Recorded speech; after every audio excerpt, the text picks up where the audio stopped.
In a classroom, the teacher addresses the students. Are you all ready?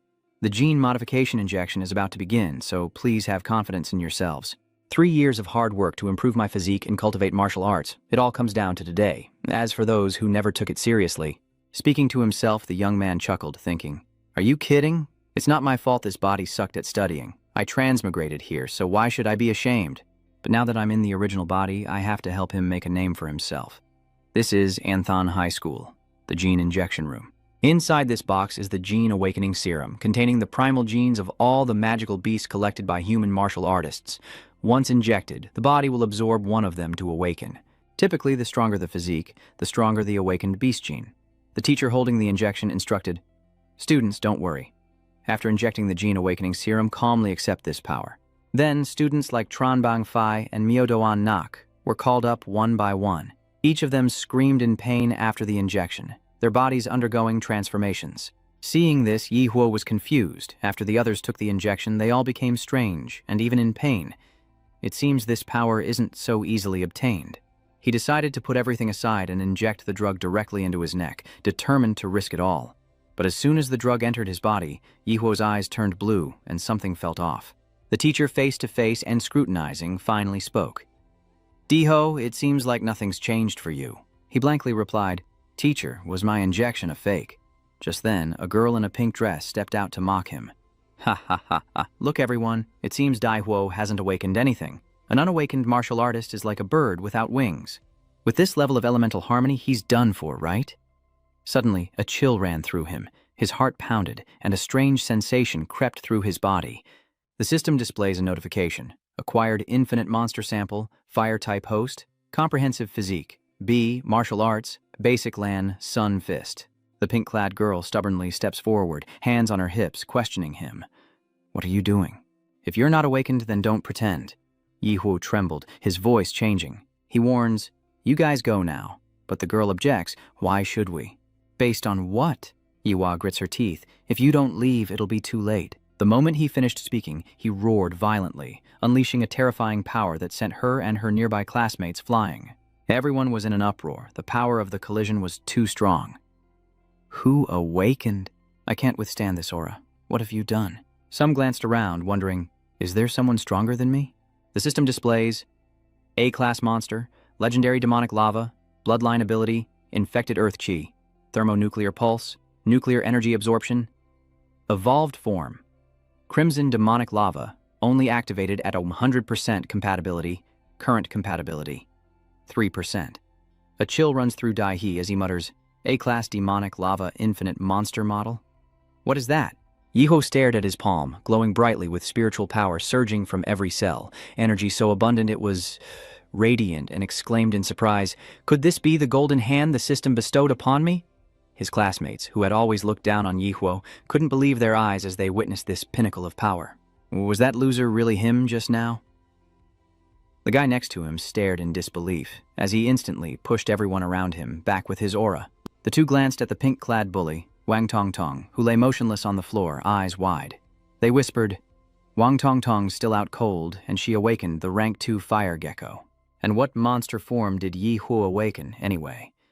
The murmurs were endless. Having witnessed the terrifying inner power of Dihoa, those who used to mock him now cower on the ground, trembling with fear, while Dihoa innocently scratches his head in confusion.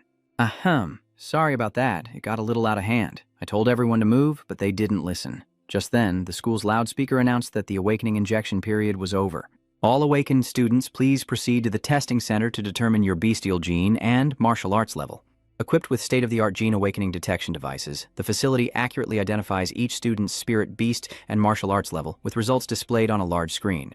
Li Xinyuan from Class 12-8 awakened the Wind Devil Insect Bloodline, 3rd level. The crowd immediately buzzed with excitement.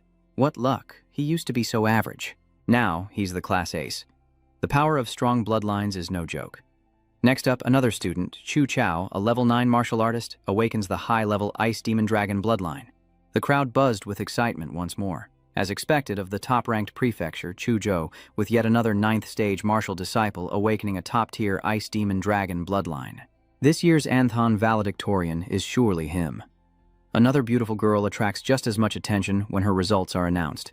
Liu Yu Tong, a 9th-stage martial artist, awakened the rare 4th-stage Nether Sparrow bloodline, sending the crowd into a frenzy. Look, the young miss of the Liu family is also a level 9 awakener. Oh my god, the rare 4th-grade underworld sparrow, this is the real provincial champion. 4th-stage monsters, if they reveal their true forms, could destroy half a city. Ordinary martial artists are like ants before them. Only Grandmaster-level experts can contend with them. Yi Huo, not yet tested, looked up at the results board, hand on his chin, deep in thought. Their monster models are divided into 3rd and 4th tiers. So why is mine ranked A? Unexpectedly, the loudspeaker announced his name with unusual emphasis. Next, Dihua, from Class 7-3. Dihua was startled, his face flushing slightly with embarrassment. Did they really have to announce his name so emphatically? In the blink of an eye, Yihua became the center of attention and expectation after his earth-shattering performance, drawing admiration and awe from all around. The crowd parted, whispering admiration as he passed. Such power promised a great future. I have to befriend him now. I must latch onto this rising star. Wow. My god, it's Daihoa's turn. With that momentum, his level is definitely not low. The real deal. The more praise he received, the more pressure he felt. Only he knows his talent is rated A, a completely different classification system. He muttered, "This world truly reveres the strong in the most blatant way." Amidst the roaring crowd chanting his name, he calmly strode into the examination room, his expression unreadable while the excited chatter continued outside. This time, Dai He will surely make the whole class look up to him. It's his turn. His abilities can't be ordinary. He's so cool. What level of bloodline allows him to emit such a powerful aura? Ansheng is really about to have a big shot. But in a distant corner, one person watched silently, their eyes cold and devoid of joy at the spectacle. He thought to himself, so his name is Dihua, truly promising. Moments later, Yihe's information appeared on the big screen, revealing only basic details, while other key data remained undetermined. The crowd's surprise quickly turned to stunned disbelief, followed by a burst of skeptical and mocking chatter. Martial Disciple Level 3, Unknown Beast Bloodline. Martial Disciple Level 3. Ha ha. Even my middle school brother could beat this guy. What an embarrassment, I had the wrong expectations. The crowd once again quickly changed their attitude, jeering, "Unknown bloodline, it must be nothing special." Yeah, what good bloodline could a 3rd-stage martial artist possibly have, so was it just a big fart he let out earlier? Yihua was ultimately nothing more than a disappointment. Amidst the jeers, Yihua quietly left the examination room, looking dejected. The young man muttered, "The Emperor demonic larva wasn't detected by the scanner, but the infinite monster model system has been activated." A virtual system panel appeared in his mind, guiding him to infinitely upgrade monster models, complete tasks, and increase his reputation to receive more monster model draws. No draws available? The young man pondered, "My models may be different, but what does this mean?" Yihua chuckled softly, a smile full of hidden meaning and unpredictability.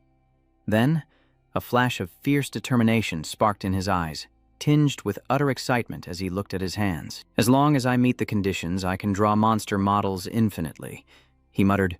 "Wouldn't that make me the king of beasts?" The next morning at Anthan High School No. 1, the sun shines brightly. Inside the teacher's office, a stern-looking teacher takes a large sip of coffee, peering at the student before him. "What? You want to drop out and study at home until the college entrance exams?" Daihi stood tall, feet planted, hands clenched, radiating eagerness and determination. "Sir, I truly want to improve. I know I'm lacking in many areas, and without a special training regimen, keeping up with everyone will be nearly impossible. Dihua, you have to understand that if you want to become a true martial artist, the only path forward is to get into martial arts university. I know you just awakened your bloodline, but your foundation is too weak, almost non-existent. Passing the university entrance exam this year is impossible. My honest advice is to prepare to retake it next year and don't rush things." Faced with his teacher's skepticism and harsh advice, Dihua couldn't suppress his determination, and with pleading eyes, he unleashed his ultimate technique, sincere begging. "Sir, the harder it is, the faster I need to improve. You probably don't understand my potential. I've awakened an incredibly powerful bloodline, and if you just give me a chance to train hard, I know I can succeed. Look into my sincere eyes, teacher. I'm absolutely not lying." Daihoa's over-the-top but sincere reaction softened the teacher's heart. Yes, those eyes were indeed sincere. "Well, I can't bring myself to make things harder for you, all right? But remember, you have to come back next year and register for my prep course." The scene shifts to Anthan Martial Arts Center, where Dihua wanders alone on a wide, bustling city street. Lost in thought, he wandered through the city, calculating his next move. With the house his parents left him mortgaged, he secured $600,000, plus the accident compensation of over $1 million. He now had a considerable sum. To quickly increase his strength, he has two paths: raise his martial arts level or increase the demonic spine's compatibility. Lost in thought, Yi Hua's mind drifted away from the world around him. According to the infinite monster model data, each initial model has only 1% base compatibility, but my Berserk Emperor Demonic Llama started at 3%. Where did that extra 2% come from? He wondered. There was only one logical explanation. The Emperor Demon Lotus absorbed residual medicinal power from the Awakening Serum, granting it an additional 2% compatibility. This discovery was an awakening for Yi Hua, proving that common gene enhancers can strengthen his monster model. He thought to himself that paying to increase compatibility was much more suitable for him than practicing martial arts step by step. Discovering a shortcut to quickly increase his strength, Yi Hua couldn't help but feel excited. He needed to buy gene enhancement drugs, and fast. Entering the martial arts center, he swiped his student card at the gate. In that instant, a strange sensation washed over him, and his eyes widened in utter shock.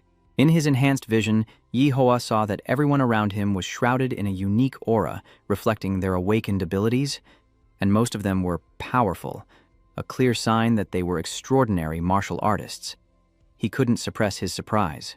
Is this place full of martial artists who have awakened their bloodlines? After awakening the mad tyrant Emperor Demonara, Yi Hua discovered he possessed a special sensory ability. The primal demon emperor's life force amplifies his ability to sense the life signals of nearby creatures. He can clearly feel the boiling blood within them, even hearing the primal roars of the beasts hidden within these warriors' bloodlines.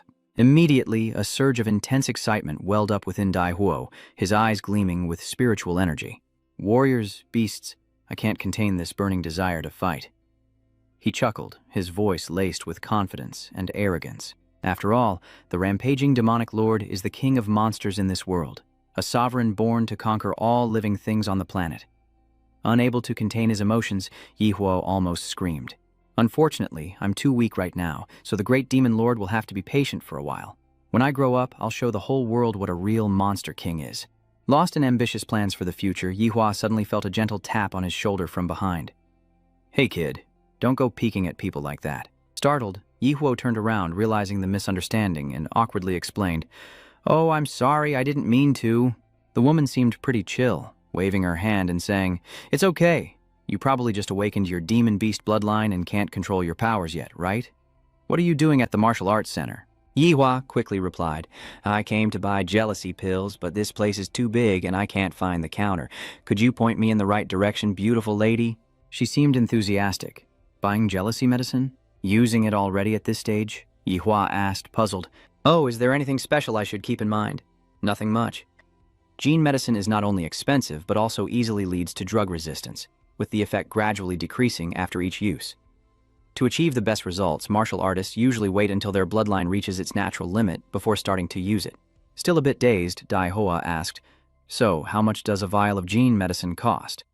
The girl held up 4 slender fingers and eagerly replied, Well, at your current stage, you can only use basic strengthening medicine, which costs about 400,000 per vial. Hearing that number, he almost died on the spot, her face falling. That was terrifyingly expensive. Her entire savings wouldn't even buy 5 bottles. He shyly asks, Do you know anyone who could give me a discount? After a moment's thought, the girl leans in and pulls a business card from her bag, handing it to him. Though subtle, the gesture caused her ample bosom to jiggle. Here, take my card. As a 4th stage martial artist, an introduction would get him a discount. Yi Huang was overjoyed and immediately accepted the card, his eyes sparkling with delight. He happily waved goodbye. Thank you so much. The woman smiled back. You're welcome. See you again. As soon as the conversation ends, Yi He gets right to work, preparing to spend big at the martial arts stores. At the gene pharmaceutical counter, he pays $150,000, then another $250,000 at the weapons store. Dihoa is on a spending spree. Before he knew it, night had fallen. We find Yi Han back in his apartment, focusing all of his energy. Despite the pain and discomfort spreading through him, Yi Hua gritted his teeth, enduring the process as he absorbed power from the expensive gene drugs.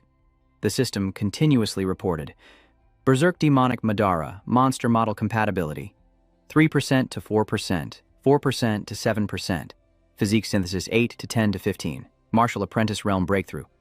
After a long period of enduring the torment of drug absorption, Yi Hua was nearly exhausted. He stretched out his sweat-soaked hand, panting. The feeling of leveling up is amazing, though the first few vials boosted my physique by 2 points, the last only gave me 1. The higher I climb, the harder it will be to increase my strength, but even so, it's worth it. A few dozen minutes with the serum is equal to 3 years of hard training. This is just ordinary physical strength. If I activate my Emperor Bloodline, I might have a chance to win the top spot in the college entrance exam this year. The determined youth shouts and enters the secret realm, which are classified from S, the highest and most dangerous, to E, the lowest and safest. The higher the level, the stronger and more ferocious the monsters within. The monsters in S-class dungeons are beyond humanity's control. Once they invade the real world, it will be a cataclysmic disaster. Cut to Anthan's E-class dungeon. Number 3, where he's fully armed and armored. Yi Hua stepped into the E-rank dungeon entrance, looked around and muttered, "There are fewer people than I thought. Maybe because this dungeon has been explored for so long, most of the treasures have been taken, leaving only weak monsters for rookies like me to train on." The young man followed the path and came across a small registration booth. "Hello, I reserved a ticket for Dungeon 3. The disinterested clerk lethargically handed Yi Hua the documents. "Sign this death waiver. Here's your ticket." Before him, the gate to the dungeon appeared, an unstable vortex of energy radiating an ancient and dangerous aura. Is this the secret realm rift? This is where my journey to become the Monster King begins. Without hesitation, he lunged into the spatial rift, his heart filled with anticipation. Here I come. As he leapt into the secret realm's rift, the familiar three-dimensional world vanished, as if he had passed through a layer of space into a completely new world. Soon, Yi Hua landed safely on the ground, instinctively bracing himself on one knee with practiced ease. From his position within the secret realm, he could clearly see other planets suspended in the strangely colored sky: Azure Planet, Dark Violet Planet, and Taijin Planet, all creating a scene unlike Earth's sky. Dihua quickly adjusts his gear, looking around in astonishment. Though he'd read about it, nothing could compare to witnessing this spectacle firsthand, and to see the starry sky as well. Oblivious, he doesn't realize something lurks behind him, a Tier 1 devil beast, the burrowing fang rabbit. The moment it bared its fangs and charged, Yi Huo turned and grabbed it by the neck, punishing its sneakiness. "How foolish, did you really think I wouldn't sense you?" And with that, he crushes it, obliterating it completely. In his hand, Dihua held a small, glittering crystal, the core of a saber-toothed rabbit, of average quality. Worth about 1,000 silver coins, not bad for a first haul. Commoners only make 3,000 to 4,000 a year. Dai's mood was relaxed as he held up the spirit stone, but collecting too many first-stage monster cores wouldn't help. He should focus on hunting second-stage monsters or higher. But just then, an unusual movement beneath the ground behind him startled him, and a giant, soft-bodied monster emerged. It writhes like a mutated earthworm, its slimy body 100 times larger than Yi Hua, the rank 2 monster, the Worm Guardian. The stronger and stranger the beasts, the more excited Yi Huo becomes, quickly drawing his sword with a challenging smirk. Talk about getting what you asked for. This is Anthan number 3 E-Class Secret Realm, where Dihua begins his journey. Facing the appearance of the two-headed guardian beetle, he didn't flinch, landing a powerful, precise blow that created a deep wound on the monster's body. The insect shrieked in pain, splattering green pus like rain, as Yi Huo analyzed the monster from his defensive stance. He recalled what he'd seen in the demon beast library. Compared to its armored back, the beast's soft underbelly was clearly its weak point. Struck hard, the monster curled into a massive wheel, hurtling forward to crush Yi Huo, who remained calm, raising his hands, channeling his energy, and chanting a martial arts incantation. Instantly, a powerful aura erupted from Dai Huo's palms, striking the charging two-headed demonic guardian beetle, which opened its hideous maw and unleashed a barrage of large, razor-sharp teeth, spinning like flying saw blades. They hurtled towards Dai Huo with dizzying speed, like a mobile guillotine. One hit, and he's sure to be sliced in two. The young man was taken aback. It can launch its teeth as projectiles? After a wild maneuver, the strange fire tore his clothes, and the young man, enraged, cursed the mutated monster. "Do you know how much this shirt cost?" Yi Huo kept a safe distance, quickly analyzing the situation. Facing the corpse insect horde head-on is no small challenge. After all, without the Bloodline's aid, no matter how strong his inner martial energy is, he can't unleash his full power. Thanks to the original owner's laziness, his martial arts foundation is too weak, so he can only use hacks now. He shouts, "Rage accumulation, demonic bloodline, activate." Immediately, Yi Hua's right arm transforms, covered in hard scales and the sharp claws of the demonic llama. A second later, Yi Hua charged forward with incredible speed, delivering a series of terrifying slashes across the monster's body, its green blood spraying everywhere like rain once more. Indeed, Yi Hua swiftly dealt with the second-stage monster, wiping his brow as he turned away. With his physique soaring to 21, he was more than a match for the Tier 2 ghoul. He began to revert from his transformed state, needing to dissipate the nuclear energy building within him. He felt like a jet engine. Looking at his weapon, the azure steel blade was badly damaged. Picking it up, Dai Huo grumbled, "I just bought this short sword, and it's already corroded by the zombie ghoul's poison. This 2.5 million equipment is so bad, it can't effectively deal with level 2 monsters. I'm going to report this shop." Yihua's empty stomach rumbled again and again. He rubbed his belly, muttering, "My first time hunting monsters, and I've used up so much energy. I'm starving, and I forgot to bring rations." Suddenly, amidst his hunger pangs, a strange, fragrant aroma wafted into Yi Huo's nose. His mouth watered as he sniffed with his big nose, trying to pinpoint the source of the scent. It was then that Yi Huo realized the enticing aroma was coming from the magic core that had fallen from the corpse of the two-headed guardian worm. He picked it up, held it in front of him, and muttered that it was a magic core. The demon core of a corpse-eating bug, and it smells so tempting. After a moment's thought, he opens his mouth wide and throws the green core in. "Whatever, let's try it." He gulped it down. The demon core reached his stomach and immediately released a brilliant spiritual energy, spreading throughout his body and taking effect.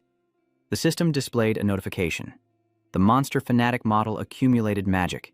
Compatibility 7% to 7.3%. Following that, Daihe's entire body emitted an even more powerful aura. It was like he swallowed a flashlight. Yuhua exclaimed in astonishment, "Increase? It even increases compatibility?" A look of delight spread across his face as he gritted his teeth, his eyes shining with excitement.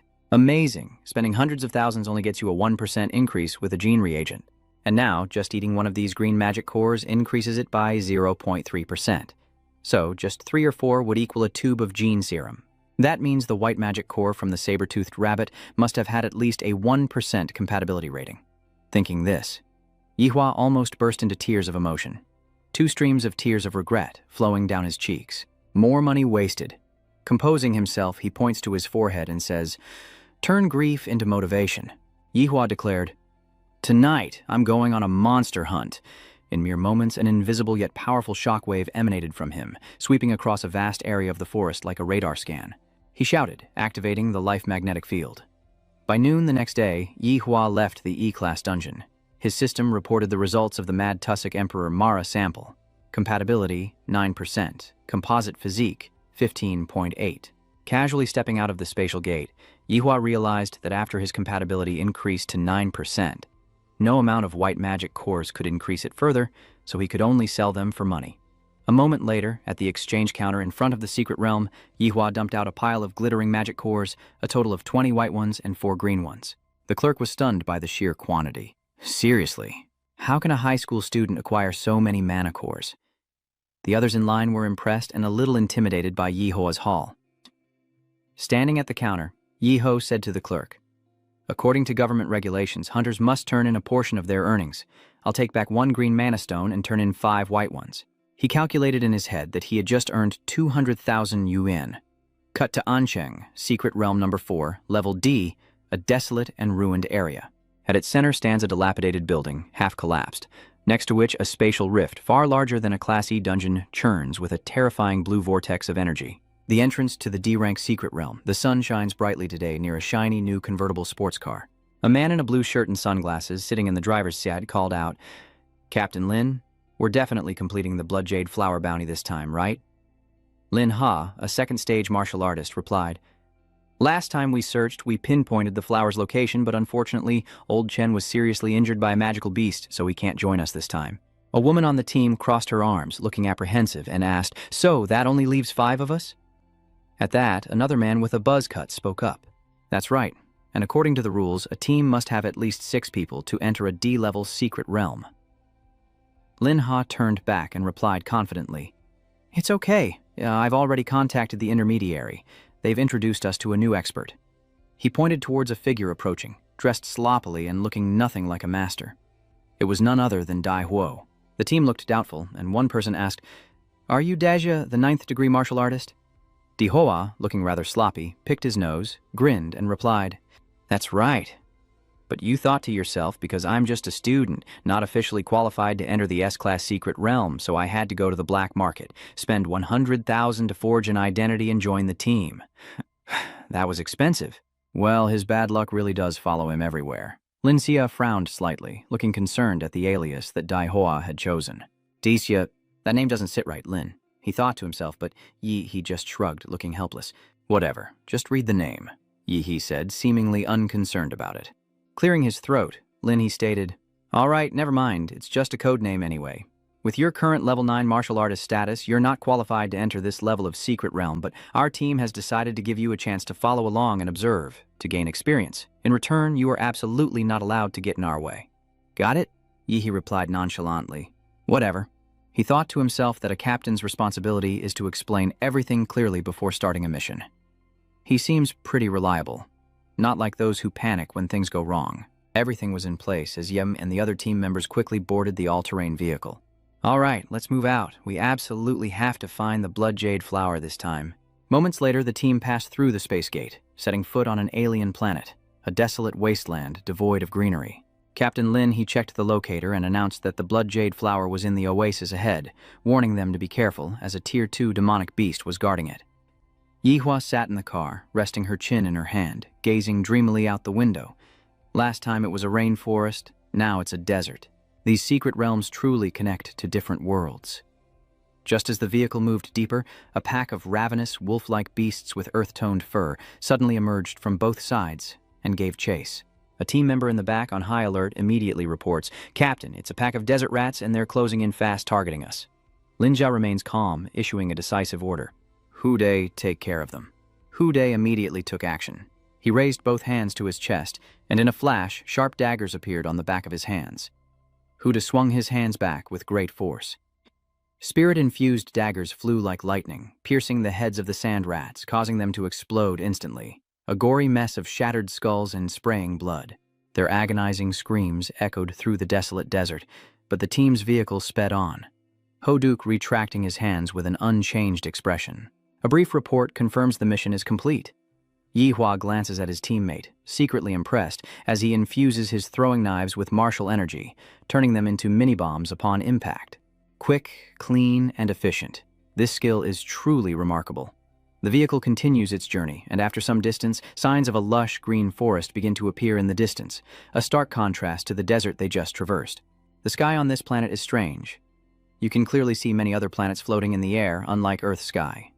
Once they were close to their target, the team decided to stop the car. Everyone quickly exited the vehicle, weapons at the ready, prepared to enter the danger zone. Trailing behind, Yihua still looked weary from the journey, and curiously asked the captain, Why can't we just drive in? Linha takes the lead, explaining as they walk. We're still a ways from the oasis. The monsters there are extremely sensitive to sound, so the engine of the off-road vehicle would easily attract their attention. We'll assign specific tasks as we go. Jia, use a stink bomb to lure the monster out of hiding. Xiaowu and Hude, you two set up the traps. Old Liu, you hold them back and I'll take the front. Dea, you just observe from the outside. The task was too easy, Daihua replied mindlessly.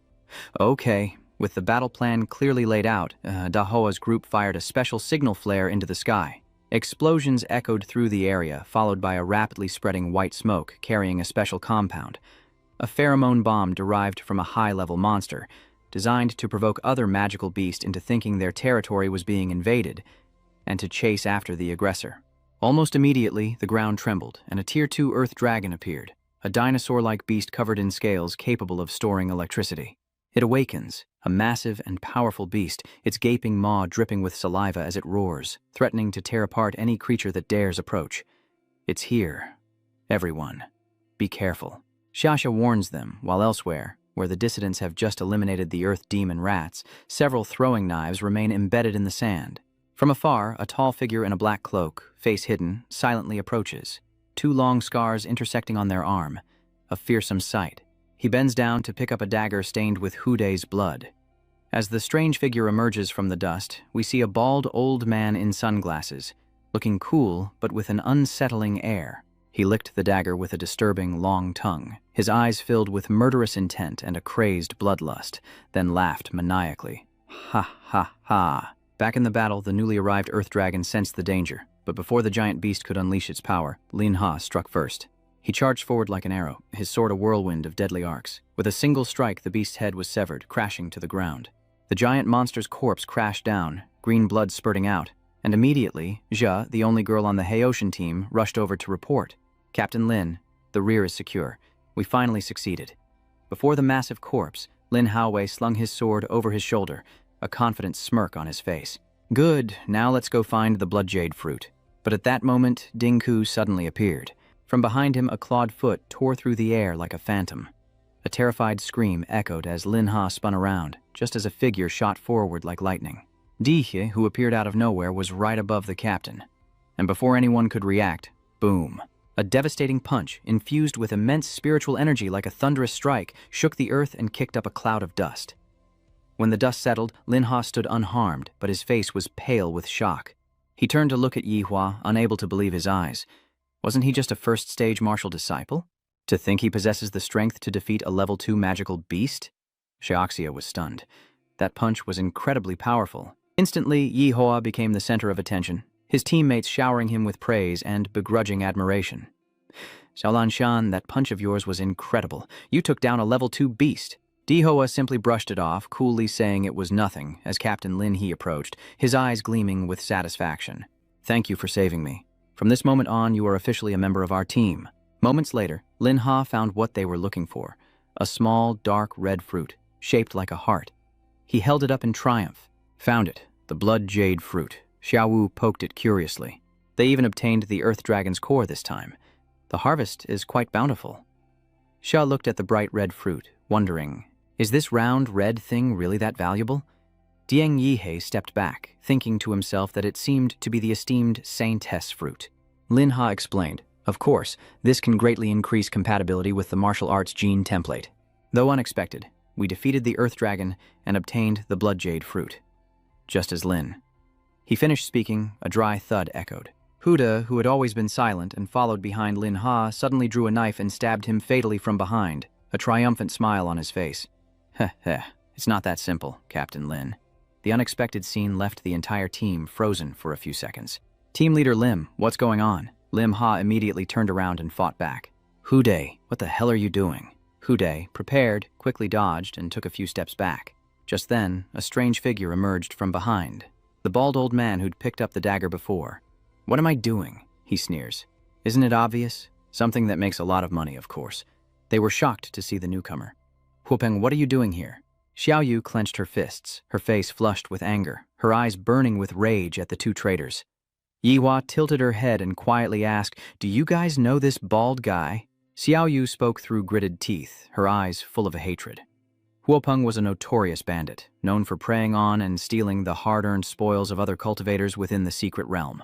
Damn it, so he's been targeting us from the start, and Captain Lin Ha can barely stand, clutching his bleeding wound, gasping as he shouts. There's poison on the blade. Who duck you traitor? How did you know we'd be here? The exact location of the blood jade fruit wasn't confirmed until after we entered the secret realm. As Yihua quietly observed, he began piecing together the clues, recalling the moment they entered the secret realm when Hudi dealt with the earth demon rats using throwing knives. Realizing the truth, he muttered to himself that Hoduk had deliberately thrown the dart far away to signal his accomplices. At this point, Hoduk no longer needed to pretend. He dropped the pretense, gripping his knife, his face contorted into a demonic sneer. Ha ha ha ha ha. You're quite clever, I'll give you that. Aren't you just a student? The college entrance exam must be coming up. Instead of studying, you came here to meet your demise? Auntie Huang tilted her head, her voice calm. That's right. The top spot is waiting for me. Hearing this, Hudi roared madly and hurled his dagger at Yihuo. With a swiftness that defied the eye, Yihuo pinched the blade between two fingers mid-air, his eyes as sharp as swords. The one barking in front of me is the arrogant one. Seizing the moment, Yihuo clenched his fist, spiritual energy erupting like a raging fire around his arm, his face turning chillingly cold. How filthy. Time to clean up the trash. Seeing this, bald Huopeng couldn't sit still either. Gritting his teeth, veins bulging, he roared, You're quite amusing, Hude. I want his head. Without hesitation, Hudi obeys, pouring all his spiritual power into his most vicious technique, unleashing countless daggers like a torrential storm of metal, so dense and fast they seem impossible to evade. The space around the strange flower was engulfed by sharp blades, and facing the traitor's storm of daggers, he simply crouched down. Instantly, an invisible protective energy circle appeared, enveloping him, and every blade that struck it was crushed. Daihua roars, and as the storm subsides, the protective barrier around him dissipates. Huduk vanished and someone shouted a warning from above. Immediately, Yihua raised 2 fingers to his forehead. A powerful surge of spiritual energy emanates as his eyes glow with an eerie light. He mutters, "Perfect timing to test my newly acquired skill." In a flash, Yihua raised his hand, targeting Hoduk's chest as he charged, activating the Earth Heart 10th power. A fatal blow. He watched, frozen in place. One move was all it took to kill Hude. He's really just a high school martial arts student? Yihua blew on his fingertips after the attack like he was firing a gun. Behind him, Hoduk collapsed onto the sand, face down, lifeless. And in the distance, Hokbang stood frozen, a mask of fear and confusion barely concealing his shock. "Gen Arts, you're a descendant of this great clan. Family, I'm from the demonic Mara clan, so what?" Behind him, a faint phantom of a giant beast appeared, majestic, then vanished. Hearing that taunt, Huopeng flew into a rage, roaring and unleashing his full power. "Even with your tricks, you can't overcome the difference in our martial prowess, kid." Instantly, Huopeng's body began to transform, a thunderous roar erupting as his muscles bulged, fur sprouted, and in the blink of an eye he became a massive, ferocious black bear. Behind him, the true form of the bear beast opened its mouth full of sharp teeth, and without hesitation, the giant bear Huopeng charged straight at Yi He, activating the skill Mountain Shaking Strike. Yihua remains relaxed, attacking his lower body first. Then he unleashes his signature finger strike, firing a burst of spirit energy upwards, aiming directly at his leg. "Ah, my leg." Howling in pain, Huopeng changed tactics, realizing he couldn't defeat Yi Huo that way. He crouched low, sweeping his massive bear paws across the ground, aiming to seize his opponent, but Yi Huo nimbly leapt into the air, dodging the attack. Not to be outdone, Huopeng leaps up as well, determined not to let his prey escape. The strength of a second-stage martial artist is undeniable. Despite landing a powerful atomic breath attack, he knew it wasn't enough to completely melt the giant's ankle. And those massive hands were closing in. The killing intent in Huopeng's eyes surged, a clear sign he intended to crush his opponent without mercy. A massive explosion echoed as the bear's hands slammed together, creating a shockwave that scattered dust and debris. But he missed, and in that instant, Di Hua vanished from his previous position. He didn't just dodge.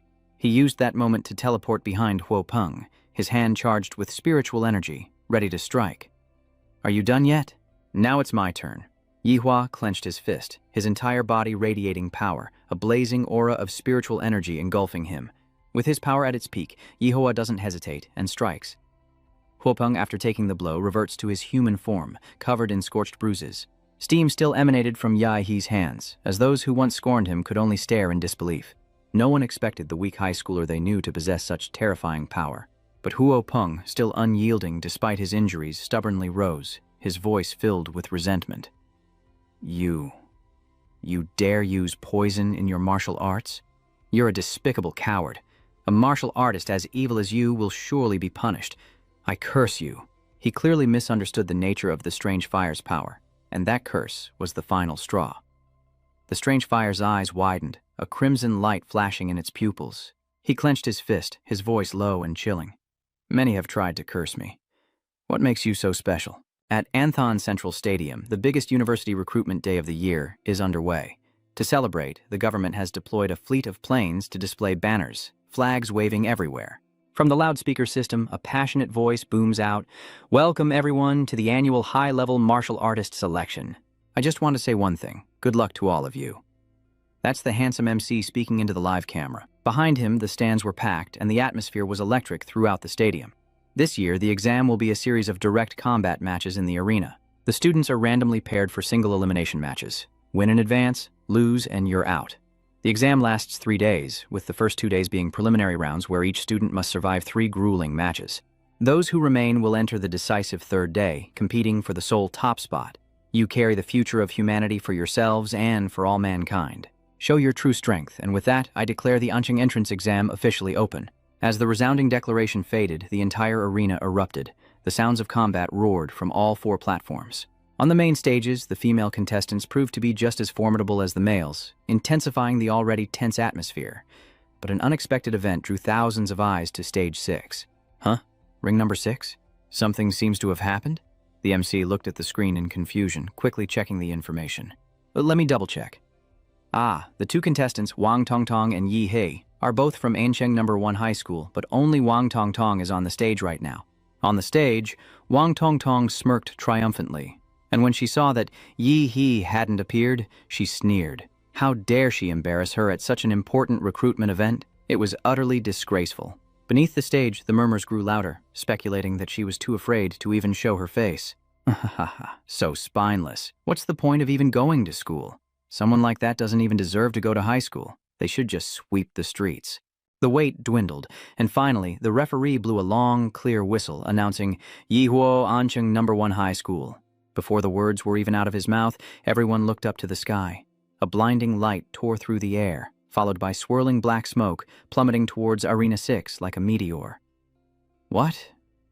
What is that? Or rather, was it a person? Only as the light drew closer did they realize it was a mystic fire. With a crash, a massive surge of spiritual energy slammed into Wang Tongtong, staggering her, and she braced herself to avoid being blown away. As the dust from the earth-shattering landing began to settle, Wang Tongtong looked up, her eyes unable to make out what was in front of her. She muttered, her voice trembling, "What kind of cheap trick is this?" But before she could collect herself, a blurry figure hurtled toward her with terrifying speed. In a fraction of a second, Dai He's foot slammed into her face, sending her flying like a broken puppet. He shielded his eyes, squinted at his opponent, and sighed in relief, muttering, "Whew, that was close. I almost had to wait until next year." Meanwhile, Wang Tongtong, who was gloating just moments ago, now lies defeated on the arena floor, her body racked with pain, unable to move a single finger, as the referee's voice echoes through the loudspeaker, hesitant, as if unable to believe the outcome. The heteromorph wins. He clicks his tongue, looking slightly disappointed. Is that all? I didn't even get warmed up. Was it really that easy?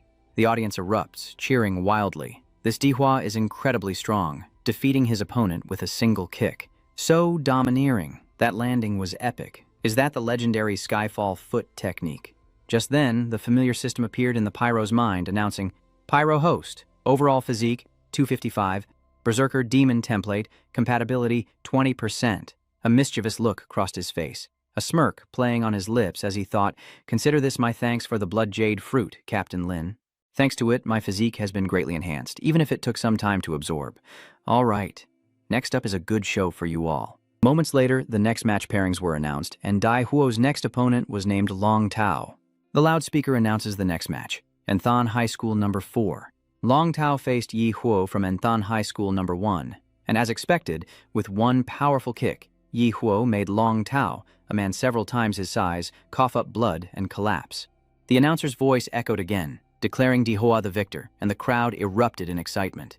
The roar of victory echoes throughout the stadium. Dihua, Dihua, one kick is all it takes, decisive and powerful. This is just one kick Superman, amazing.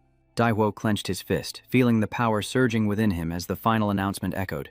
Congratulations to Yi Hua from Enthan High School No. 1, who has advanced to the next round after winning all 3 preliminary matches. After 3 lightning-fast rounds, Yi Huo entered the rest area, only to be swarmed by adoring fans, his masterful fighting style attracting attention and a flurry of invitations.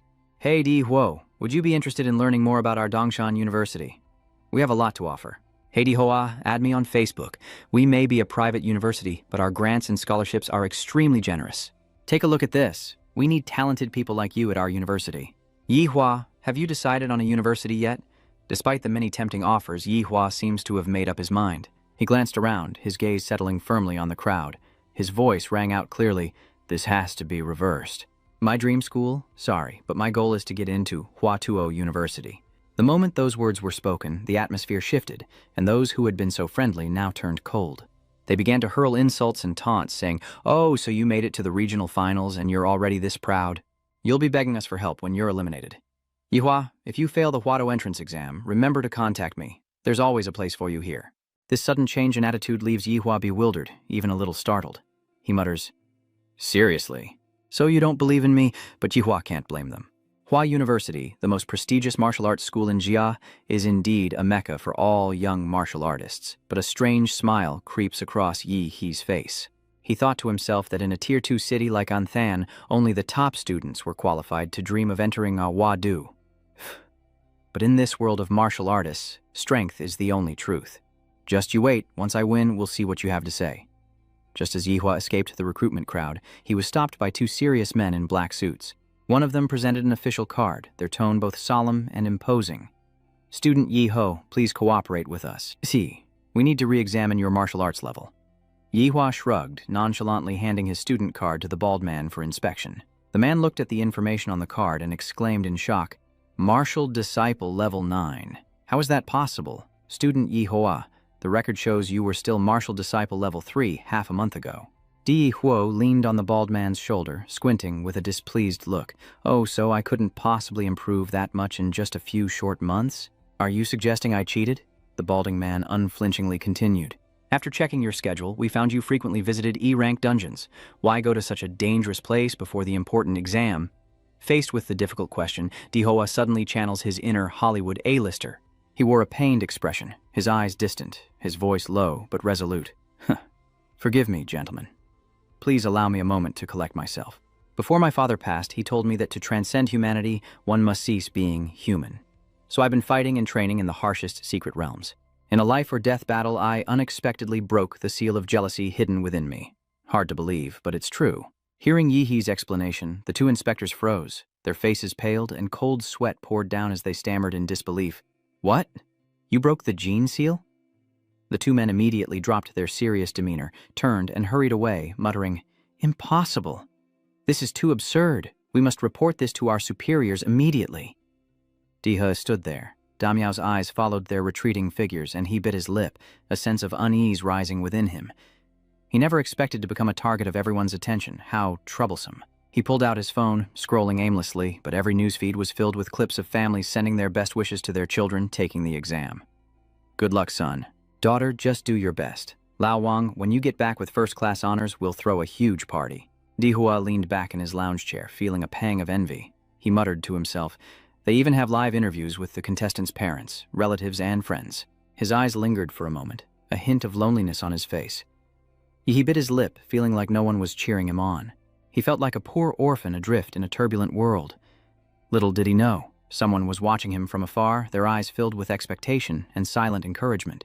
"Go for it, Daihe. Go for it." It's his homeroom teacher, the one who agreed to let Daihe study from home. After a short break, the loudspeaker announces it's Daihe's turn to continue his journey. The first round of the knockout tournament begins, and Enthan High School's Dai Huo is called to the stage, where he'll face the renowned La Xuan from High School Number 3. As Luo Xuan appeared, he immediately attracted everyone's attention and whispers from the audience. "It's Luo Xuan. I heard he's the top student from 3rd High.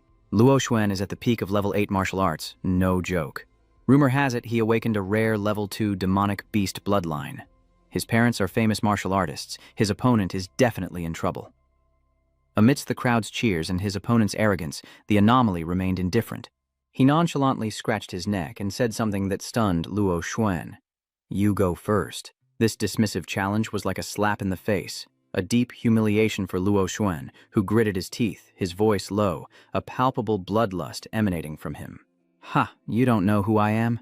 Facing that furious aura, Yi Hua simply shrugged, responding in a tone so nonchalant it was almost provocative. "Whether I know or not won't affect the outcome of the competition."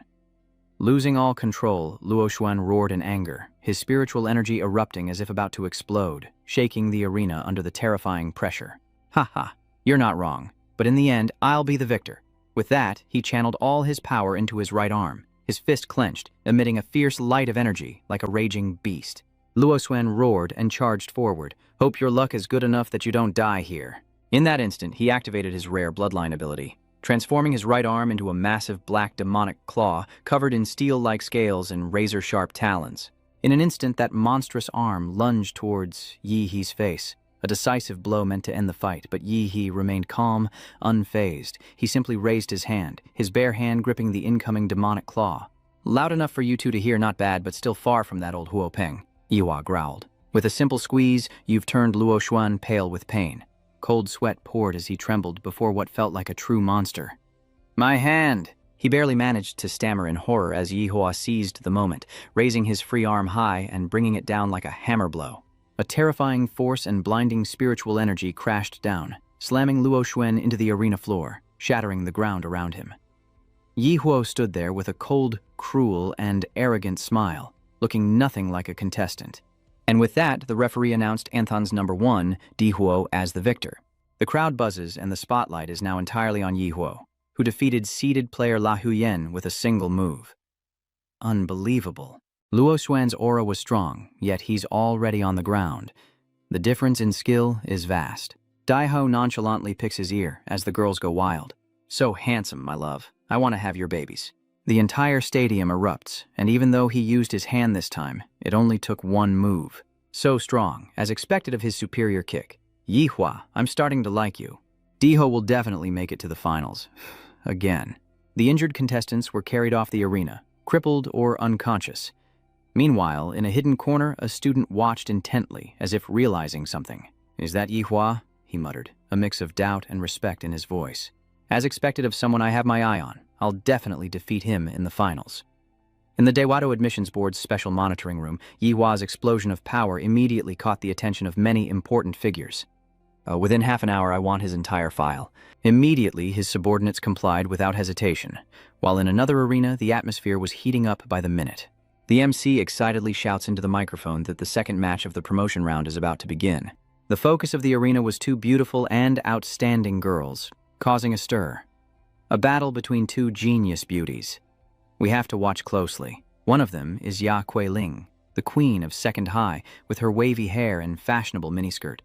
Her red lips curled into a sneer as she pointed at her opponent. Miss Liu, I absolutely hate that robotic look on your face. Across from her stood the aloof beauty, Liu Qingzhu from First High School, who remained coldly silent, her eyes like a frozen lake. Below the stage, the crowd roars to life. I love watching beautiful women fight. It's so hot. The perverts fall silent as the referee's whistle blows, signaling the start of the match. Qingzhu's silence only fueled Xiaoling's rage, and without hesitation, she unleashed a furious storm of kicks. Very well. Let's see if you can keep that look on your face when I pin you to the ground. Thantruc wouldn't be cornered. She calmly raised her hand, transforming energy into a shimmering circle of spirit energy before her. She shouts the secret technique, Fu Bixuan! The swirling spiritual energy lashes out at Xiaoling's attacking legs, its blinding light completely suppressing her power. Despite Xiaoling's relentless aerial assault, Thantruc calmly countered each blow. During their intense mid-air battle, Xiaoling's eyes flashed with murderous intent as she roared in anger, demanding seriousness. But Xiaoling's attacks were clearly not as effective as usual.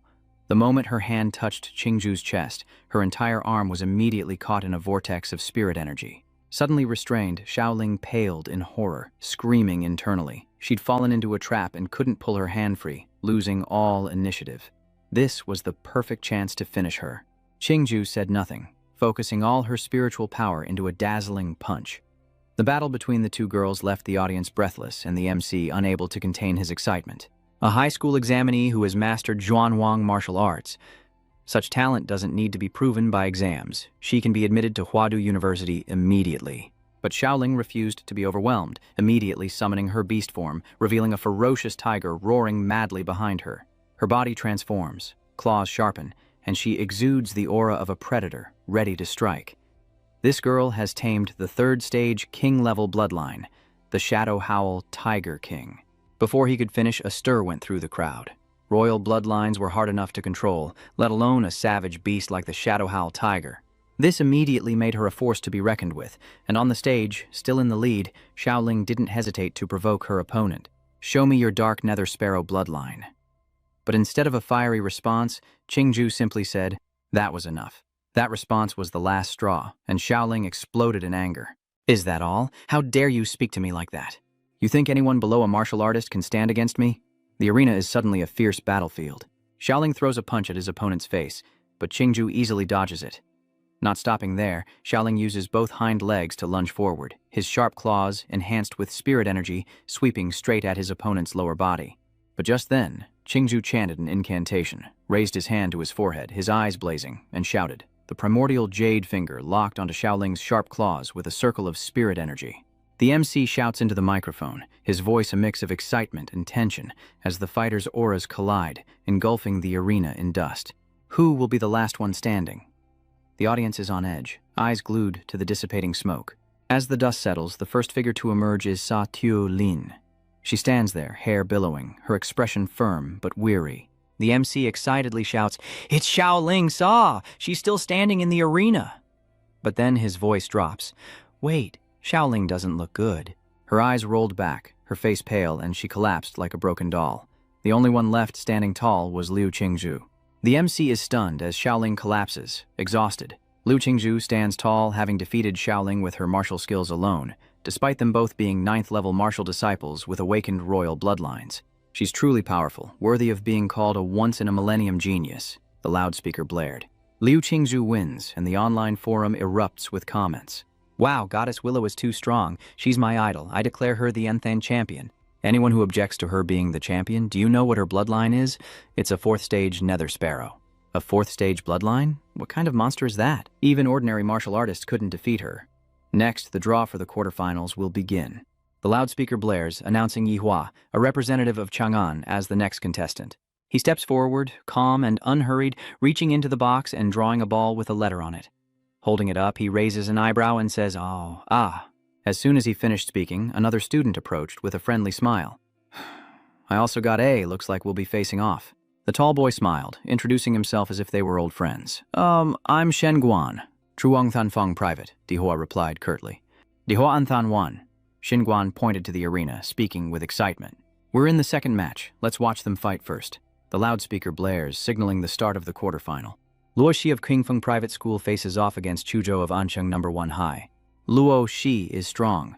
He repeated a year to focus on the Huadu exam. He's mastered his awakened bloodline, but he's still helpless against that Chuzhou, Shen Guan said, watching. Yi Huang couldn't hide his surprise. "Chuzhou, huh?" His eyes turned to the screen, studying the familiar face, as the official glanced over with a smile. "Yeah, don't you know him? He's from the Zhang family?" Just then, the loudspeaker announced the winner. Chuzhou from Ansheng No. 1 High School. In the coach's area, the principal of Thanfang Academy gritted his teeth in anger, his grip tightening as if he wanted to crush the armrest. Damn it. A loss right from the start. Dihua turned to ask his new acquaintance. "How does Luozi compare to you?" Quan smiled slightly, scratching his head with a hint of embarrassment, but full of confidence. "Compared to me, haha, I'm the president of Thanfang's 12th grade martial arts club. Even those two teammates together couldn't beat me." He glanced at Dai Hoa. "I think you're the strongest opponent in this exam." Since I was young, I've had a keen sense. I can feel that Dai He is like a dormant volcano with a giant beast hidden within him. Immediately after, Shen Guan smiled comfortably again.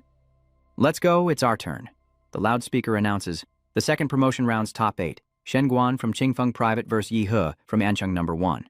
At that moment, the arena's speakers blared, announcing that the Anthan University entrance exam quarterfinals were entering a thrilling stage. The battle between the outstanding candidates, Than Quan and Di Hoa.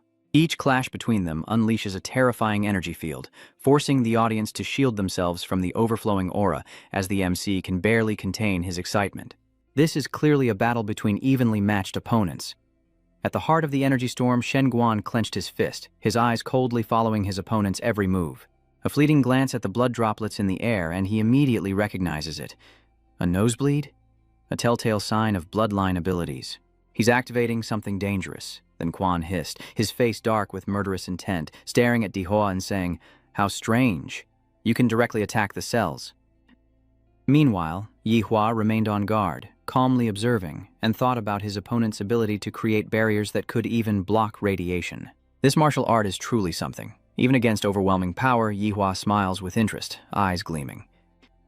Not giving him time to think, Shen Quan unleashes explosive energy, shaking the very ground. From his hardened hands, a torrent of power erupts in the form of a massive fire serpent, spewing forth a cloud of deadly poison. Then let me show you the martial arts passed down in the Shen family. With that, he unleashed the Xingyi fist, 2 punches as bright as shooting stars, and charged at Yihua with all his might. Diho couldn't hide his surprise. It was too fast, far beyond what he'd calculated. In that instant, he couldn't dodge and took the hit head-on. Amidst the chaos, the announcer's voice boomed. How powerful! Superhuman Yihua has been hit for the first time, and now a direct punch sends him reeling, spitting blood, his face ashen. He's coughing up blood, a testament to the power of Shen Guan's Xingyi fist. Despite taking a heavy blow, Yihua hasn't fallen yet. He braces himself, struggling to stand, his feet sliding against the ground as he tries to regain his balance. Shen Quan has no intention of stopping. He continues to charge like a wild beast, his eyes shining brightly as he throws a punch filled with spiritual energy. "Where do you think you're going?" The shout echoed through the arena. Behind Xinguan, the image of a massive black bear radiated a terrifying aura. His body was more powerfully enhanced than ever, and with each step, the floor cracked. Yihan is once again forced into a defensive position, desperately trying to buy time for an opening. Not only is he physically strong, but he also merges martial energy, inflicting double the damage. My previous opponents were nothing special. None were this strong, and he can even absorb my attacks. The moment that thought crossed his mind, the bodyguard closed in from behind. You were half right. I not only injected martial energy into my body, but I also locked yours, preventing you from using your martial arts. With that, a devastating blow to Yihua's chest sends him flying into the rafters. This battle is becoming a nightmare for him. Each of Xinguan's blows carried a devastating power, as if a pack of savage beasts were tearing into him at once. Like a tiger hunting its prey, the captain lunged forward with a knockout blow, seeking to end it all. Blood splattered in the air as the devastating attack caused Yihua to vomit blood on the spot. But Xinguan wasn't finished, a look of crazed satisfaction burning in his eyes as he spread his arms like an eagle taking flight, his entire being radiating a dangerous aura. Yihua, you can't beat me. He barely managed to raise his hands to block the blow. The space trembles as a massive pillar of spiritual energy crashes down like thunder. As the dust settles, the figure of the executive appears, arms crossed, a smile on his face as if victory is already in his grasp. Heh, too easy. The stadium speakers blare as Xinguan's relentless attacks leave Yihe defenseless. Medical staff were ready to enter the arena, but a deep sound emerged from the dissipating smoke. The executive's eyes widened as he noticed something was moving. And then he recoiled, gasping as dark energy surged, a massive power erupting from where Yihua lay, ominous and threatening. From within the haze, a bestial foot emerged, sharp and hard as metal. The dissimulated one had fully transformed, scales covering his body, eyes glowing like a true beast. He stared at Xinguan, his gaze calm, yet intensely oppressive. You are strong. Take my body as your reward. You're the first to witness this form of mine. The loudspeaker continued to blare. A high schooler transforming into a demon beast earns a special exemption from the painting test. I didn't expect Tan to have another bloodline genius besides Liu Xingzhu. The entire hall was stunned as Yiho approached the trembling Tan Quan. The pressure radiating from him crashes like a tidal wave, and the examiner breaks out in a cold sweat. Is that his true beast form? His awakened bloodline could actually reach such a high standard. An urgent announcement blares as each judge monitors with their headset. A teacher, annoyed by the strange sound, suddenly leaps up, eyes wide with shock as he stares at the screen. What's going on? Is the radiation off the charts? The readings hit 9,999. As soon as Yihua unleashed his true beast form, the judges detected the danger and immediately erected a martial aura barrier around the arena to contain the extremely hazardous nuclear energy emanating from his body. In the stands, the atmosphere explodes with excitement and murmurs. Is this Yihua's awakened bloodline? That's so cool. Does anyone know what bloodline he awakened? I go to First High and I heard it's a nameless bloodline. How can something this strong be nameless? Seeing that, Yihe glanced over with arrogant eyes, smirking to himself, thinking that it seemed Blue Star didn't have any Dimarala creatures. No wonder they didn't know. On the other side of the battle lines, the official was in a panic, staring at the blood flowing from his nose, panting and muttering in fear. His nose is bleeding again. My martial aura can't block his energy. It seems I can't prolong the fight. Cornered, Xinguan holds nothing back, unleashing his full power and professional instincts.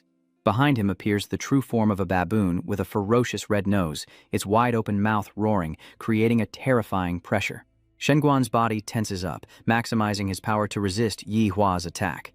The loudspeaker echoes across the arena, heralding an earth-shattering battle, another Tier 3 royal bloodline. Backed into a corner, Xinguan unleashes his full power, combining the strength of the baboon and the fiery punch of the mamba, aiming directly at Yi Huo with his most powerful blow yet. But Yi Huo remains chillingly calm in the face of this frenzy. Instead of dodging, he amplifies his own power, surging his spiritual energy to meet the oncoming attack. As they're about to collide, Yi Huo shouts, "Martial skill!" Xinguan continues to charge, hoping to end the match with a decisive blow. As the attack subsides, Xinguan freezes. If I hadn't diffused the force in time, my entire arm would have been shattered. So much for the boasting. At that moment, Yi He advanced slowly but with great momentum. You're impressive, but unfortunately, you can't change the outcome. The loudspeaker boomed across the arena, drawing everyone's attention. Since this university entrance exam, we've seen a king-level bloodline. and an unidentifiably powerful demonic beast bloodline, a truly rare sight. On the arena, Shenhua frowned, intently observing his opponent, calculating his next move. After awakening his bloodline, Dihua's power is immeasurable. I can no longer suppress his martial energy. My only option is to retreat for now. But as he pondered, Yihua moved, each step like thunder, his aura pressing in. He lunged forward, claws raised, his eyes cold, a chilling smile on his face. "Hey, big guy, wake up!" Before his opponent could react, the anomaly unleashed a flurry of attacks with explosive power. Blow after blow rained down on the giant's body, but the Guardian wasn't so easily defeated. In a flash, he seized the opening, unleashing a twisting, powerful punch laced with spiritual energy. The blow's flexibility caught Yihua off guard, locking his arm, and in an instant he leapt into the air, bringing a massive foot down with such force that the arena floor cracked. But before him, Yihua stood unscathed, eyes blazing, arms crossed with regal bearing, then calmly lifted his foot from the shattered ground and coldly said, "Now it's my turn." Immediately after, spirit energy gathered like a storm. But just as he was about to strike, his opponent knelt, surrendering on the spot. This unexpected action leaves Yihua stunned and confused as the official kowtows repeatedly, begging for mercy. "Big brother, I surrender. Boss, I'm ready to submit." Yihua was filled with question marks, completely unable to understand what had just happened, and vented loudly like a child who had their toy taken away. "Do you know how much I hate sneak attacks? I didn't even get to fight. This is infuriating." Despite his anger, Yihua refrains from attacking, seeing his opponent's surrender. He sighs in frustration as his power dissipates. Never mind. He then spat out a mass of compressed nuclear energy, muttering about how uncomfortable it was to contain. His body gradually returned to normal as he clutched his head, muttering to himself as if reminding himself of something. According to the rules, once one side surrenders, the other is not allowed to continue attacking. The loudspeaker announced the results of the match. The match is over, and Enthan High School's number 1, Yihei, has won. The stands erupt, the crowd goes wild, and cheers echo through the arena. D is so cool, Dai is so domineering, Dai is invincible. On the online forums, livestream viewers are constantly chattering. Snide comments about Shen Guan flooded the internet. He had said he would win. It seems Shen Guan wasn't even worth Diwa's full power after 6 matches. How disappointing. Highlights of Yihua began flooding social media, compiling his best moves with explosive effects and captions.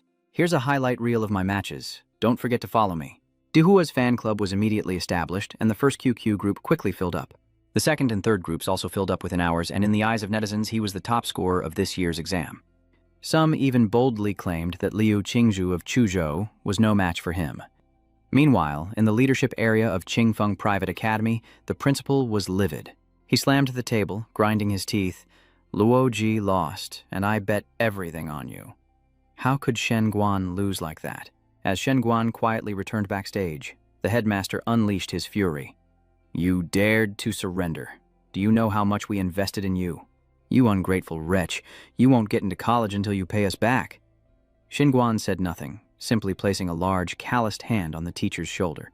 The principal stumbled back, stammering, What do you want?" Shen Guan looked down calmly and replied, "I couldn't take that punch, so I surrendered to avoid damaging my foundation. If you don't yield, then take the punch. As for the school's kindness, I'll repay it bit by bit later. But remember this, you can't threaten a martial artist stronger than you." Those icy words sent shivers down the teacher's spine, his lips pursed, his voice trembling. Good, you make a valid point." Meanwhile, the bracket is updated. Amidst the charged atmosphere, the loudspeaker announced the 4 strongest contenders after the intense battles. Enthan High School number 1 became the big winner, taking 3 of the 4 spots in the semifinals, and in the leadership area of Sochao High School number 1, the principal was overjoyed. He waved his hand with a smile. "It seems old Liu has been at the school long enough. It's time for a promotion." Back at home, Daihei's homeroom teacher was ecstatic, as if he'd won the lottery. Daihei was amazing. The loudspeaker crackles to life once more, announcing the semifinal draw. With an indifferent expression, Yihua stepped up to draw, muttering with a raised eyebrow. "Again, Group A." Another contestant chuckled in response. "Me too, Group A." Before him now is a familiar face. The Ice Queen, Liu Qingzhu, and social media explodes once again. Online forums erupted with comments. "Damn, I've been waiting for this match." The most classic battle in Enthan University entrance exam history. Go, Willow Goddess. The most anticipated match since the beginning of the exam. My bet's on Daija. Some are analyzing quite thoroughly. I think the Willow Goddess has the advantage. She has now mastered 2 profound Xuan Huang martial arts, which is completely overwhelming. But the Tier 4 Underworld Sparrow bloodline hasn't even shown itself yet. Shengguan has a Tier 3 Royal bloodline, while Yi He was forced to awaken his bloodline. Though he may be 4th tier, it's hard to say if he can stand against Liu, who has profound martial arts and controls a high-level bloodline. The arena is at its peak, the audience roaring, the atmosphere about to explode. The referee steps forward, his voice ringing out. Liu Qingzhu, Ancheng High School No. 1. Yi He, Ancheng No. 1 High School. Let the match begin. The moment the referee finished speaking, Yahe's body exploded with power, as if releasing all limits, emitting a fierce aura that shook the surrounding space and stirred up dust. Qingzhe had to shield her eyes, squinting at the dark figure wreathed in a fiery aura, 2 glowing embers flickering above his head. As soon as the match began, Yi He asserted his dominance, causing Qingzhu to step back with a hint of apprehension. Under this immense pressure, Than Truk stared intently, whispering, "Dihua, I hope you're strong enough." As the match began, Dihua unleashed a massive amount of steam, engulfing the arena, an intimidating opening that shocked and thrilled the crowd. What's going on? I can't see anything. The MC is hyped, clapping his hands on the table as he speaks into the mic. How will Liu Qingzhu, the Liu family's genius, deal with this year's dark horse, Yi He? Let's see what happens. Back in the arena, the tension is palpable. Yihua gazed at her opponent, a girl with a perfect figure emerging from the dust. Liu Qingzhu possessed superior martial arts with mysterious skills, making it difficult to inflict damage no matter how strong you were. But he couldn't underestimate this opponent. He pursed his lips, analyzing her in his mind. She's not just a martial arts genius, but her combat stats are extremely high.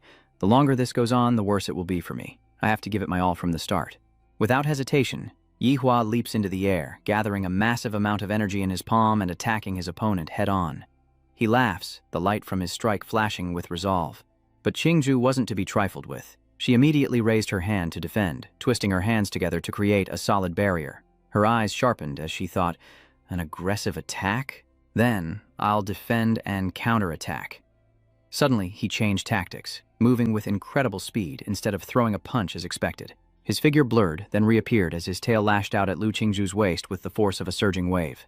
Annoyed, Qingzhu cursed inwardly. He's so cunning, daring to trick me.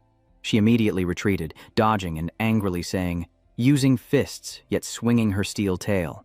Yi He shows no humility, opening his massive maw to unleash a torrent of toxic nuclear energy. Gathering his strength, he leaps, body coiled like a mantis shrimp, ready to strike Qingzhu. The battle is being live-streamed on the forum, and many viewers are commenting, "Oh, poor goddess, all's fair in war and death. This is bad, that blow will throw her off." Yi He's relentless pressure leaves Liu Qingzhu no escape, forcing her to fight back against his overbearing attacks. The two are evenly matched, but Yi He lands a powerful blow. Qingzhu dodges, landing below the platform. Viewers note that Yi He's weapon is pushing Liu Qingzhu back. Can she escape this time? But immediately, Yi He aimed for her stomach, landing a punch that made her recoil.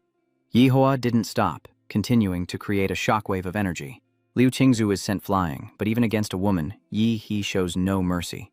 Commenters below say there's no escaping his weaponized claws as Yi He's relentless attacks continue to target her. He raises his sharp claws, his eyes gleaming with dangerous light, and taunts his opponent. It won't be that easy. The young man spins and unleashes a powerful blow, a vortex of energy aimed at Than Truk, forcing her to retreat to avoid the damage. The strange fire's hand clenches as it smirks, Than Truk already enduring a barrage of attacks. Her eyes widened in terror. Were those claws imbued with martial energy?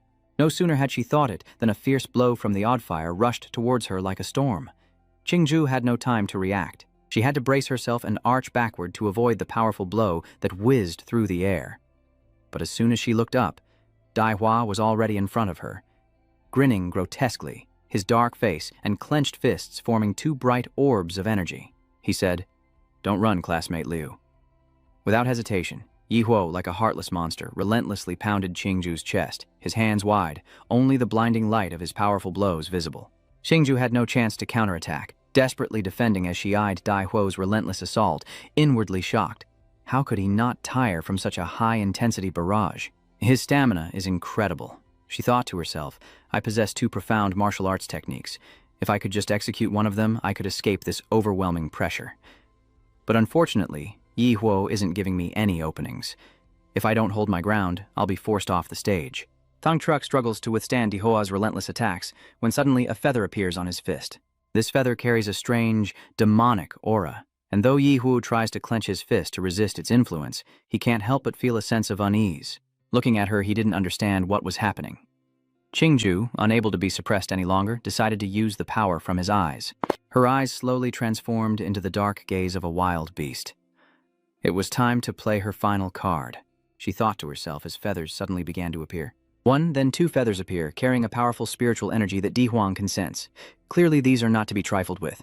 Then, Qingju appeared before him, no longer the weak girl she once was. She transformed into a beastly form, two great wings sprouting from her back, soaring high like a colossal bird. Yihuang looks up, stunned by this transformation. Qingju, with her netherbird bloodline, spreads her wings wide, her body radiating a powerful energy. The announcement blares, declaring that Liu Qingju has awakened the Dark Sparrow bloodline for the first time. She's been holding back, but now she can truly show her strength.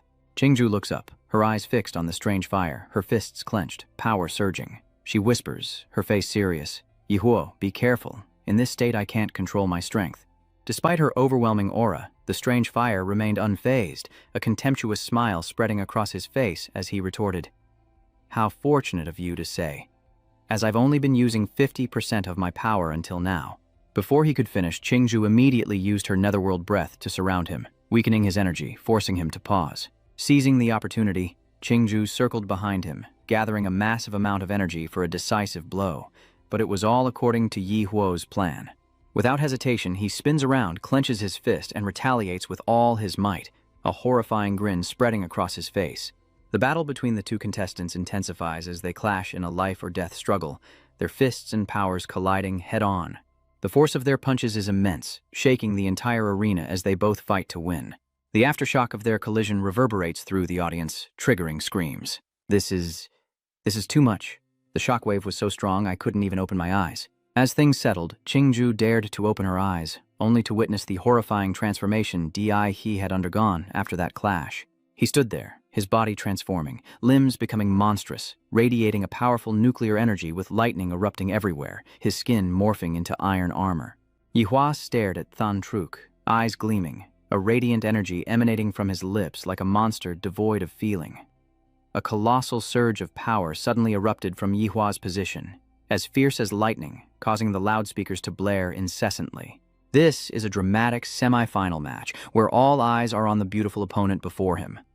The energy radiating from he makes the surrounding air suffocating, and a dangerous surge of power is building. The announcer blares, "What's going on?" It looks like Yihua's true demonic form is gathering power. Yihua suddenly transforms, shifting into an impressive new form. Hard scales erupt from his back, unleashing a powerful energy that shatters the arena floor beneath him. The MC can't look away from his back, where massive scales are storing nuclear energy, and his spine protrudes, drawing in a huge amount of power gathering in his mouth. He crouches, mouth agape, unleashing a spiraling torrent of power towards Qingju, shockwaves of light erupting around him. The energy blast was too fast for Qingju to evade, forcing her to use her wings as a shield, bracing for impact. Her eyes, brimming with spiritual energy, betrayed her mounting tension as the immense energy column relentlessly advanced. And just as it touched her wings, a violent explosion erupted, sending radiation scattering everywhere. Qingju used her bloodline awakening, Feather Shadow, to counterattack, but many of her feathers fell under the pressure. The scene descends into chaos as the announcer blares, "This is bad. Yihua's aura is disrupting Qingju's feathers." The aberrant made no concessions, but neither was Qingju an easy opponent. The audience below paled, affected by the whirlwind of the battle. Suddenly, brilliant golden lights appeared before them like glowing honeycombs, shields that stood firm, effectively blocking the alien energy. His power clashes against the barrier, causing terrifying explosions, a barrier created by Anthan's mayor, Hoang Kin.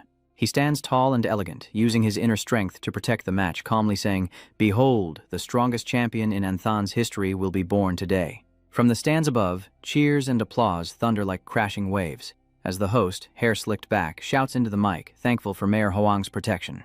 Back on the arena floor, droplets of crimson blood were scattered across the ground.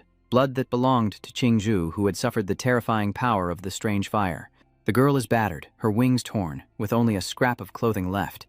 Exhausted, Than Truk struggles to speak. "With a single blow, he shattered my Dark Phoenix defense. Can I even win?" Whispers echoed in her mind. From a young age, Liu Qingju bore the heavy burden of her family's generations. She was the hope of the Liu clan's revival, and she couldn't afford to lose. The ancestors of the Liu clan are watching you. Don't disappoint us. Always appear strong, but inside, Qingju is just a fragile girl. Her mother's words echoed in her heart. Thon Truck, I've poured my heart into you so that you can revive our family. She was never allowed to be willful, never allowed to decide for herself. She always felt so weak. Mother, I can't breathe anymore. Her helpless gaze turned to her opponent as she whispered, I'm so tired. Dihua stood before her, powerful and confident, his eyes those of a victor. Looking at him, she thought, Yihua is just too strong. Losing to an opponent like that is nothing to be ashamed of. She resolves to fight to the end, pouring her remaining strength into the battle, even though her body is covered in wounds. I'll deliberately leave an opening, and he will notice and finish me. If I lose, I can never face my family again. Maybe it's better to die here. Startled, Qingju asked, Why didn't you dodge? Yihuo stared at her coldly, his voice devoid of emotion. Fellow student Qingju, why has your fighting spirit vanished? Having been seen through, Qingju was shocked, her eyes widened, and his eyes became tense and extremely angry, his face darkened. Do you really see me as an opponent? I don't want to win this top spot with such underhanded tactics. Thon Truc was stunned by Dihua's strength, her eyes filled with mixed emotions and fear of what was happening before her. Without hesitation, Dai He lunges forward, landing a solid punch on Qingju's face, who can only raise her hands in defense. Di doesn't stop, continuing to kick Thon Truc, who falls and can't bear it anymore. She cries out, You monster, no one has ever dared hit me like this. Despite the brutal beating, Qingju desperately cries out, I was going to let you win, so why do you insist on chasing me? At this point, Qingju's endurance reached its limit, unleashing her hidden power, and the energy field around her erupted violently as she screamed, Don't hit a girl in the face, you bastard! Finally, the fusion subsided, and with a grin, he looked at her, his eyes gleaming. That's right. If you don't want to be hit in the face, wake up. It seems the strange fire has helped Thon Truc unlock her ultimate power, and her current form is stronger than ever. Her wings fully recovered, even larger than before, radiating a powerful and deadly aura. She sighed, her eyes sharp, determined to defeat him. As you wish. I will use my strongest form to defeat you. Thon Truc has reached her ultimate form, wings spread wide, radiating brilliant and formidable power, leaving Dihua in awe. A smirk crept across his face, his eyes gleaming with excitement. So the true form of the demon beast has finally emerged? Now this is getting interesting. Yihua quickly activates his demonic form. His body tenses, each cell transforming into tough scales, and blue flames erupt around him, creating an intense surge of power. The youth grinned, feeling like he was about to have the most exciting fight ever. He opened his mouth wide like a beast, took a deep breath, and shouted, In that case, I can't hold back either. Daihua leaps forward, the force from his feet creating an explosion that shakes the ground beneath him, while Liu Qingju anticipates the impending attack. Her eyes sharpened. She couldn't just wait to be attacked without fighting back. Immediately, a fierce vortex of energy appeared around Qingju. It quickly sucked in, forming a giant tornado, its aura shining brilliantly as Daihua charged forward with unstoppable force, kicking up a cloud of dust. Without hesitation, she inhaled deeply, opened her mouth, and unleashed a powerful energy field. Shockwaves erupted, matching his strength. Qingju poured everything into this battle, and when their powers collided, the entire area trembled. At that moment, Qingju's sonic wave swept toward him, and Yihe reacted swiftly. He glared at her, his voice stern. You think you're the only one who can shout? But Qingju was used to this tactic and didn't panic. She raises her hands ready to meet the blow and says, Same old trick. I won't back down this time. I'll face you head on. Atomic Earth Breath is activated, and at the same time, Qingju focuses all her power into her hands, forming an energy sphere. The sphere ignited, instantly transforming into countless arrows aimed directly at the strange fire. The battle between the two intensifies, the outcome uncertain. In the stands, everyone was on their feet as an announcement blared over the loudspeakers. The earth spirit energy of the mystic fire and Liu Qingju's nether bloodthorns collide, creating violent shockwaves as the audience anxiously rises to their feet. This level of impact is beyond what these two fighters can control. To protect the audience, Anthan's mayor, Huang Qin, uses his power to erect 3 massive barrier walls. This protective wall shattered in an instant against their combined power, and after the clash, the arena fell silent in shock. Was that wall created by the mayor? Everyone stared at the remaining rubble, astonished by the power they had just witnessed. Seeing his barrier shattered in an instant, Mayor Huang Jing couldn't help but feel anxious. Had he not intervened, everyone might have been caught in the blast. He thought to himself that the 3 layers of earth vein walls were prepared too hastily this time. not as secure as usual, allowing the attacks of Yi and Liu Qingzhu to collide directly. Who would have thought that this year's exam would produce two candidates far beyond all expectations? Back in the arena, Qingzhu was battered and broken, her slender hand dripping with blood. Her breath came in ragged gasps, and little Kui's right arm was completely destroyed. She's returned to her human form, body battered and weak, but her eyes remain resolute. With difficulty, Qingzhu utters, "Ha, the power of my true beast form is also exhausted." She looks up, her eyes filled with determination as she stares at Yi, refusing to give up despite the hopeless situation. "I can still fight." Yahe stomps his foot, appearing before her. He had returned to normal, without a trace of injury. As for Qingzhu, her clothes barely cover her, and her right arm is useless. She looks at Yi with questioning eyes. "My attack clearly hit you, so how are you unharmed?" Yihua asked calmly, emotionlessly. "If you don't get rid of the radiation on you, you'll be crippled later." These words proved that Dai He attacked, but still left her a way out. Than Truc bit her lip tightly, twitched, then turned her face up. Her eyes widened, and tears streamed down like a spring. "I didn't want to fight this much. Why are you forcing me?" Yahe sat down, gently looking her up and down, saying nothing for a moment. After a moment, he spoke slowly, his playful demeanor gone, replaced by seriousness. "Do you truly not want to fight, or are you stubbornly refusing to acknowledge your desire to win? In your desperation, I sensed your hunger for victory." Than Truc stared blankly, unable to speak, her lips moving slightly as she thought, "Yes, I really wanted to defeat him just now, so I abandoned my defense and used all my strength. But why would I do that? I hate fighting and I wanted to lose quickly." But in that moment of combat, she truly felt it. The exhilaration of fighting for herself and no one else. Just then, Yihe's warm hand gently rested on her shoulder. Qingzhu blushed and looked up, strange thoughts swirling in her mind. "You beat me to a pulp? Is this what a gentleman does? You beat me to a pulp and then heal me." As he transferred energy into her arm, Dihua said, "You carry too many distractions into battle." Unlike the others, Dai He wasn't arrogant. He looked at her with recognition and said softly, "But you are still the strongest opponent I've ever faced." Then he turned back with a slight smile. "If there's a chance next time, I'd love to have a pure battle with you." Liu Qingzhu's heart suddenly fluttered. Her face flushed crimson as she gazed at Yihe, unable to tear her eyes away.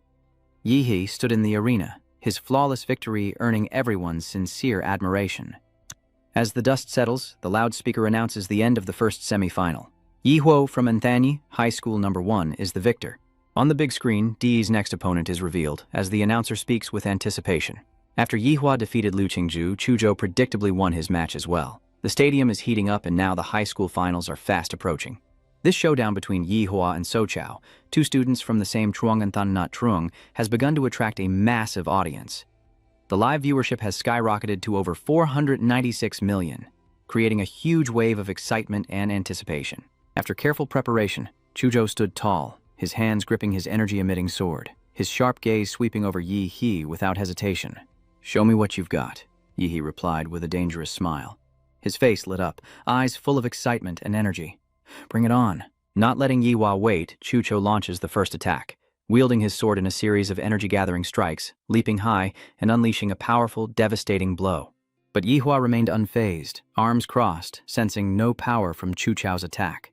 He shouts, "Adam!" and instantly, a powerful beam of energy erupts, shattering Chuzhou's attack.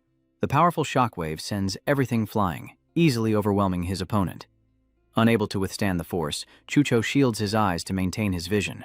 Holding his shining blade, he cryptically says, "Too lazy to find my clones, are you?" So, he's just going to brute force his way through all the clones? Realizing the disparity in their strength, Chuzhou immediately felt the difference in power. "My defense is useless against his strange fire. Among those my age, who could possibly fight him head-on? What a monster!" Undeterred, Chuzhou focuses his mind and resolves to change tactics, his eyes shifting color, revealing his determination and a new strategy. "If I can't fight you up close, then I'll fight you from afar." He roared, his bloodline awakened, and in an instant, his body transformed into a massive, ferocious dragon. His body contorted, his hands and head transforming, creating an awe-inspiring sight as he focused his energy and unleashed a devastating attack. Crying out, "Frost Demon Dragon!" This astonishing sight leaves the audience in awe, and the livestream chat explodes with comments. "No way! Chuzhou can create a giant ice mountain. He's the ice demon dragon incarnate. Soaring in the air, facing the strange fire, Chujo emanates a powerful aura of icy energy as the crowd cheers him on to defeat the great devil of strange fire. The massive ice mountain created by Chujo covers the entire arena, completely sealing off the strange fire, and the crowd in the stands is shaken by Chujo's power. But just as Soju felt his body being heavily affected by the power of the ice, he could only think to himself, "Suddenly, the eruption of ice is having quite the impact on my body." Meanwhile, the announcement blares, heightening the tension as the ice mountain begins to melt. As expected, the anomaly with its terrifying power began to melt the ice mountain, unleashing a powerful atomic energy beam from its mouth, completely destroying Chujo's ice mountain. Chujo was stunned, his eyes wide with disbelief. How could it be so easily shattered? He reacted quickly, creating another ice mountain to defend himself, but the storm of energy continued to surge toward him. A massive explosion erupts, engulfing everything in energy and smoke. As it clears, Yihua slams a foot down and coldly states, "Han Ma Long, your power is useless against me. It seems I completely overpower you." Sighing, Chu realizes the difference in their strength is too vast. "Di, face my ultimate move, a technique I was saving for Lu Qingzu, but now I'll use to defeat you." Chujo tenses, his great sword glowing as energy surges into it. He cries out, bringing the sword down in a devastating strike. A massive sound erupts, shaking the entire arena, and soon drops of red blood begin to fall, signaling that the tension is far from over. Yihua raised his rough, calloused hand, blood dripping from it, but his voice was unwavering. "If you get a better sword, you might stand a chance." But the biggest shock wasn't his words, but the purplish pallor on Chujo's face, unable to believe his sword had been completely destroyed. My sword is broken. What chance did I have?" Dihoa, with his usual mocking grin, responded to his despairing opponent, "Well, slightly better than those begging for scraps." He knew his own strength, and when Chujo realized the situation, with a slight change, he raised his hand and declared, "I forfeit." The battle ended unexpectedly and easily. The loudspeaker announced, "Enthong entrance exam, Dihoa wins." He stood there, scratching his head sheepishly amidst the dust and wreckage of the arena, as the livestream audience erupted in excitement. "Wow, I knew I wasn't wrong about him. He's amazing. Chujo is strong, but he's nothing compared to Yihua." Praise flooded social media as Yihua's victory spread like wildfire, and the likes kept pouring in. Yihua, this dark horse, is truly dark to the end. Everyone joyfully shares this victory, especially the students of Anthon, who witnessed this historic moment. With this victory, Yihei becomes the strongest valedictorian in Ancheng's history, his name etched on every billboard in the city. And now, as the forums erupt, congratulations pour in and the crowd roars, unable to contain their excitement. And now, the MC and Huang Qing take to the stage, pointing proudly at Yihuo saying, "After 3 days of intense competition, the Ancheng Class 24 exam has found its champion, Yihuo from Ancheng High School." With an embarrassed smile, Yihuo scratched his head. The MC continued, "Yihuo, I hear your strength comes from a long period of growth and accumulation. So, student Daihei, do you have anything you'd like to share?" He's a little nervous, thinking to himself, "What a cultured person. Even a simpleton like me can speak so eloquently." A moment later, Daihua calmly smiled and said, "Ahem. First, I must thank my teacher, who never gave up on me even in my darkest hours. It was you who helped me regain my will." The scene shifts to the homeroom teacher, hugging the TV and sobbing. "I'm not worthy of your praise. Yaihua, as your teacher, I failed to notice your potential. I'm so sorry." Before he could finish, Yaihua heard the principal beckoning him over. The principal? He thought in a panic. The principal signaled and whispered, 2 million. "Dihei, make a statement about our Ancheng number 1 high school. I'm awarding you a 2 million scholarship." Yihua's eyes lit up at the sight of the money, and he immediately responded into the microphone, "Oh, thank you, my beloved school. Thank you, dear headmaster. Without your brilliant leadership, how could I be here today?" Then raising his hand high, Yihua continued with fiery spirit, "Finally, I want to thank myself. Without my own effort and intelligence, I, Yihua, wouldn't have achieved this glory." Just then, a system notification appeared. "Congratulations, host, for achieving the title of top scorer. You've been awarded 1 random ability draw." Yihua was surprised. His eyes lit up and he exclaimed in his heart, "Top scorer? So there's an achievement system?" In the stadium hallway, after winning the top spot in the exam, Daihua ran like he was being chased by dogs. Behind him, reporters swarmed like bees to honey, pelting him with questions. "Daiho, do you feel pressured being at the top?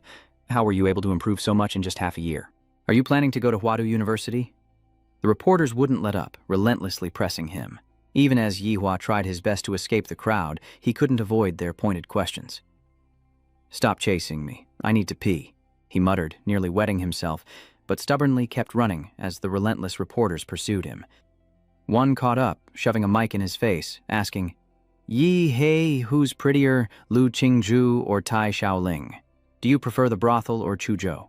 Despite his desperate escape, Yihua betrayed no reaction, his face darkening. His weariness was evident, but he muttered that he had no time to waste on these reporters. He sped up, leaving the reporters in the dust, their cries of regret echoing behind him. Wait, one last question. Entering the basketball arena, Ahe finally escaped the reporters. He stood there panting, clenching his fists, and smirked to himself. Ha! He'd finally escaped them. Lost in his victory, a dark shadow suddenly appears before him. "Congratulations on topping the charts, Yihua." Yihua turned around in a panic, wondering if there were more reporters. But no, this wasn't a reporter as he thought. The man politely removed his hat, carrying a mysterious briefcase, and greeted him with a friendly smile. "Don't misunderstand. I'm not a reporter. I'm from Huadu." His serious gaze fixed on Yihua as he continued. "Now, let's talk about your gene lock." Yihua was a little confused and didn't rush to answer. "Gene lock?" He thought to himself, "I haven't unlocked any gene keys. My abilities all come from the monster template?" He knows my abilities. Who is he?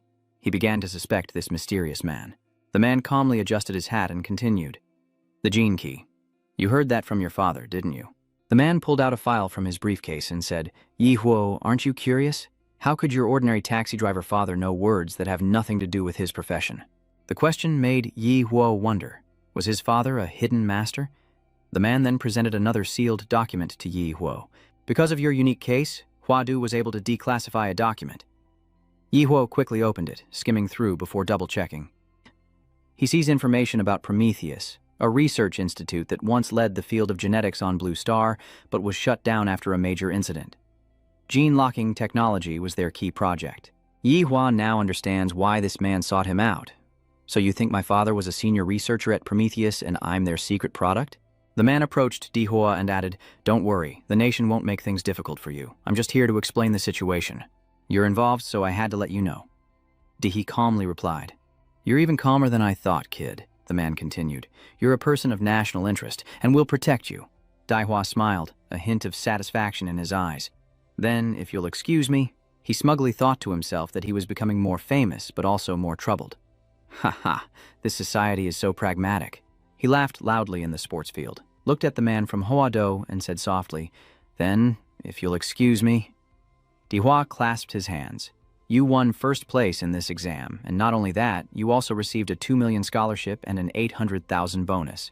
But what excites him the most is the chance to draw new templates, a feeling he can't contain. So excited he feels like he's about to explode, a pleasure that makes him numb."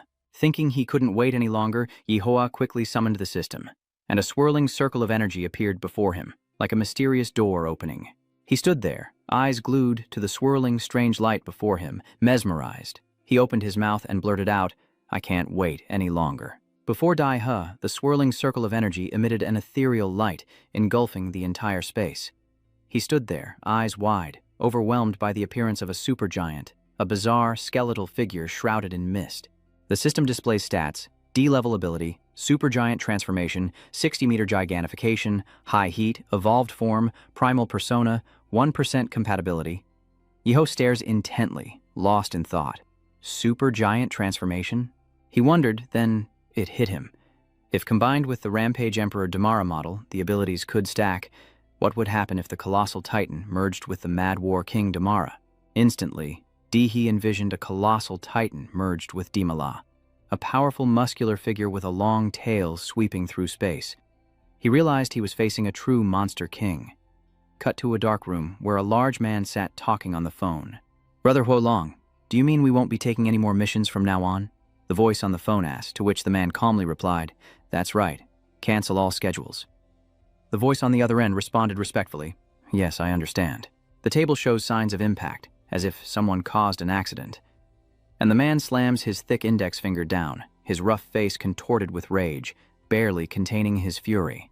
A voice from beyond reports, "We regret to inform you that we didn't find your brother's body in the mystic realm, but at his last known location, we detected traces of radiation." The man pauses, then whispers, "Little brother, I told you to stay away from the underworld." Why didn't you listen? Mother told me to take care of you. On the TV screen, the results of the competition were announced. In the Anthan finals, Dihwo emerges victorious, and the man watches the screen with clear interest. He approached the TV as if to pat Dihwo's head, acknowledging him as a rare genius of Anthan. The capital will surely fight for him, but he admits his regret. But alas, they won't wait for him to enroll. Back at Yihwo's residence, a package has arrived. He was training when he was interrupted by a package. Who would send me something when I'm about to enter the new trial dungeon? Di Hua pulls out the letter addressed to him, which reads, "According to Hua Du Zhonghua's investigation, a new secret realm rift will open this afternoon in Hong Goi Oan Mat village. Estimated level C. I'm planning an expedition.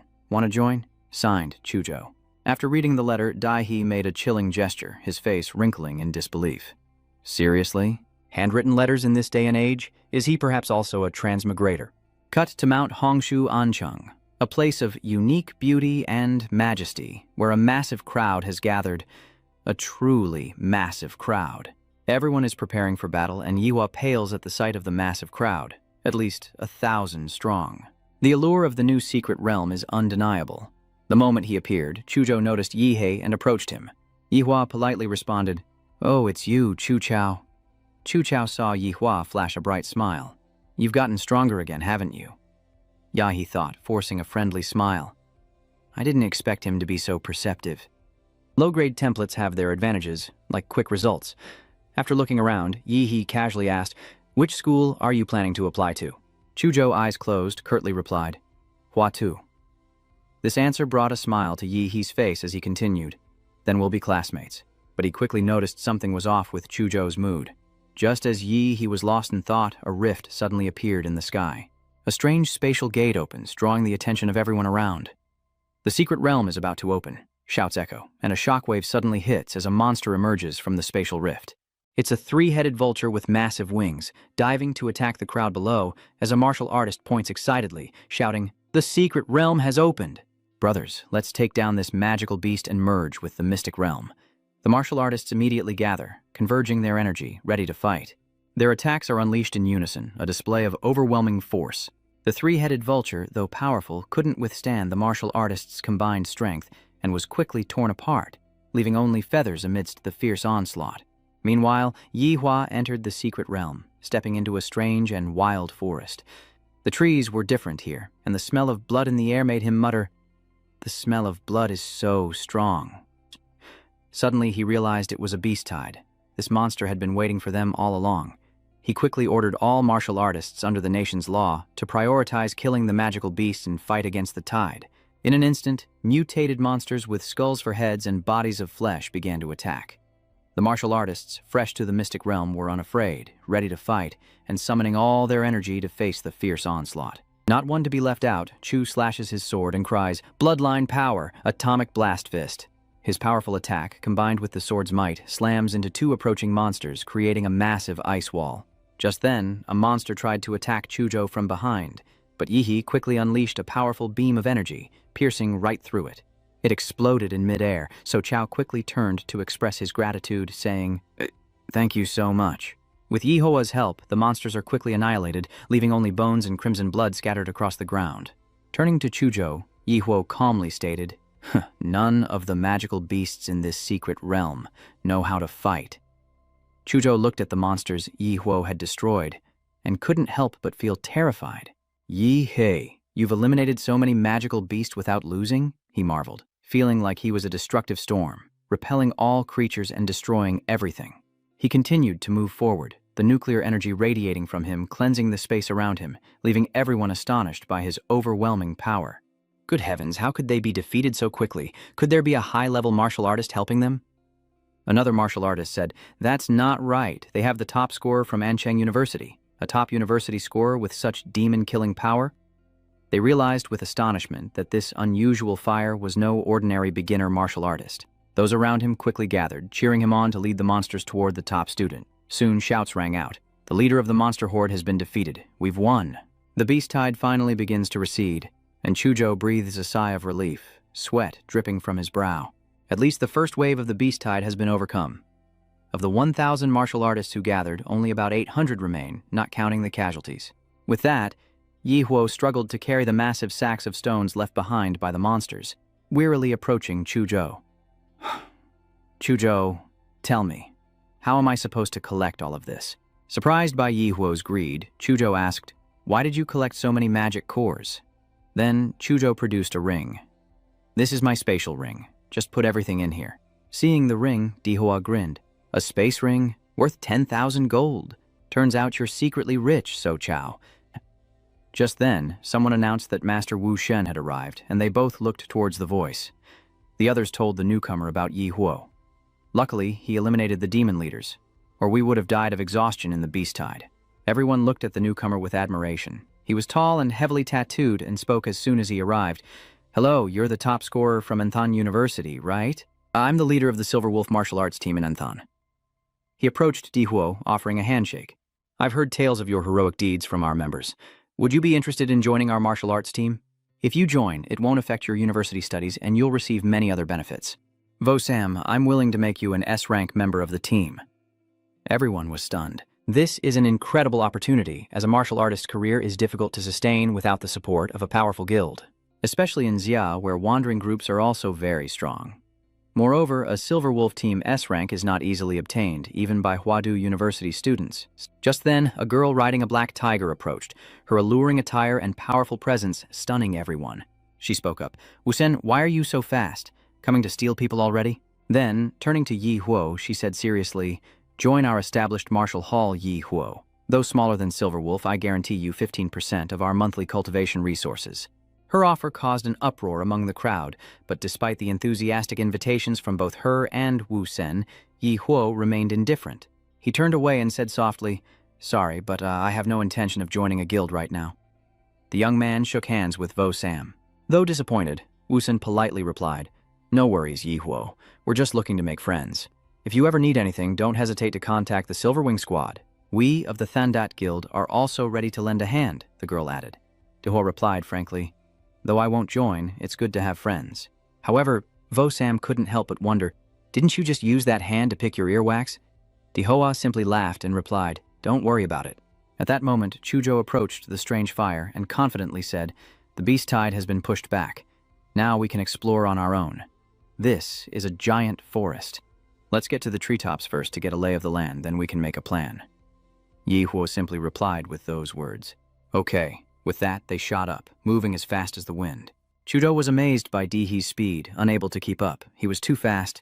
Moments later, they stopped atop the red-leaved trees, and Gio's eyes widened in alarm at the sight before him. What is that? Giant trees appear in the distance. But what terrifies Chuzhou are the monstrous figures, dozens of times larger than the trees, emerging from the mist. But contrary to Chuzhou's worries, Yi Huo looked delighted, his face excited. The more difficult things are, the more he enjoys them, grinning as he says, it's not hard to imagine. We're young. In a few years, we might conquer the Mystic Realm's monsters and uncover its secrets. Looking at Di Huo's confident expression, Chuzhou couldn't help but admit, that's Di Huo for you. While he felt fear towards the unknown, Di Huo was confident he could overcome it. Comparing himself to Yi Huo, Chuzhou could only think to himself, it seems I'm inferior to him not only in martial arts, but also in willpower. He is the true warrior. Now serious, Dai he uses sonic waves to scan the area, his expression shifting into one of battle lust. Their magic cores will be mine sooner or later. Then he turns serious, using his abilities to scan the secret realm for life. Something strange. To the southeast, there's amber, like a vacuum. All white. There's definitely a monster there. The bigger the waves, the rarer the fish. He pointed ahead, ever vigilant. Let's go, Chuzhou. There's a lake to the southeast. Let's check it out. Di and Chuzhou wandered through the dense forest when a familiar voice suddenly echoed. Before them stood the girl who had helped Di in his early days when he was buying jealousy medicine. Seeing Yi Huo, she smiled brightly and greeted him warmly. If it isn't our Yi Huo, the champion, I didn't realize you were so strong. A teammate of Yule chimed in with a friendly expression. Oh, Yule, you know the Anchang champion? Another girl looked up from below, smiling. Yeah, hurry and introduce him. Di Huo was so impressive when he scattered the herd of beasts earlier. Dihua quickly approached Vuli's team and asked her, how long have you guys been here? Vulu smiled brightly and approached, answering enthusiastically, we just arrived. We have 2 teammates who are excellent swimmers exploring the lake. Near the lake, a man emerged from the water, gasping for air as he clung to the grass, exclaiming, we're rich! We're rich!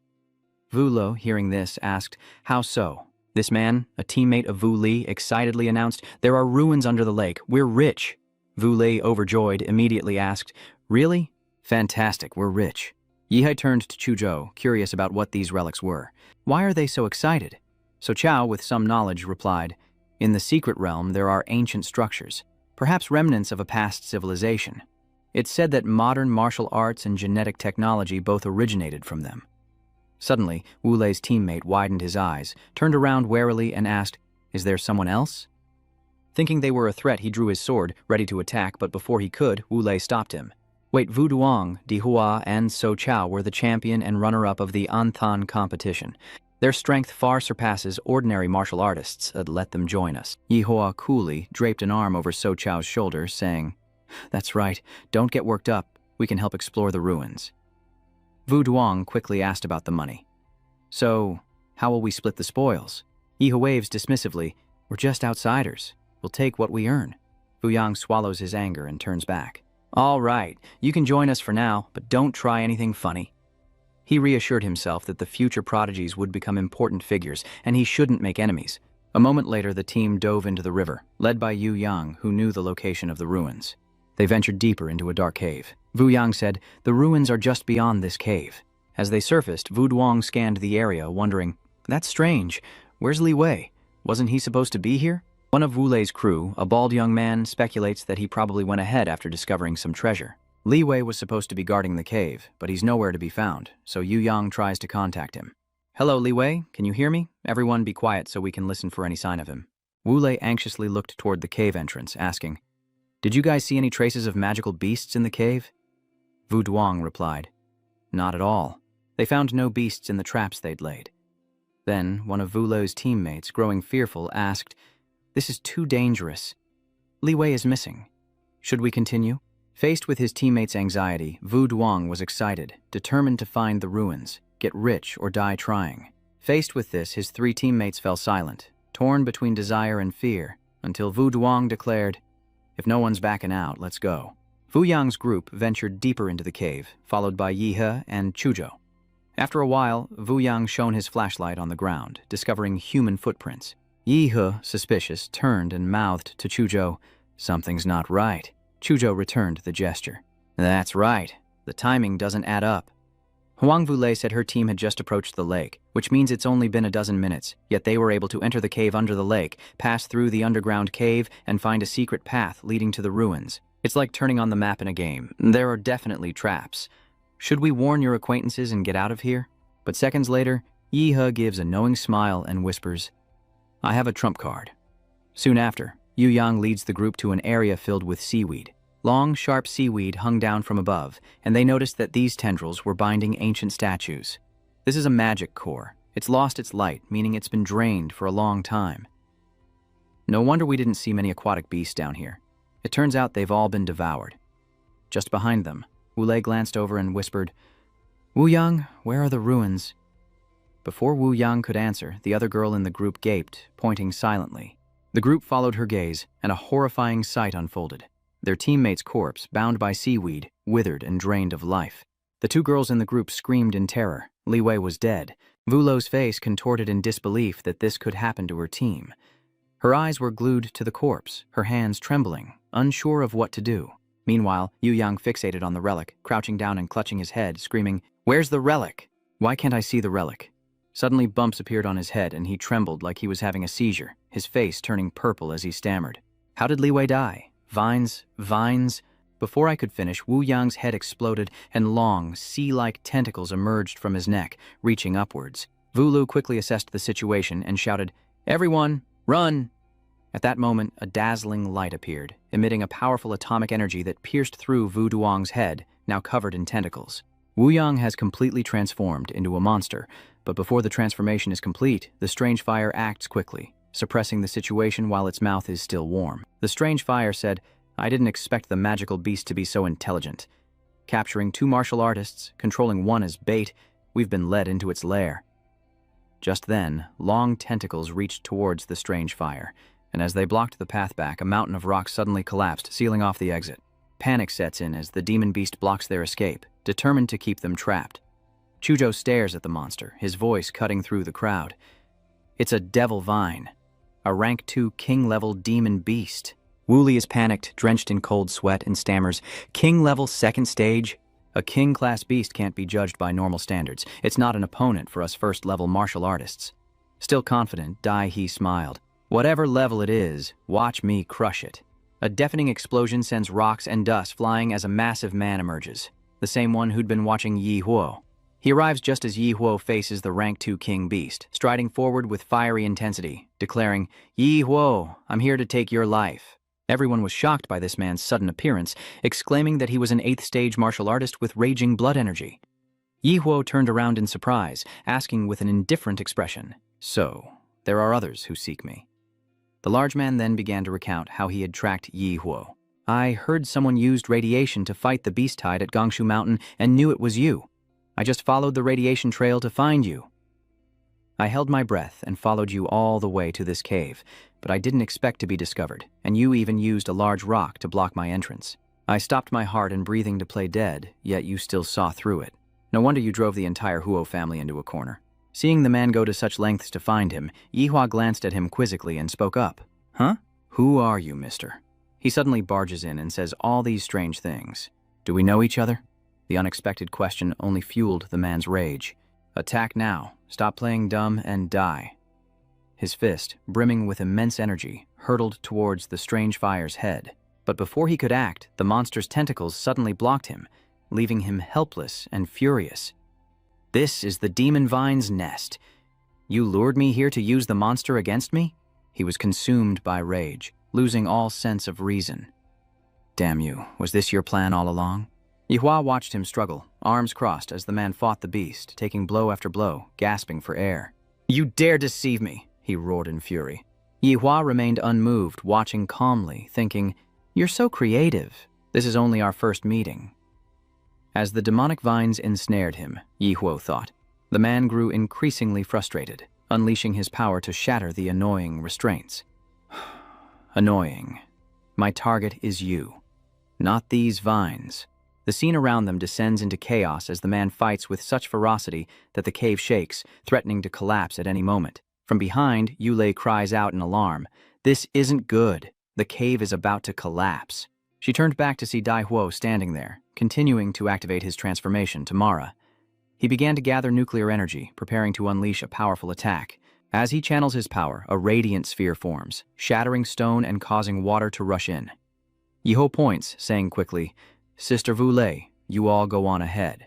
The team quickly retreats, but the troublemaker persists, attacking Di Huo. Just then, Chuzhou arrives, sword drawn, blocking his path, declaring, "Not while I'm here. You won't touch Di Huo." Unafraid, the man sneered, "Haha, kid. I'm an 8th stage martial artist. These ice shards can't hurt me." But before he could act, Dai Ho unleashed a powerful punch straight to his face. "Hey, busybody, what are you looking at?" He looked up just in time to see Dai Ho's fist coming right for his face, with no time to react. As a result, just one blow from Yi Hua crushed him into the ground, the light from the punch illuminating the cave. Not wanting Chuzhou to get hurt because of him, Yi Hua turned to Chuzhou and said, "You go first. He's too strong for you to handle." Then the young man turned back, his eyes now completely serious. "Let me handle him. He's already weakened from my attack." The group followed the direction Yi Huo pointed and swam back to shore. With Wulei's group safe, the demon vine went berserk, shaking the lake bed. A moment later, as Suzhou surfaced, Wulei anxiously asked, "Where's Yi Huo?" Sorrowfully, Zhou didn't answer, only turning his head towards the underwater cave, implying it was there. Back in the cave, the strange fire's shockwaves were wreaking havoc, emitting an incredibly powerful nuclear energy. He strains to activate a new form, and with everyone gone, the flames dares to use the newly updated Titan persona in the system. Activating it, he quickly crushed the strange man with a massive Titan hand, leaving the large figure floating on the surface, bruised and battered. The shockwave from Yi Huo staggers everyone above, and Chuzhou stares in disbelief at Yi Huo's massive form. Soon after, Di Hua returned to normal and swam to shore, his naked body emerging onto the grassy bank. Seeing him, Chuzhou ran over and called out to Yi Huo, who was too afraid to climb ashore. "Chuzhou, lend me some clothes." Later, the young man dressed and sat down, enduring everyone's questioning. Chuzhou immediately asked, "What was that explosion just now?" Exhausted, Yi Huo sat down to rest and revealed that the culprit was a mysterious martial artist who detonated a plasma bomb, sacrificing himself along with the demon vine. So Chow was shocked. Isn't a plasma bomb a restricted military item? How did he get his hands on one? I saw an explosion even bigger than a plasma bomb. Still, Chu felt doubtful. He spoke again, resolute, saying he saw a giant figure in the smoke. Fearing discovery, Yihua paled, broke into a sweat, and quickly denied it. No, it was just an illusion. Yihua breathed a sigh of relief, thinking, I'm glad I got away with that. It wouldn't do for them to know about his monster template ability. He went a bit overboard, crushing that martial artist to get the Devil Vine's magic core. Everything's settled, and it's time to part ways with Wu Li's group. She waves goodbye. Dihua, we'll be going now. Sorry for making you come all this way just to save us. We'll compensate you when we leave the secret realm. Yihua waved back politely and enthusiastically. Don't mention it, Miss Wu Li. Consider it repayment for your help last time. If you compensate me, I'll be the one in your debt. Now, only Yi He and Chuzhou remain. They exchange serious looks, then whisper in unison, time for some monster hunting fun. 3 days later, at the entrance to the Gongshu Mountain secret realm, Yi He and Chuzhou finally clear the dungeon. They jumped out, and the moment their feet touched the ground, they looked up. No way, the Pig Mountain from 3 days ago is now a small town. Above them, large aircraft soared through the sky. They were stunned. A small town built in days, complete with transport planes. The construction capabilities of Sia are truly frightening. He rushed to the exchange counter and slammed a bag of spirit stones onto the table. The clerk cautioned, please be careful. You won't benefit if anything gets damaged. Yihua scratched his head sheepishly. Sorry, but I'm carrying so much stuff. If I don't hurry, I won't be able to finish checking everything in time. The woman at the counter replied enthusiastically, rest assured, we're professionals. Relieved, Yihua took out the spatial ring on his hand and softly uttered, okay.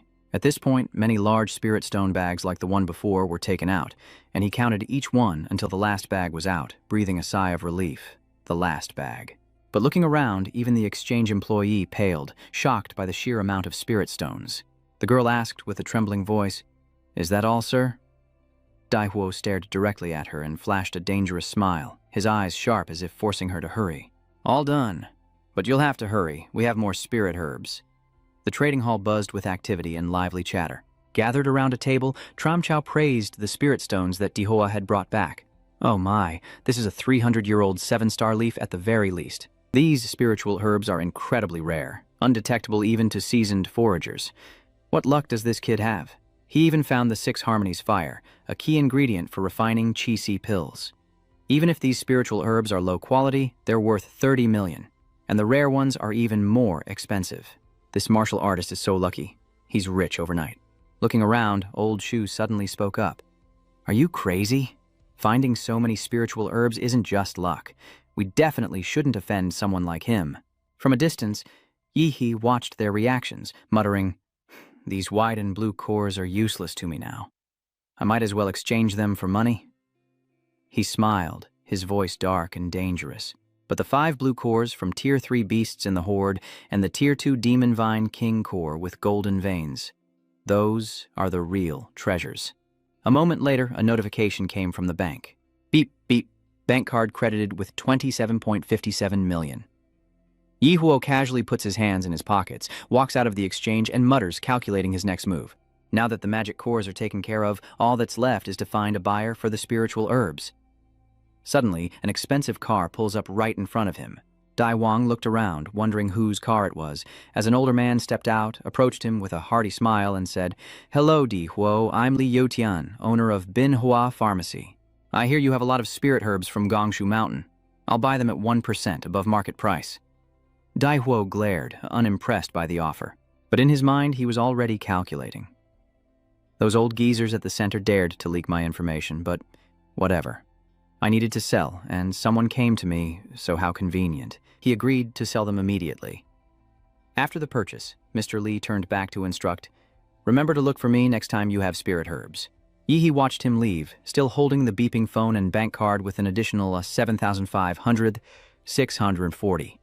Looking at the money added to the account, he muttered, this much money isn't even worth a 10% increase in strength. Personal combat strength is the only truth.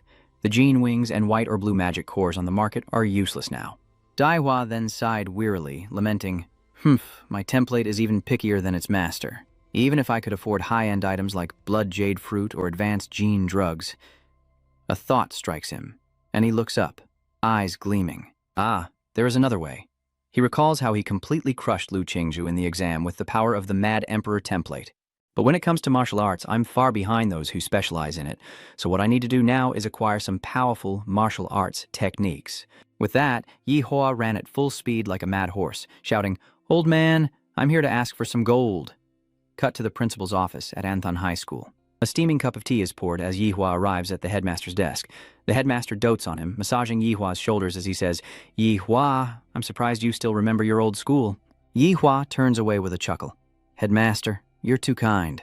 The principal nodded, acknowledging Dia's status as valedictorian and a role model for Anthon. But this champion was here for a scheme to make more money.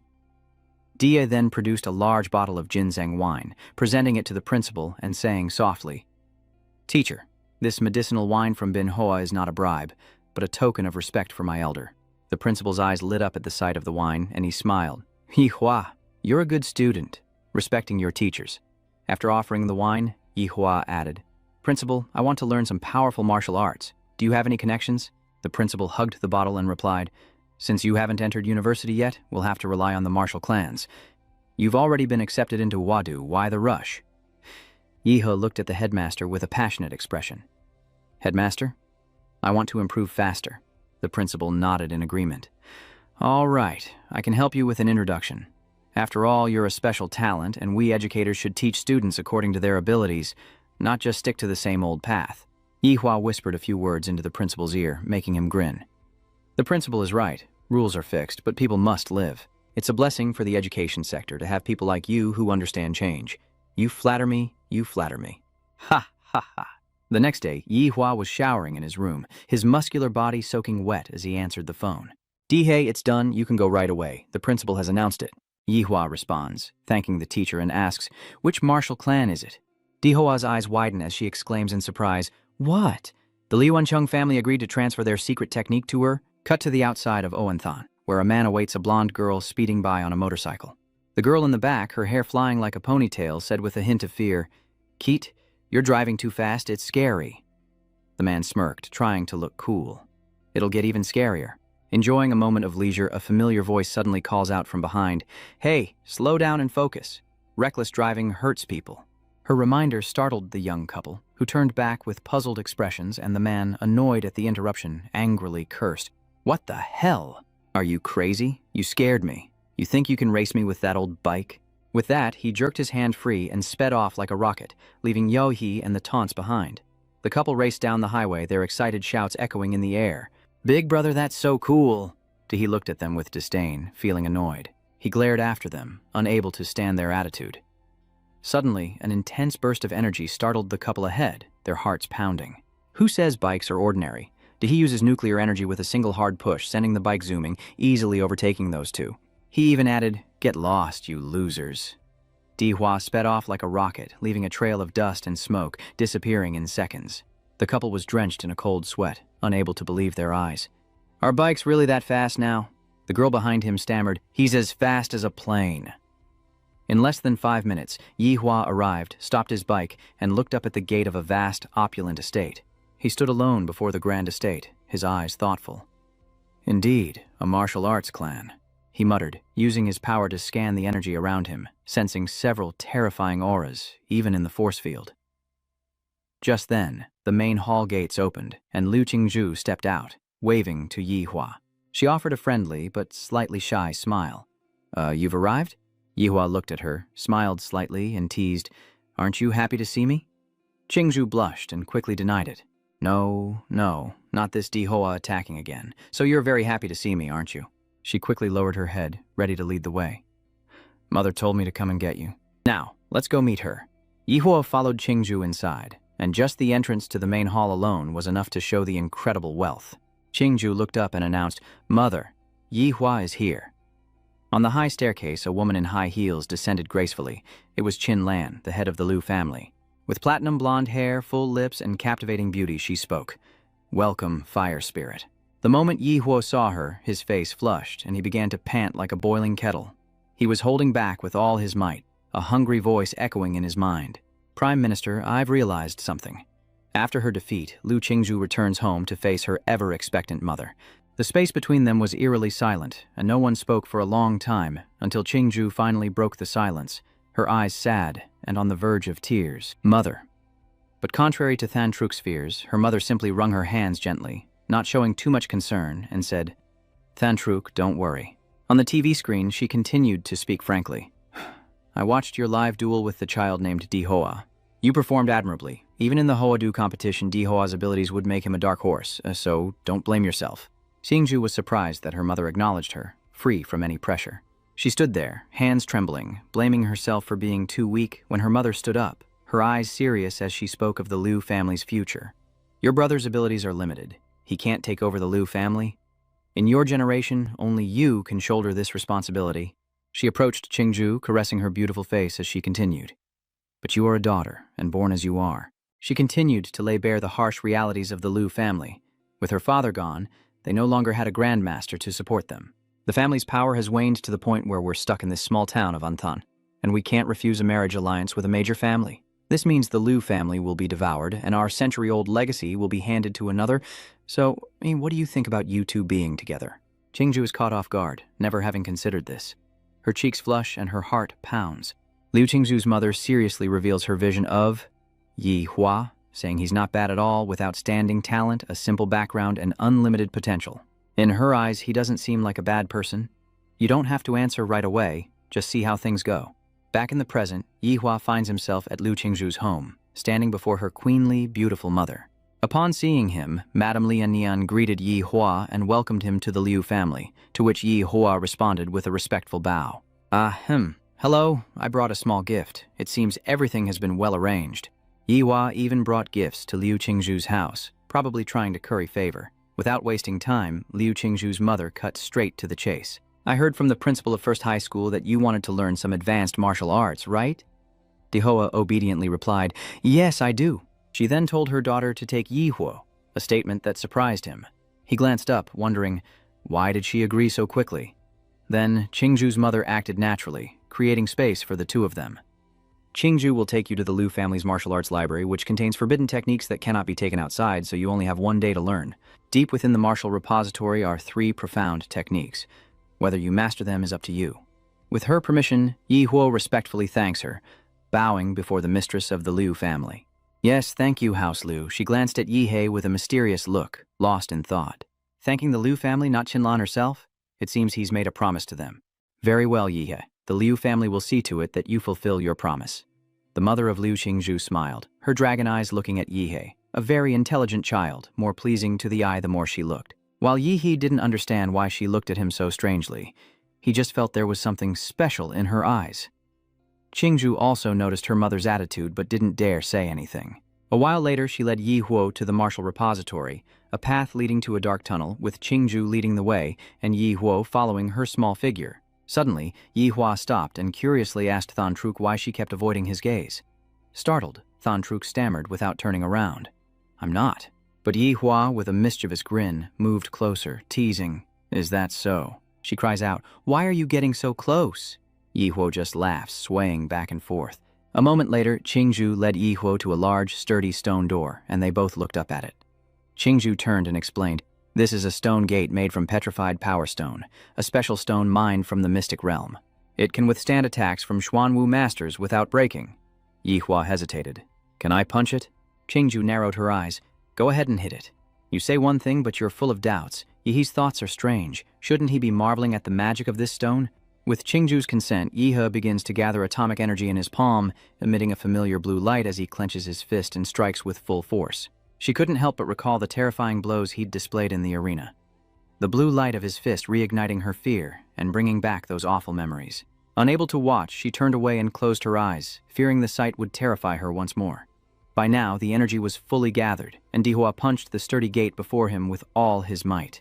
A surge of power from his punch shook the entire tunnel. He thought it would shatter everything, causing an earth-shattering explosion, but as it hit the door, the energy vanished, the air stilled, and everything went eerily silent. Suddenly, Liu Qingzhu couldn't help but laugh, covering her mouth as she giggled, while Yi He stood there, dumbfounded as to why the door hadn't reacted. It felt like his punch was just a tap on a stone wall, like punching into the ocean, the force almost completely absorbed, leaving no impact. Qingju couldn't help but laugh. "Let's go. I'll take you inside. There will definitely be some interesting martial arts for you tonight." Smiling inwardly, she thought, "He, so you finally admit defeat." Qingju began the introduction. The martial arts here include movement techniques, defense, body refinement, and swordsmanship. Then she gently asked, "Which one do you want to learn?" "It's simple, just use this personal card to unlock the permissions." Without hesitation, Dai He asked, "Where are the Zhuanhuang martial arts?" She led him to an area with modern card scanning equipment and said, "The Zhuanhuang martial arts are in the deepest part of the small stone chamber, and you have to scan your card to enter. But you won't be able to grasp it right away. You'll only learn a little bit. I don't even think your mother unlocking your authority is a good thing. I can help you choose some martial arts techniques that suit your abilities." Yi He wouldn't stop, jumping closer to Qingju, teasing with a smile. "Are you worried about me?" Annoyed, Qingju blushed and thought, "I don't want to talk to this guy anymore." Yi He continued, You don't need to worry about me. I know what I'm doing. If I'm going to learn, I'm learning the best. These are Zhuanhuang martial arts. I'm not about to pass that up, or I might as well go home." He curiously asks, "Is this door made of black power stone?" Qingju slowly enters the password and replies, "It must be strictly guarded for the Zhuanhuang martial arts chamber. This black energy stone is incredibly rare, something not easily obtained." Thuntruk continued, reminding him that the Liu family had been collecting this stone since his great-grandfather's time. Inside are many extremely secure safes, heavily guarded, sturdy, and each bears the inscription, "Flesh Imprisoning Demon," she explained proactively before Yi He could ask. Learning mystic martial arts isn't just about watching, it's about feeling the author's intent within the technique. If you can't sense it, or if your attributes clash with its meaning, you can't cultivate it. The Zhuanhuang martial arts are living things. It's not the student who chooses the technique, but the technique that chooses the student. The more Yihua heard, the more excited he became, a wide grin spreading across his face. Then, for corporeal prison demon arts, I am the chosen one. And then, a safe containing corporeal prison demon arts was opened. Now, Yihua's presence is even more terrifying than what's in the safe. He stands firm, hands in his pockets, eyes gleaming with anticipation. Suddenly, his expression changes, worry etched on his face. So the mystic martial art isn't a book, but a statue? Before him was a statue of a mutated demon monster, sitting on corpses, trampling the heads of those it had slain. Yahi warily turned his head, wondering, "This is the so-called martial arts resonance? So, I've entered the world of martial prowess?" He recalls the past, when Yihua exclaimed in surprise, "The profound martial art isn't a book, but a statue." Liu Qingzhu explains, "It's not just statues, it could be paintings or tools. Anything can become a vessel for martial intent. That is the wonder of a grandmaster." She sternly explains, "Only grandmasters can condense martial prowess into objects to pass on to future generations." Then, Liu Qingzhu coldly turns and leaves. "It's up to you from here." Confused, Dai He turned back and asked, "Up to me?" "Hey, sis, you haven't told me how to learn this thing yet." Her eyes full of meaning, the corners of her mouth slightly raised, she says, "Feel the martial intent. If you have the affinity, you'll naturally sense it." He was clueless, a blank stare on his face. Dejected, Yi He flopped down, nonchalantly saying, "So it's all about fate, right? Guess I'll take a nap." In the monitoring room, Liu Qingzhu witnessed his every move, her fists clenched in anger as she cursed, "Dihei, only you could do this." Back in reality, Daihua sighs and talks to himself. So this martial arts world is like a spiritual world. Without any martial arts and unable to even perform Demora's nuclear reaction, it seems I've reverted to my weak human form. Suddenly, a mechanical voice echoes, and the system displays a notification. Host's consciousness detected in a special space. To prevent the host from suddenly dying, the control panel will maintain the host's spiritual body. He sighed, relieved that the monster template was still intact. Suddenly, a man appeared on the statue's broken arm, laughing and saying, "Only a true man can inherit my martial arts, otherwise I'd rather let it rot in the ground." Yihua turned back in surprise. Liu Chenghu looked down, a fierce grin on his face, challenging him. "Kid, prove to me you're a real man." As lightning flashed, the man remained high above, saying, "When the storm comes, 100 demons will prowl. Guard this dilapidated temple, and don't let those devils defile the Bodhisattva. Succeed, and I might just teach you a thing or two. Fail, and you'll be driven mad by 100 demons, forever unable to master the martial arts. If you're a weakling, run now." From the ceiling, droplets began to fall. landing on Yihua's nose as he wondered, "Is it raining?" It seems the test has begun. Liu Chenghu has disappeared, and the rain begins to fall harder. He slowly tightened his grip on his sword and was immediately swarmed by demons. He fearlessly glared back at them, eyes wide with defiance, as the demons swarmed in like ravenous beasts. Yihua took a fighting stance, swinging his sword to decisively eliminate the demons, his eyes blazing with murderous intent as he struck. He suddenly grins, realizing that the trial wouldn't pit unarmed martial artists against 100 demons. There must be hidden tools. With that, he charges into the fray, thunder and lightning erupting around him. Yihua swung his sword wildly, as if dancing among the demons, as Ryu Xiangho, who had been watching from the rooftop, chuckled derisively. These demons carry the killing intent of the old man. A mere martial disciple dares to leave the protection of the ruined temple, seeking death. It seems this trial has attracted another fool. Warriors these days just aren't what they used to be. Every time I have to clean up their messes. These demons relentlessly attack the strange fire, and one seizes an opening to strike from behind. But what is this level he speaks of? Regardless, he avoided the surprise attack. Even he was stunned by Yihua's skill, marveling that the demons couldn't even get close. While the demon was stunned, Yihua looked at his hand, confused, and muttered to himself, "It seems that in the spirit world, the system protects its master, making me invulnerable. Isn't this invincibility?" Liu Chenghu watches Yihua decimate the demons with just a few moves. His eye twitched. How could this kid be unaffected by martial prowess? How did he do it? Yihua pouted, mocking him, saying it was nothing more than hard work and dedication. The demons, now somewhat fearful, began to retreat. Liu Chenghu declared, "Well said, hard worker. If you can subdue 100 demons, I will naturally keep my word and pass on this legacy to you, but let's see if you can handle it." He stood motionless in the pouring rain as the statue shattered, revealing a well filled with mysterious glowing lights. Yihua put one foot on the well's edge and peered down as he continued to explain. "This well contains the essence of the killing intent I condensed in life, and the flesh imprisonment technique is also down there. If you can refine it..." Before Liu Chenghu could finish, Yihua jumped into the well without hesitation. Speechless at his bizarre attitude, he awkwardly complimented him. Well, well, this is the first time I've seen such a unique junior. In Chenghu's memories, he was once the top player in his prime, a hero who braved S-class secret realms. The demonic power came from the flesh imprisonment technique, and he died because of it as his body weakened with age. The vengeful energy he suppressed began to backfire, causing him to go berserk and even kill those around him. To prevent further mistakes, he had to end his own life. Before his death, Liu Chenghu infused his vengeful aura and martial prowess into this statue. Though a century has passed and the killing intent has dissipated, it's still too much for a mere martial disciple to bear. If Yihe can subdue this killing intent, he'll surely surpass himself on the path of the demonic body. In the monitoring room, Liu Qingzhu and Qin Lan are also present. Her eyes widened in shock as she turned to Qin Lan, asking, "Mom, what's happening?" In the monitoring room, Liu Qingzhu and Qin Lan kept a close watch on Yi Hu through the screen, her eyes fixed with worry and confusion. Just moments ago, Yi Ho was sleeping soundly, a blissful smile on his face, but now he's convulsing, covered in blood. Qin Lan calmly takes a drag of her cigarette and explains, "This third Zhuan Huang martial technique is something your grandfather stumbled upon in his old age. He once tried to cultivate it, but even with his grandmaster cultivation, he was directly rejected by the martial intent within the statue and suffered internal injuries. Since then, no one in the Liu family has been able to successfully cultivate this martial art. If it's a power beyond compare, then acquiring it must be something extraordinary to endure.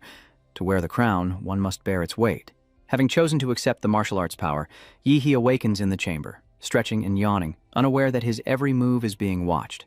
Liu Qingzhu chuckled. "Mom, Yi Ho's training doesn't seem as intense as you said." Qin Lan was left speechless.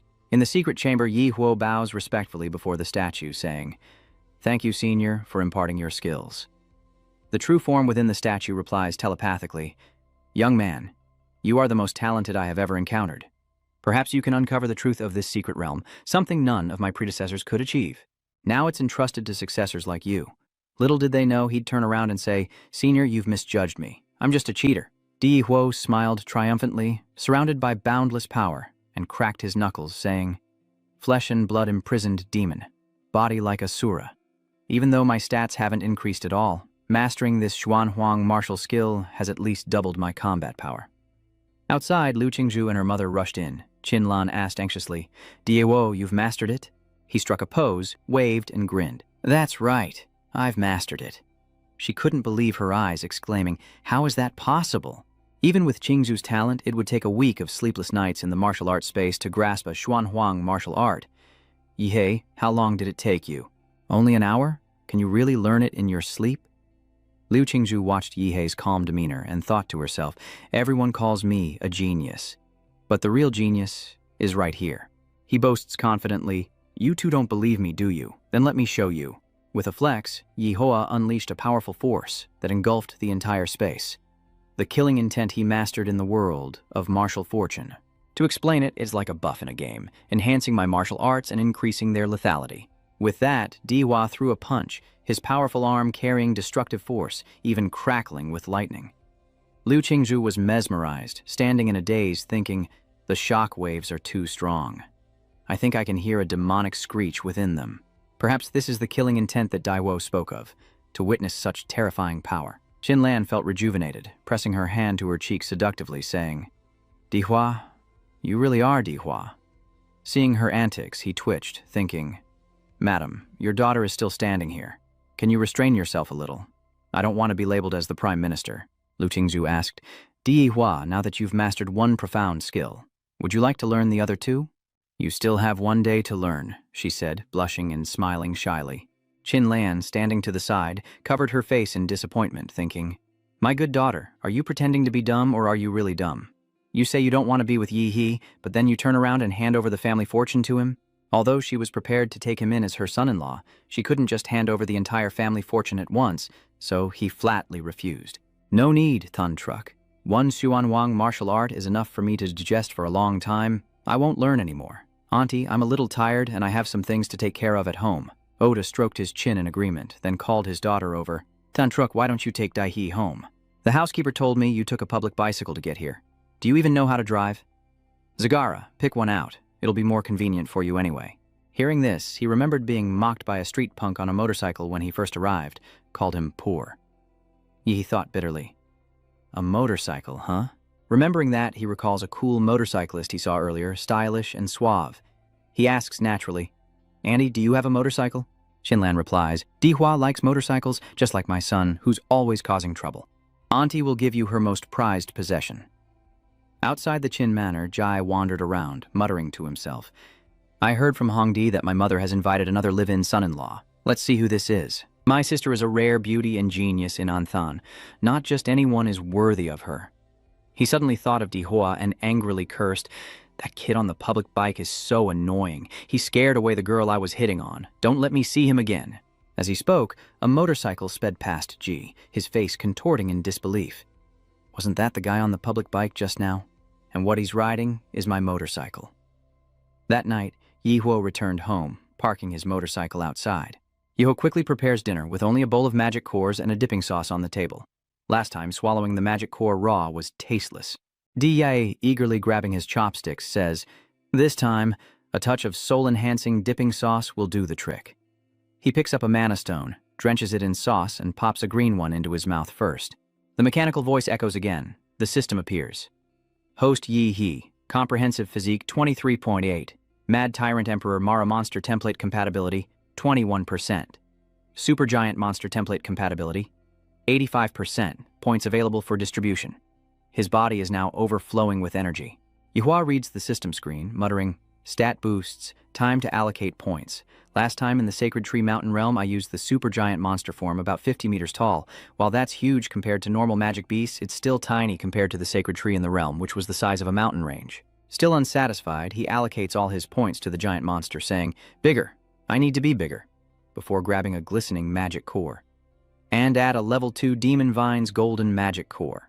Yihua's body is submerged in immense power, which even radiates outwards, as the system displays the primal Emperor Malak monster absorbing the genetic code of a special plant creature, undergoing a unique mutation. Do you wish to stop the mutation process? He asked, eyes wide with surprise. Mutation? Yihua returned to normal, stroking his chin and muttering, mutation means it will become a monster with different attributes. If it's a beneficial attribute, great, but if it's detrimental, it's a step backward. After some thought, he decides, too much is too much, let's risk it, turn this bike into a motorcycle, and presses the Y button. The system displays, congratulations, host. Unlocking an S-rank monster template, a massive demon suddenly appears, leaving him stunned and wide-eyed. The system displays that when the Berserk Demonic Malak reaches 100%, there's a 2% chance of evolving into a Star Pillar Demonic Malak, a truly fearsome demon. Reading the system's info, he grinned with delight, clenching his fist as he muttered to himself. A Star Core Demonic Mara. Just hearing it sounds powerful, but I need to get the current form to 100% first. Suddenly, a loud explosion echoed outside, and Yehoa curiously peered out the window, furrowing his brow. What the hell is going on? He wondered. A terrorist attack?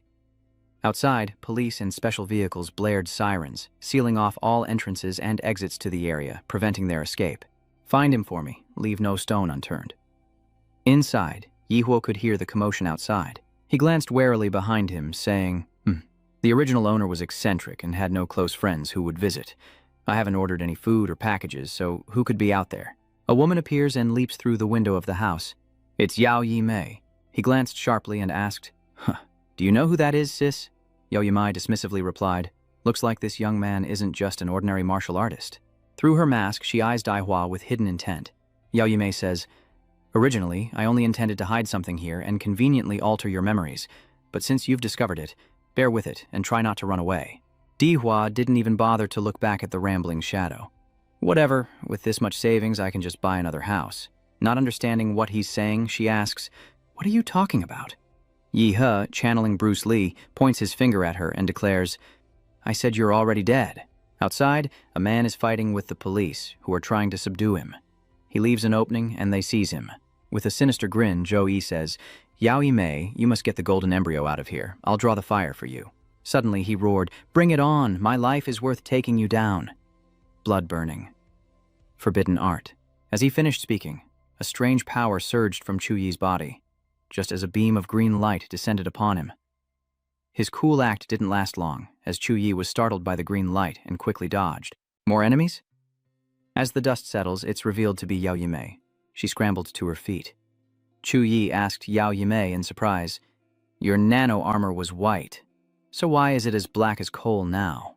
Sis, I risked everything to regroup and you're telling me something went wrong? She quickly signaled to him, I've hidden the goods, let's retreat. The two created a smokescreen to evade the police and vanished. A nearby manhole cover trembled as the pair escaped into an abandoned building. Yao Yimei, exhausted, finally escaped the police. Zhu Yi marveled at the nano armor, recovering so quickly from the heavy impact. A pair of feet approached them and a voice taunted, Pretty lady, you still haven't explained why you broke into my house? It was Daihei, like a ghost. He'd followed them here. They must have realized something serious. I was going to pick a random lucky neighbor, but it seems I picked myself. Breaking into someone's home deserves a reward. Let's have some fun. Zhu Yi, enraged, demanded, How did you find us? His eyes bloodshot. Yihua could sense traces of nuclear radiation on Yao Yimei. He looked down at them, a challenge in his eyes, saying actions speak louder than words, and channeled his power into his arm, ready to strike. Provocatively, Dihua says, Just the man I need to test the durability of my flesh prison.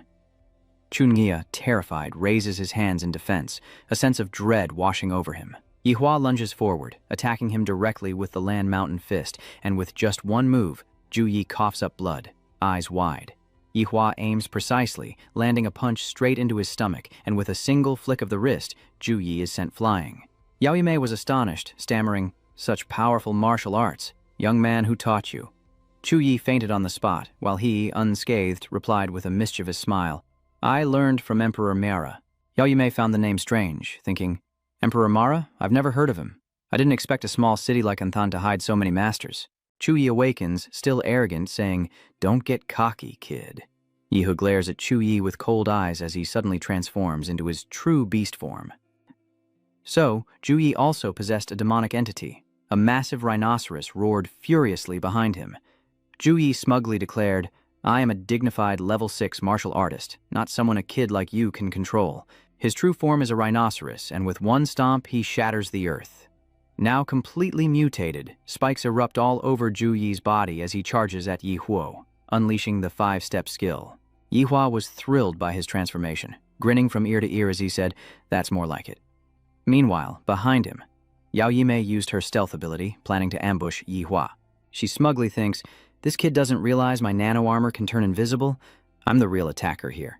Just as she thought she was about to succeed, Yihua simply raised his hand, unleashing a blast of power that knocked Yao Yimei out cold, and said, "Stop getting in the way." Yihua slams her into the wall, eliminating one opponent, and upon seeing Yihua defeat Yao Yimei with a single arm, Zhu Yi is furious, ranting that useless Yao Yimei couldn't even land a sneak attack.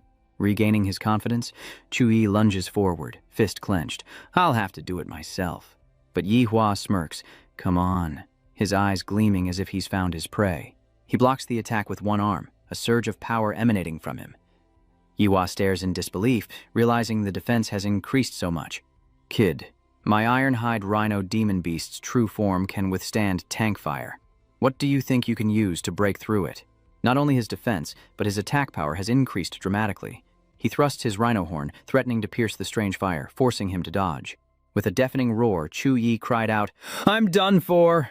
Their battle leaving craters in the abandoned district. Zhu Yi said proudly, "Little devil, no matter how arrogant you are, you can't withstand a single blow from me." As soon as he finished speaking, he looked around, but couldn't find the silhouette of the strange fire, and panicked, wondering, "Where is he?"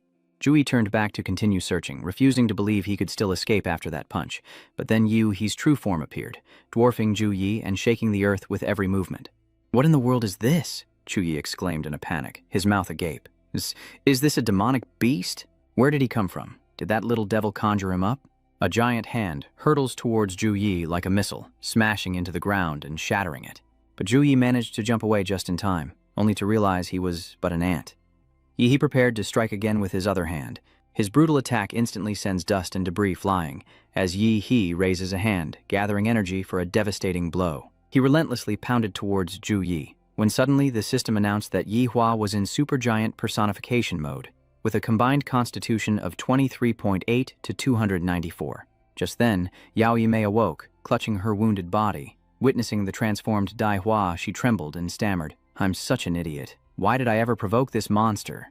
Yao Yimei surveyed the surroundings, calculating the best solution, and said, "At this rate, Zhu Yi will be beaten to death. There's no escape. I have to risk it all." She leaps onto a nearby rooftop, a glowing red string held in her mouth, then dives down, using the string to bind the pyrokinetic.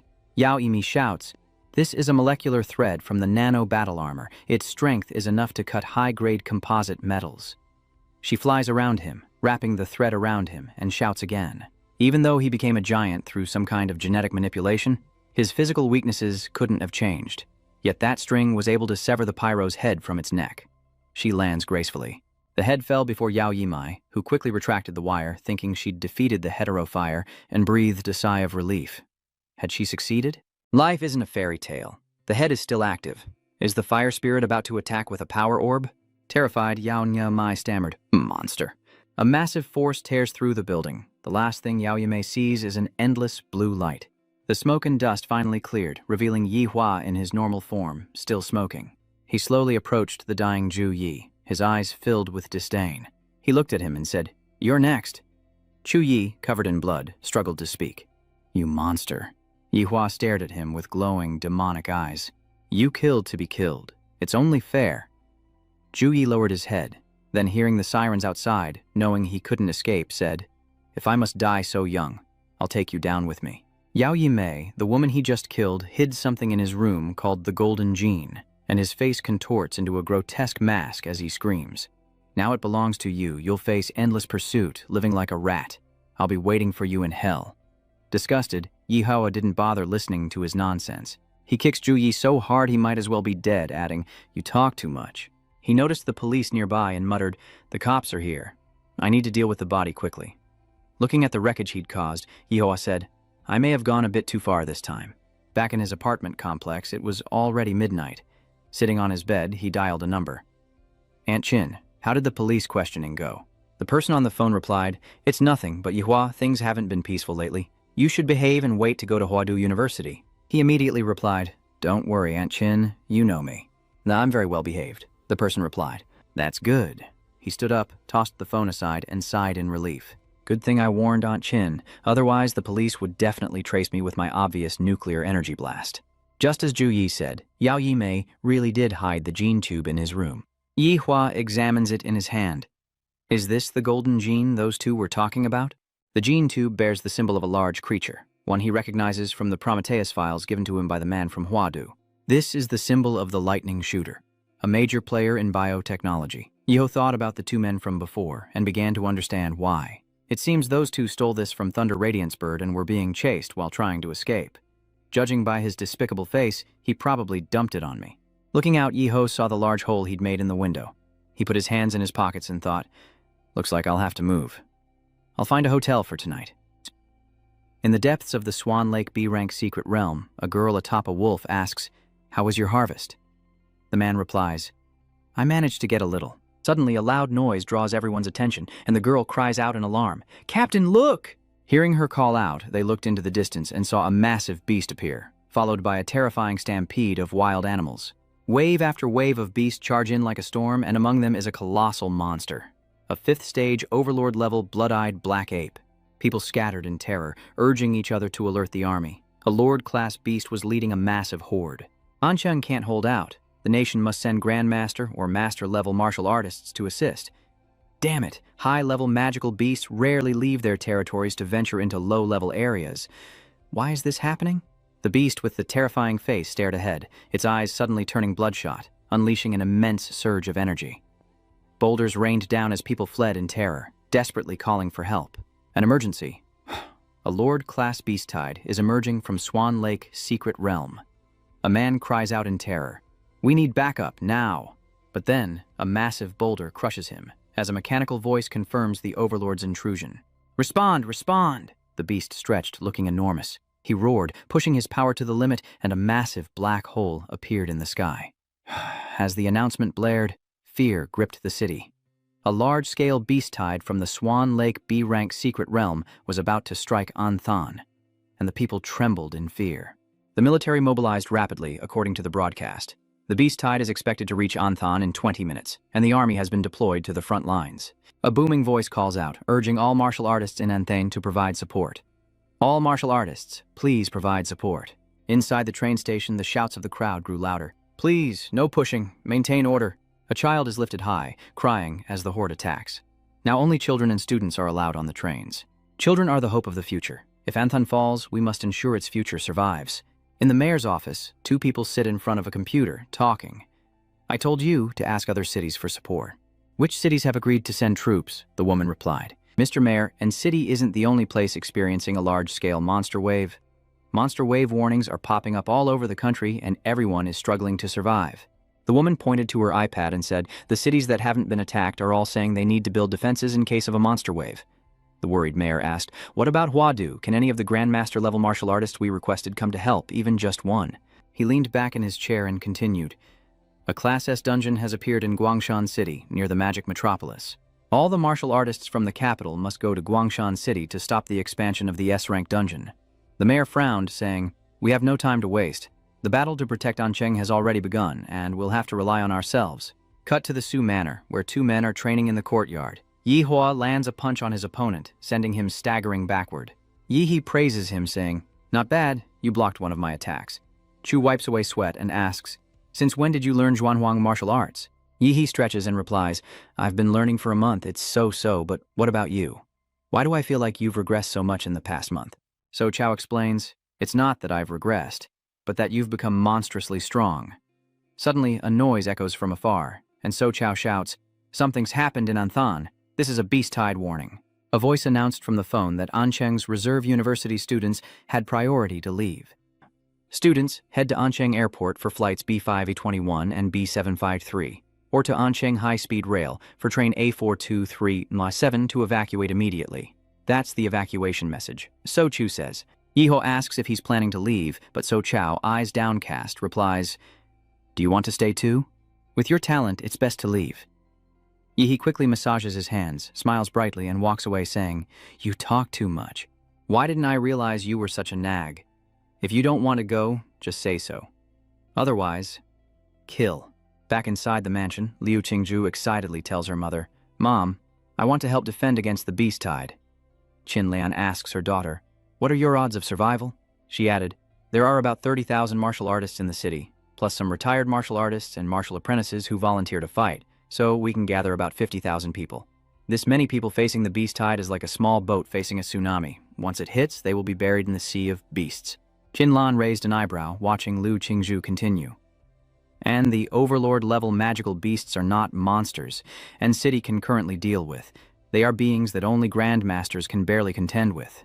Qingzhu, your life belongs not only to you, but to the entire family. Liu Qingzhu remained silent, turned, and answered her mother as she walked away. A martial arts family that can't fight magical beasts may no longer be worth existing. With that, Liu Qingzhu left, the door slamming shut. Xinlan lights a cigarette and says to the person behind her, "Dihong, we're leaving Anthan." Aunt Hong asks, "What about that strange boy?" Xinlan raised his eyes and sent him a message in an even tone, leaving the choice up to him. Cut to Swan Lake Secret Realm, where people gathered in droves, the sound of chatter rising. "Old Chen, what's a 60-year-old like you doing here? Shouldn't you be taking your granddaughter home? If tumor-ridden Zhang can make it, there's no reason I can't."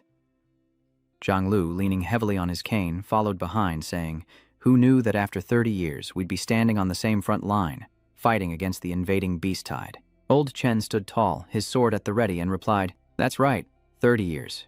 You lost that leg in the beast tide back then. Old Zhang, once we've weathered this tide, are you still planning on retiring to your sons? Your son lives in the bustling city of Kimdo, and you're just a country bumpkin. Won't you be laughed at?" He replied, "I'm not going. I'll stay in Anthan and keep playing chess with you, even though you're terrible at it. I was born in this city, and I'll die here." With that, they all charged forward. At the Swan Lake Secret Realm entrance, hundreds of cannons lined up, everything meticulously prepared, urgent commands echoing. "We are Anthan's last line of defense. We must stand guard and not let a single demonic beast into the city." A resounding echo answers him as the mayor declares that 60% of Anthan's forces, along with all martial artists of master level or higher, have entered the secret realm. They're called the Vanguard, and their sole mission is to investigate the basics of the monster wave, probe the strength of the Lord and Overlord-class beasts, and then survive long enough to bring the information back. Suddenly, he's startled as he sees a wounded man struggling towards him. The mayor rushed over, shouting, "Medical staff, emergency assistance." The man collapses, desperately calling out, "Mayor, Mayor!" With his last ounce of strength, he shakily held up a USB drive, saying, "This USB contains all the achievements of the Vanguard team." The mayor anxiously shouted, "Where are the others?" He looked up and uttered two words that left the mayor frozen. "They're dead." The man cried out in anguish, sobbing as he said, "They're all dead. Trampled by the beast tide. Not even their bodies could be recovered." Dong Ziying, his eyes bloodshot, shouted, "Be careful of that blood-eyed black ape. It plotted against us. Otherwise, at least a few thousand of us could have made it out alive."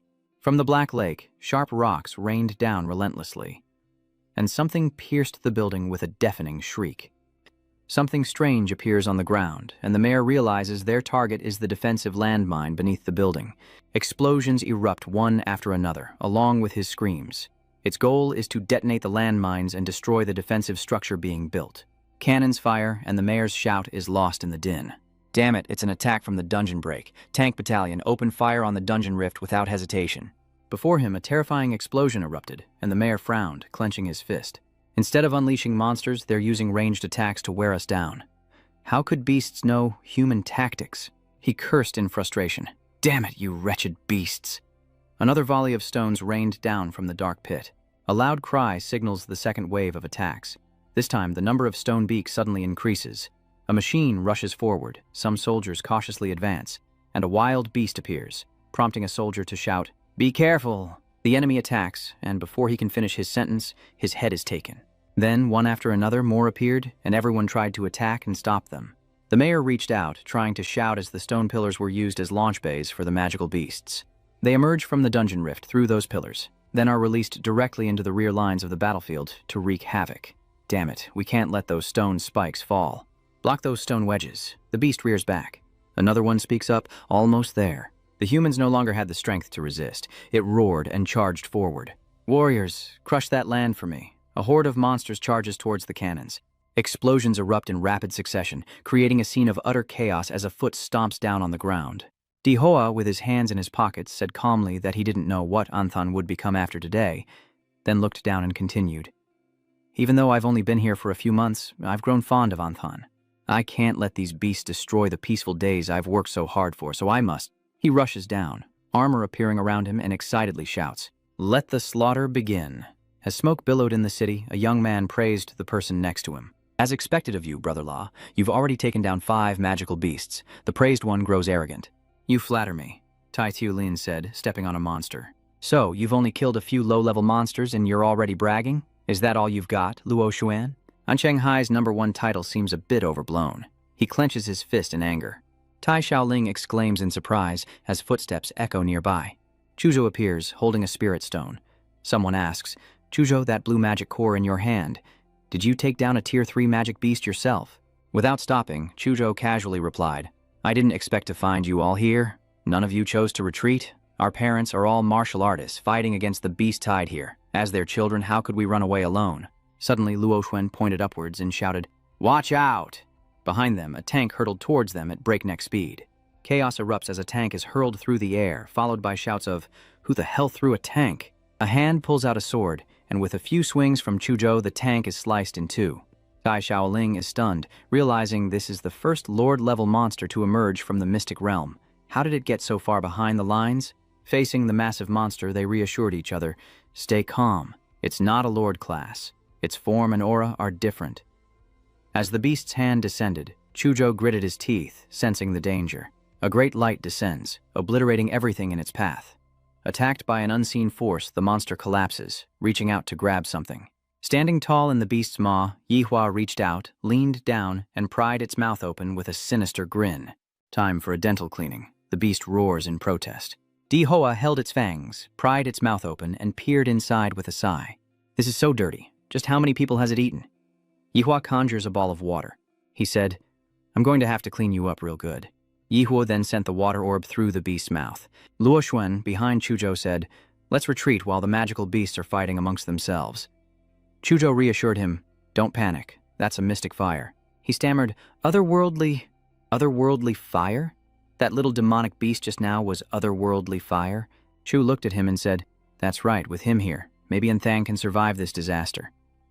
Yihua grinned and turned back. Chu, I'll leave this place to you. I'm going to help elsewhere. With that, he leaped away. Surveying the scene from above, he closed his eyes, focusing his senses to find where the demonic beasts gathered most. Suddenly, he knew where to go. Below, a massive elephant rampaged, and a soldier threw down his gun, shouting that it was useless against the beast, and they needed to reload quickly.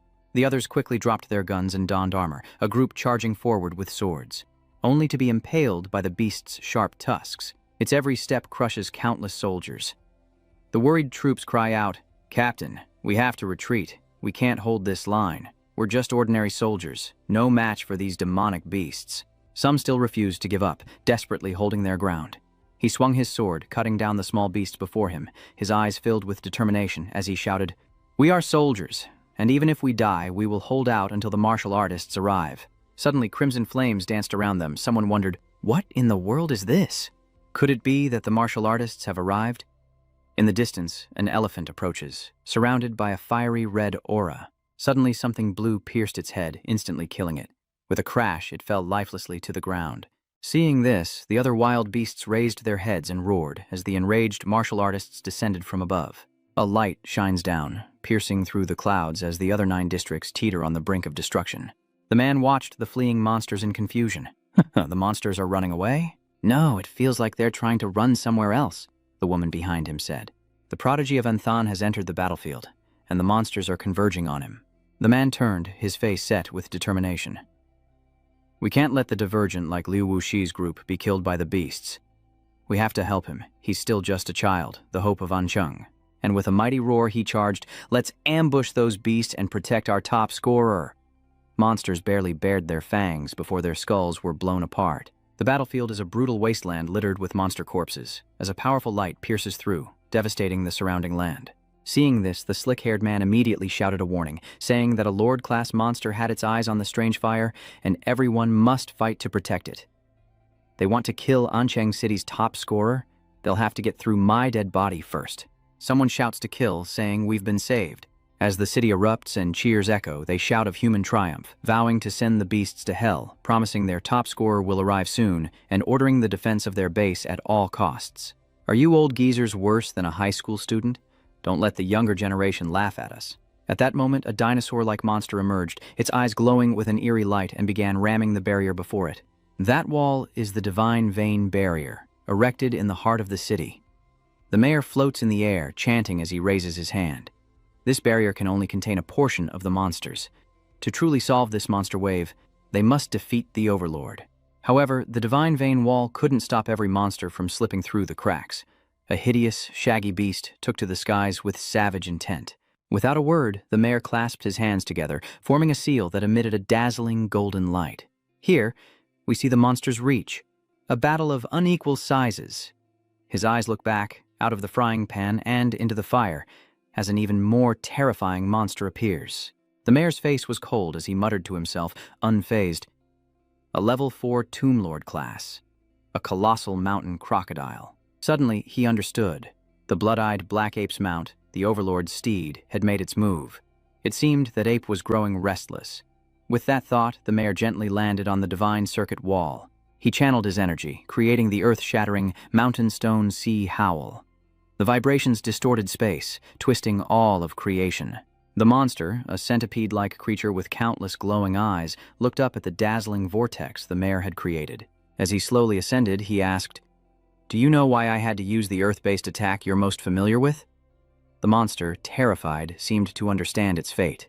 Luminous streams flowed around the mayor as he advanced, declaring his intent to get closer. Profound, yellow martial art. The centipede monster, with no escape from the mountain quake technique, cried out in agony as the massive blow landed. The building's windows shatter from the immense sound, sending shards of glass flying, and the ground below trembles. The monster's fury makes the earth itself scream. The monster wailed in agony as the city was utterly transformed. The mayor breathed a sigh of relief, grateful for the early intelligence on the colossal alligator of Shenshan. Thankfully, he was far from the martial artists, or countless lives would have been lost. As he charged, he revealed, "If all of your bodies had entered in city, I might have been 3 parts weaker than you. Oh, but you only revealed 1 head. That's just a lamb waiting to be slaughtered."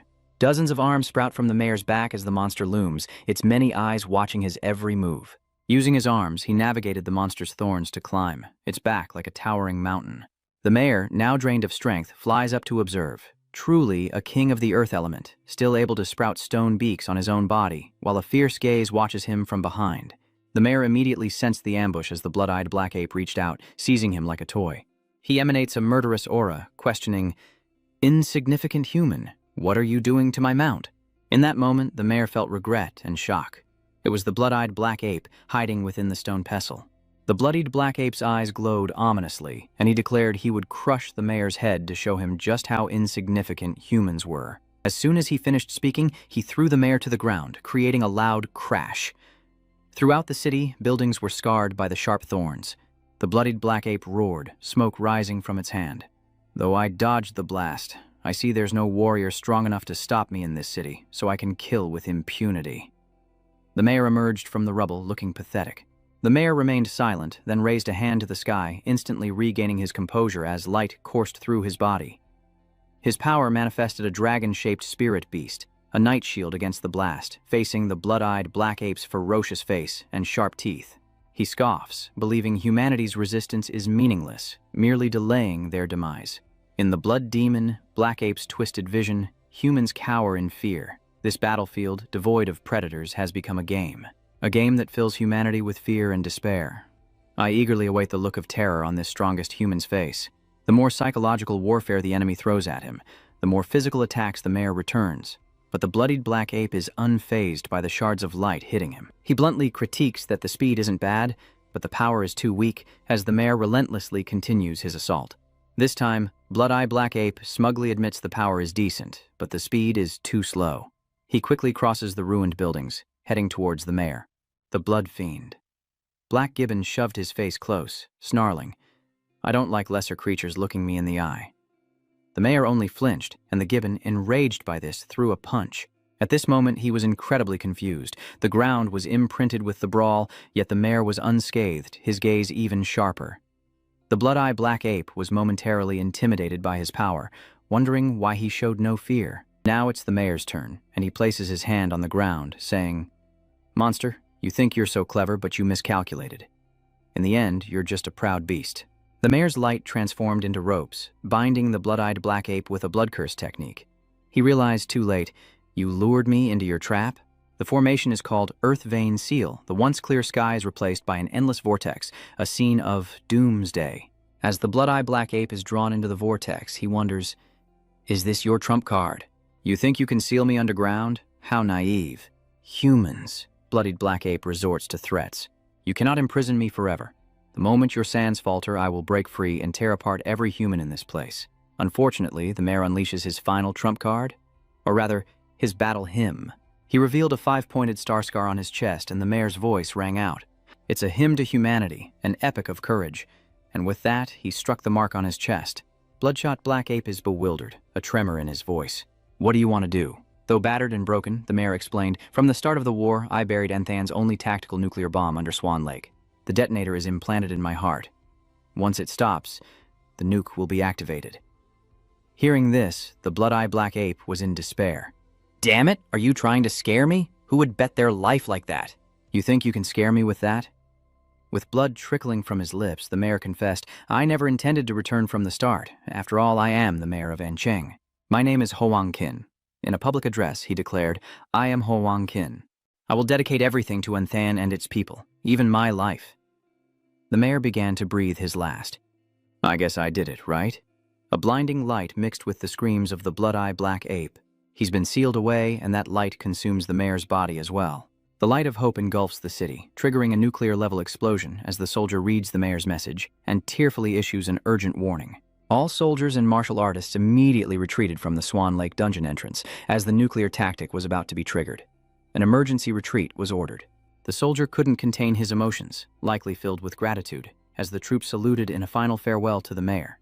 Chu and Xiaoling take a moment of silence as everyone watches the grand spectacle from afar. A massive mushroom cloud, like a tombstone, suddenly rises into the air as the martial artists who were warned and evacuated from the blast zone offer their solemn respects.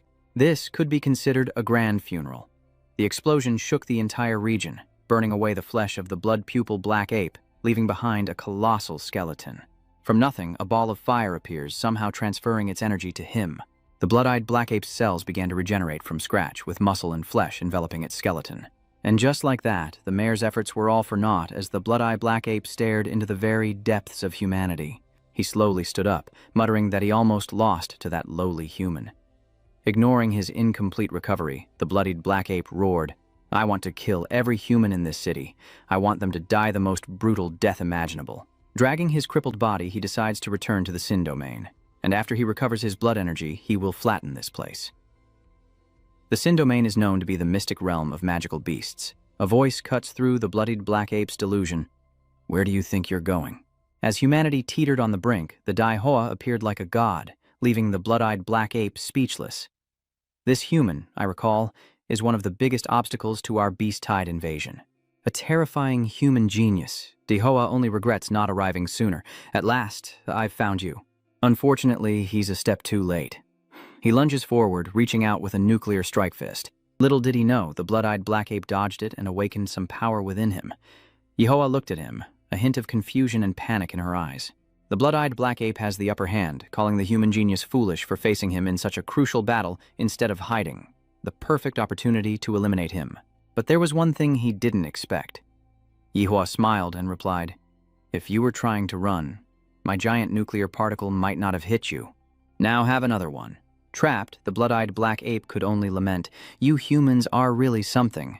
The shockwaves rolled in, and blue electricity trapped him with no escape, as a sphere appeared in the blood demon Black Ape's chest, about to explode from within. Another massive explosion is witnessed by the entire city, and everyone is horrified by the sight. Look, why is another core exploding? What's going on there? Could this be a contingency plan left by Mayor Huang Yun? They mistakenly believe he's living up to his name. The smoke clears, revealing the blood-eyed Black Ape's pathetic state. Even he is in despair. Groaning, the blood-eyed Black Ape laments that the mutated flower monster has become a beast, wielding the Emperor Giant armor. Blood Demon Black Ape indignantly asks, Hey, how are you more like a demon beast than I am? Even a Lord-class demon beast doesn't have your aura. Having completed his transformation, Dai Hoa scoffed, I'm nothing like a mangy monkey like you. At this point, Dai Hua's size was 1,000 times that of the blood-eyed Black Ape, and he could easily crush him with a flick of his hand. Blood Demon. Black Ape was battered and bruised. Dai Hoa mocked, Don't run, little monkey. He unleashed the Azure Mountain Black Flash Fist, and the Blood Demon Black Ape mustered his last strength to retaliate. Don't underestimate a dominator. The two fists were clearly mismatched, and electricity crackled between them, creating an explosion that shook the heavens. Yihua was impressed. After all, it was an overlord-class demon beast, even if it was severely injured and as skinny as a monkey. Which it was. Though you're my opponent, I still respect you. Even with my giant titan demon physique, my combined stats exceeding 30, I still couldn't overwhelm you with power. And you even injured my arm, but it's still not enough for me to take you seriously. The blood-eyed black ape lay on the ground, seemingly ready to give up. My full-force attack injured you, yet you recover so quickly? Suddenly, he seemed to awaken, muttering, no, I can't beat this genius. He tucked his tail and ran, chanting, can't win, can't win, can't win. How do I escape? With no mercy, the heteromorph right behind him decided to end it, transforming back into his human form, thinking, how could a beast like you be worthy of Lord Mayor's life? Without another word, he unleashed his attack, the blood-eyed black ape's core energy exploding as its body dissolved amidst curses of, damn human genius. Meanwhile, in a desolate wasteland, Demo Luo stood and declared, that ape has burrowed underground, playing dead. Inside the Emperor Demonic Lama's body, Yihua speaks seriously, saying that faking death means it's afraid of being discovered and more injured than ever before. This is the best chance to kill it. It seems even Overlord-class magical beasts can hide their presence, making them undetectable. Then, the parasite's gaze suddenly shifts. He worried that if they'd found it sooner, the chief wouldn't have. Suddenly, Dai Maria's foot glowed, the ground cracked, and the parasite continued. But now it's heavily injured. Even its ability to hide will be affected. After all, I can sense even the faintest life signal. The situation is tense, and within the body of the Demon Emperor, Yihua quickly speaks up, spotting something. Found you, you damn monkey. Dimala immediately unleashed a beam of light. The beam of light moved in a straight line, blasting the monkey into the air, its eyes burning with resentment. I was so close to sensing the entrance to the Sin domain, if it weren't for that damned human mayor setting a trap for me. Immediately after, he receives another punch from Demo Luo, who unleashes a blinding light, striking the monkey directly. Yihua coldly said, this is the price you pay for insulting the mayor. I'll make you wish you were dead. Even though Blood-Eye Black Ape was beaten to the point of collapse, it still tried to resist. In his hand, he wields a mace, ranting about the lowly insects they are. As he spoke, the mace in his hand was continuously enveloped in power. I'll drain the last of my magic core's energy to drag you down to hell. Immediately, the Blood Demon Ape's right arm swelled, crackling with purple energy as he leaped high, furiously charging towards the Demonic Emperor. Die. Yiho wouldn't just stand there and take it, so he controlled the Demon Emperor to retaliate. Lanshan Fist of Black Flesh. The two attacks collided, creating shockwaves in the space between them. But unexpectedly, the arm of the Demon Emperor cracked wide open, and blood gushed from the wound. The Blood Demon Black Ape wasn't in much better shape, as he was blasted backward. That attack injured Yiho as well, but he was thrilled after the desperate blow. He immediately commanded the Demonic Lama to deliver the final blow, sealing his opponent's fate. But suddenly, a sonic wave strikes, causing him to clutch his head in pain, his thoughts in utter chaos. This is a mental attack, Yuang muses. Are there still experts? At this moment, countless arms reach up from beneath the demon god's feet. The Blood Demon. Black Ape wasn't quite dead and still managed to rasp, "Don't think about running." Yiwa sees the massive white blocks at the joints of the demon statue, hands sprouting from the joints of the giant, and realizes he can no longer control it. These arms have locked my joints, and I can't move, but madness gleams in my eyes as I become engulfed in blue flames. Don't think you can hold me down with just that. Soon after, the flames spread throughout the Demon Lord. The arms were incinerated to ash. Now, the Demon Lord was a raging inferno. Feel the scorching flames. While the arms held off the Demon Emperor, the Blood Demon Black Ape struggled toward the gate, crying, "Almost there! I'm at the gate!" But he suddenly stops as the Demon Lord menacingly closes in. The blood-eyed Black Ape panics and shouts, "Hurry! That giant's catching up! He's on fire! Hurry, run!" The arms obeyed, reaching higher, lifting a head accompanied by eerie cries. Yihua paused, stunned by the sight. What is that ungodly thing? Is it also a demonic beast? A bizarre monster appears before him, shocking him with its terrifying power. Could it be a ruler as well? If his true form were to descend, I fear I'd be forced to kneel in an instant. The city is shrouded in black smoke, everything destroyed, devoid of life. Seeing this, the monster advances. The monster's eyes and mouth burst open, unleashing its full power. Arms surround and support him as the monster's sound leaves Yihua reeling, his head pounding. Even though he blocked the anthropomorphic supergiant's hearing, that strange sound still went straight into his brain. It was at this moment that he unleashed his full power, becoming tall and muscular, stirring up white smoke all around him. Enraged, Dihua shouts, "I will avenge this. After all the lives you've taken, you think you can just leave Anthon?" Fueled by hatred, he roared, "Daydream believer!" unleashing power from his hands in a blinding surge of light. Suddenly, the smoky light monster lunged toward Yihua, consumed by rage and unleashing its full power. Yihua quickly placed the core and was thrown back, smugly sticking his tongue out at his own move. "This is a special core from our homeland. Hope you like it." The monster's body began to glow from within, as if about to explode. The monster roared in agony, caught completely off guard. The monster explodes, and a powerful ray of light pierces the thick clouds above. Everyone was confused, and then they noticed the secret realm rift. It looked like it was exploding. Was this a bad thing? Why are these magical beasts suddenly rioting? Could it be that Mayor Hoangkin has succeeded? Everyone, regain your spirits. Let us not waste Mayor Hoangkin's sacrifice. Anthon has been saved. Good has finally triumphed over evil. Peace returns to Anthon, free from the threat of the beasts. Perhaps it was because the remnants of the blood-eye black ape were finally destroyed by the giant's core.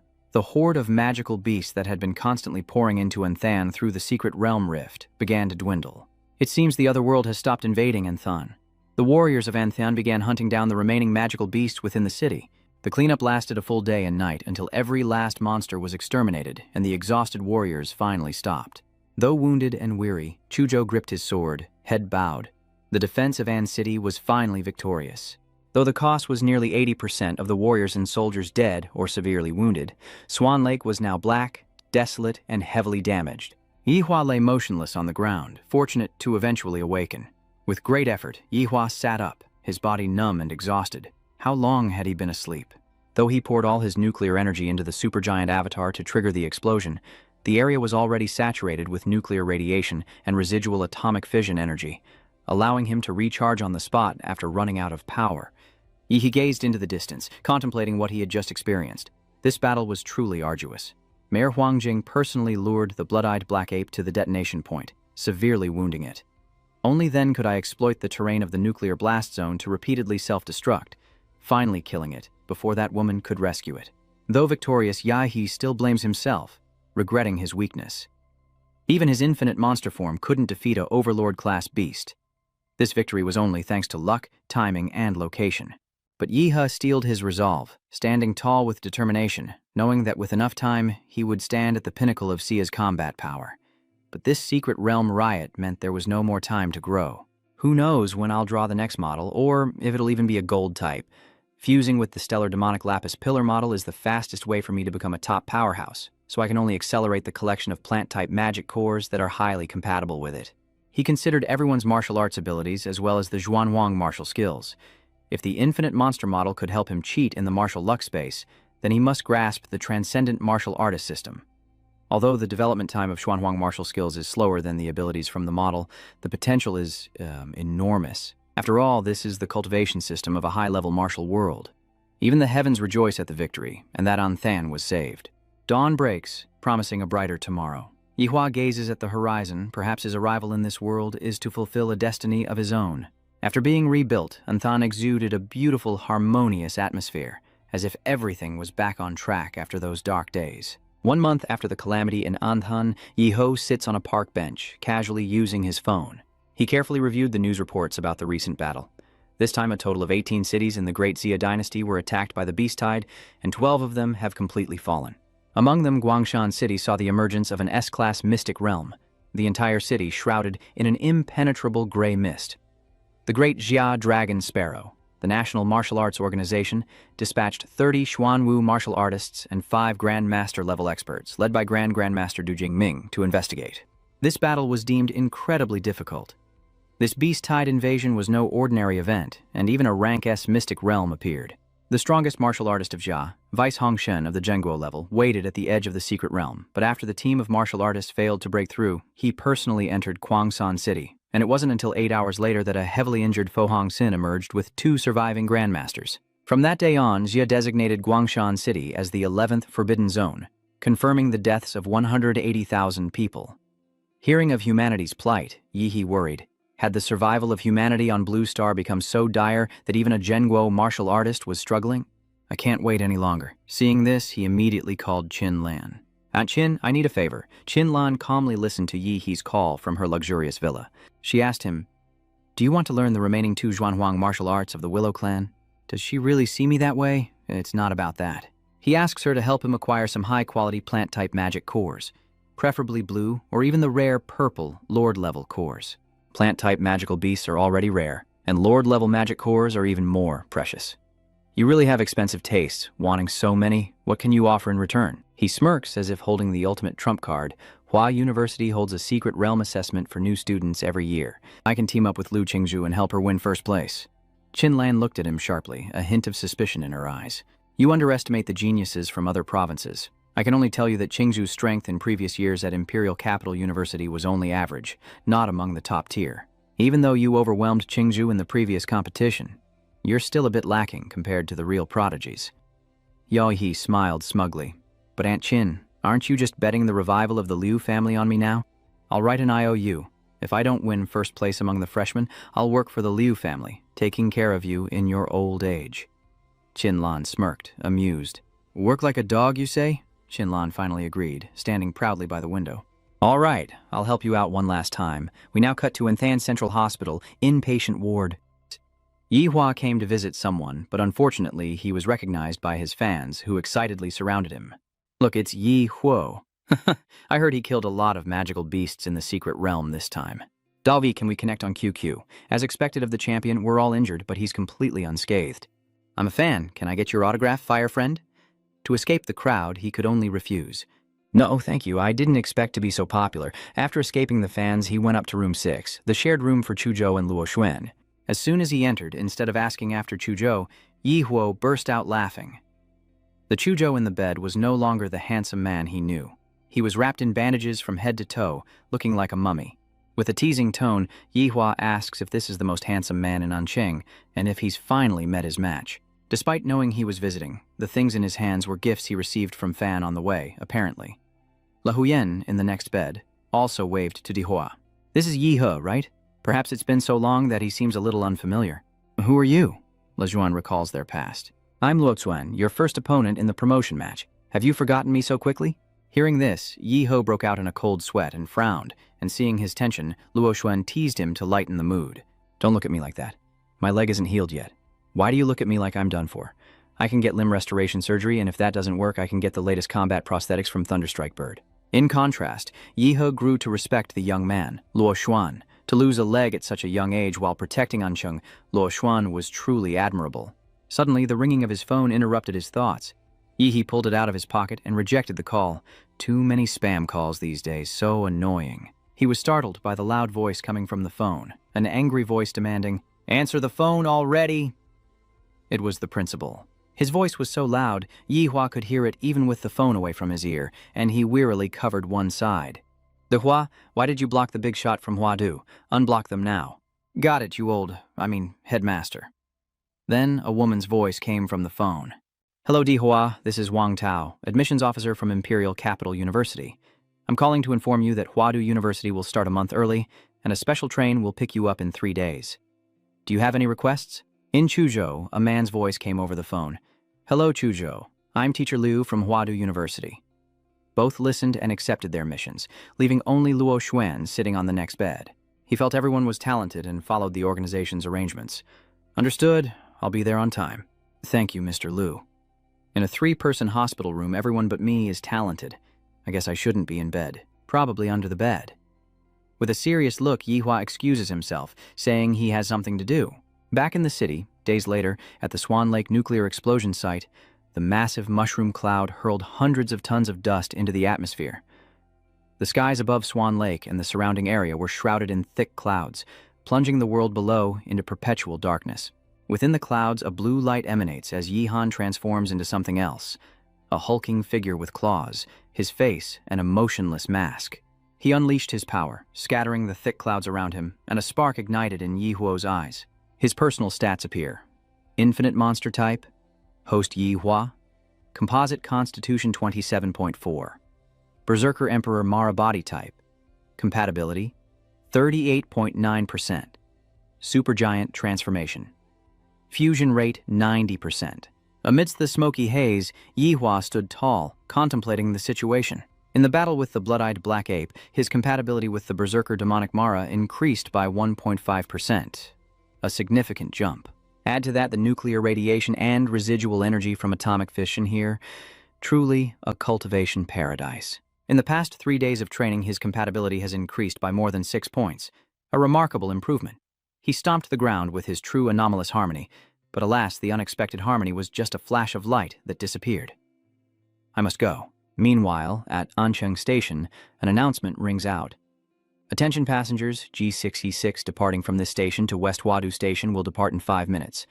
Passengers who have not yet passed through the ticket gate, please proceed to the gate immediately. So Chao Te stands in the station with his suitcase, when suddenly he turns, sensing something. He's here, a ray of light piercing the sky. The Esper landed quickly next to where Joe was standing, eyes wide, face sweaty and relieved, saying, "I made it just in time." The crowd is ecstatic at the sight of Dihua. It's Dihua. Oh my god, that pressure just scared me to death. I thought a high-level demonic beast had appeared. That's an incredible aura. Even high-level martial artists burning their blood essence might not have such pressure. No wonder he's the pride of our Anthan. So Chao lowered his head, understanding that he had become stronger again. Yiho felt a pang of regret at having to leave this place. Ancheng was about to be left behind. He gazes back at the city where it all began. His first stop since transmigrating to this world and the start of his journey. With that, the train departs, bidding farewell to Anthan, as Yihua happily embarks on a new journey to another city. Let's go to Huadu. The train speeds along, carrying them both to Huadu. On the train, Chu asks Yihu a question. Yihe, can you be honest with me for a second? Chu crossed his arms, serious. Are all the top students from other provinces on this train? Not only that, but even the train car is made with the most advanced structure and materials, easily withstanding impacts of up to thousands of tons. Even so, there are at least 5 Zhuanwu martial artists escorting the Hua University train, both openly and secretly, including the Grandmaster To Zhen. After all, this train carries the most outstanding geniuses of an entire class of Xia country students. Yihua smugly thinks to himself that he can sense and sniff out danger, and while there are some experts on board, no more than 5 could withstand 3 moves from him. Suddenly, a danger alarm blares through the ship, causing widespread panic. Level 1 alert, level 1 alert. The Huadai is under attack by an unknown enemy. The emergency signals blare throughout the train. Level 1 alert, level 1 alert. The Huada train is under attack by an unknown enemy. The professors are investigating, and all students must evacuate the train car immediately and avoid engaging the enemy, leaving everyone anxious and confused. No way. Who would dare attack Hua University? Is this just a drill? To test the abilities of ES new students? I doubt it. Now is when Jia is at its weakest, with the nation-protecting martial expert injured and in seclusion. One of the 3 Grandmasters protecting the nation, Grandmaster Du Jingming, has disappeared, and many Grandmasters and Huanwu martial artists have died in the Beast Tide attacks in Guanshan City and other cities. It's only natural that nations and forces once suppressed by the Jia Kingdom are now rising up. So should we get off this train, or what? Contrary to everyone's worries, Dai He leaned back, closed his eyes, and relaxed. Chuzhou asked, puzzled, "What are you thinking about?" Yihua replies, "How annoying. I was trying to rest after overtraining these past few days." Yihua gets up, his shoes hitting the floor hard, and smirks, "Let's go see what's happening."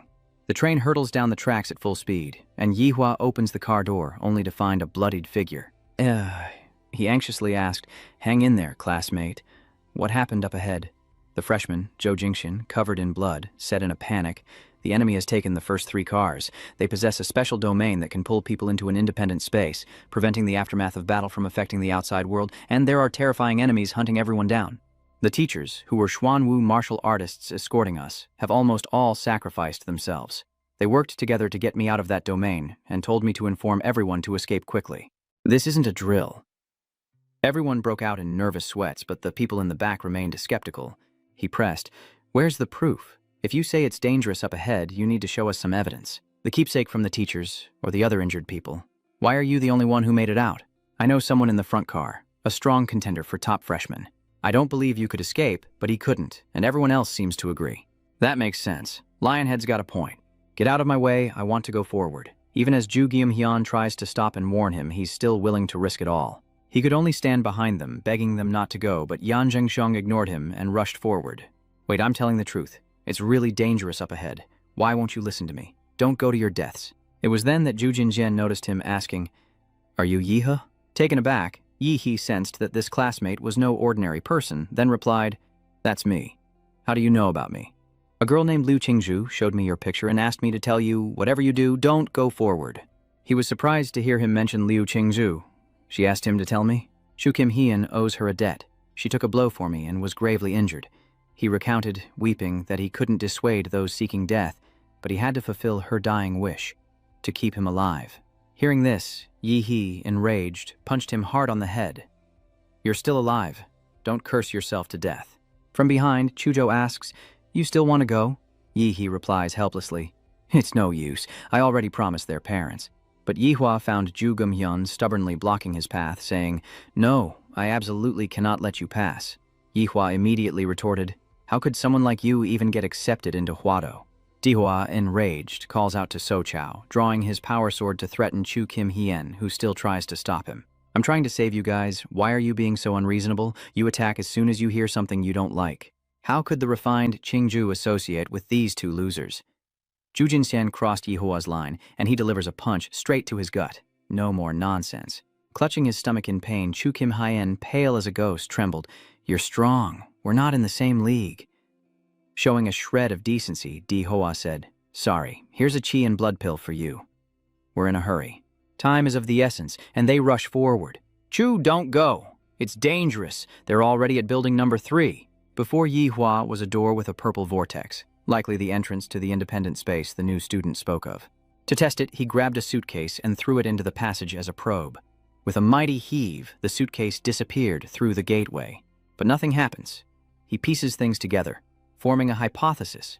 There's no reaction, not even a sound, and he can't even see the energy within his own life force. Many new students entered here earlier, so it seems they've all come this way. This piqued their interest, and Yihua and Chuzhou jumped right in. But something immediately made him frown and sigh. An endless, winding path stretched before them. A real headache. What kind of trickery is this? Yihua can't find Seoju anywhere. He wonders how Seoju could suddenly disappear when they entered together. He brushed aside his thoughts and sped down the path, a light ahead.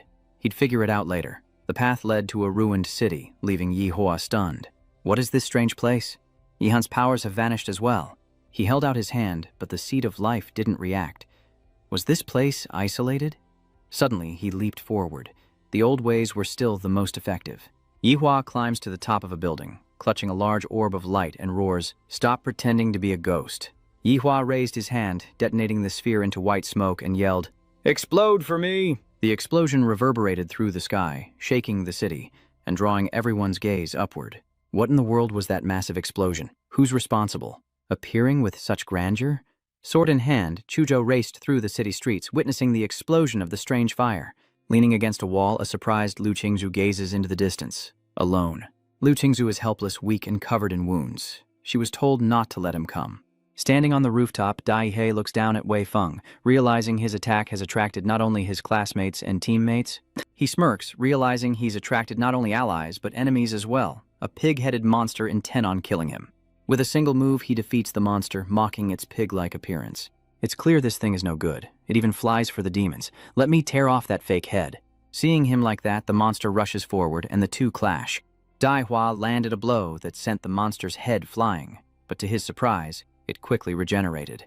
Diho didn't expect that he'd be fine after taking my nuclear punch. The monster, not giving up, used its weapon to stab straight into Diho's stomach.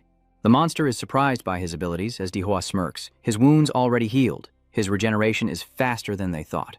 "With just my muscles, I can clamp down on your goods. Your strength isn't much, but your weapon is special. It seems to pierce any defense. Just what kind of monster are you? How strange." Yihua pries open the monster's mouth, saying, "Let me take a look." He forces the monster's mouth open, and a surge of power flows directly into it. "Eat my old phlegm, no wonder you're acting strange." The monster has fallen for the trap, and Daihua seizes its head. "I'm a man of my word. If I said I'd make you fall, I'll make you fall." He notices something strange. Is there something inside this head? He pulls out a necklace with a jade pendant. It's a pendant. Could this really be a trial by the Great Flower? Is this a monster drop? The monster's weapon suddenly shattered and vanished. This masked man's weapon must have been enhanced by a master, making it incredibly sharp. Once the martial energy fades, these weapons will be ordinary again. What is this pendant for? Do I have to find more masked men and take the pendants from their dummy heads? Suddenly, an arrow is aimed at Yihua from behind. This is definitely survival mode.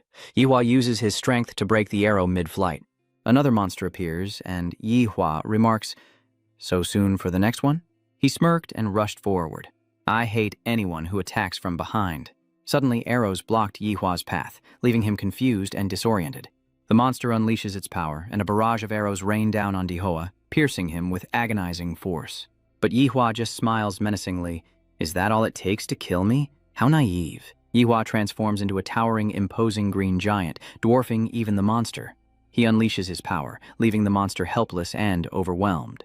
The building began to shake, and nearly half the city collapsed, causing panic and worry on this side. What on earth is happening over there? The building collapses. Enraged, Dai-He vows to see the face of the one who almost turned him into a kebab. The rabbit-headed monster with a spear leaps before him. Rabbit head? Could it be one of the 12 zodiacs? The monster lands, ready to fight, then leaps into the air, weapon in hand, charging towards Yihua. Unfortunately for the monster, Chung was still green, and he was sent flying before he could react. But the monster returned, launching a high kick that caught him off guard. Good heavens, it even knows the arcane arts. The spear nearly reaches the strange fire's eyes, just millimeters away. Unable to do anything, Yihua was suddenly saved by someone's ice wall power. After the massive shock, the city continued to crumble.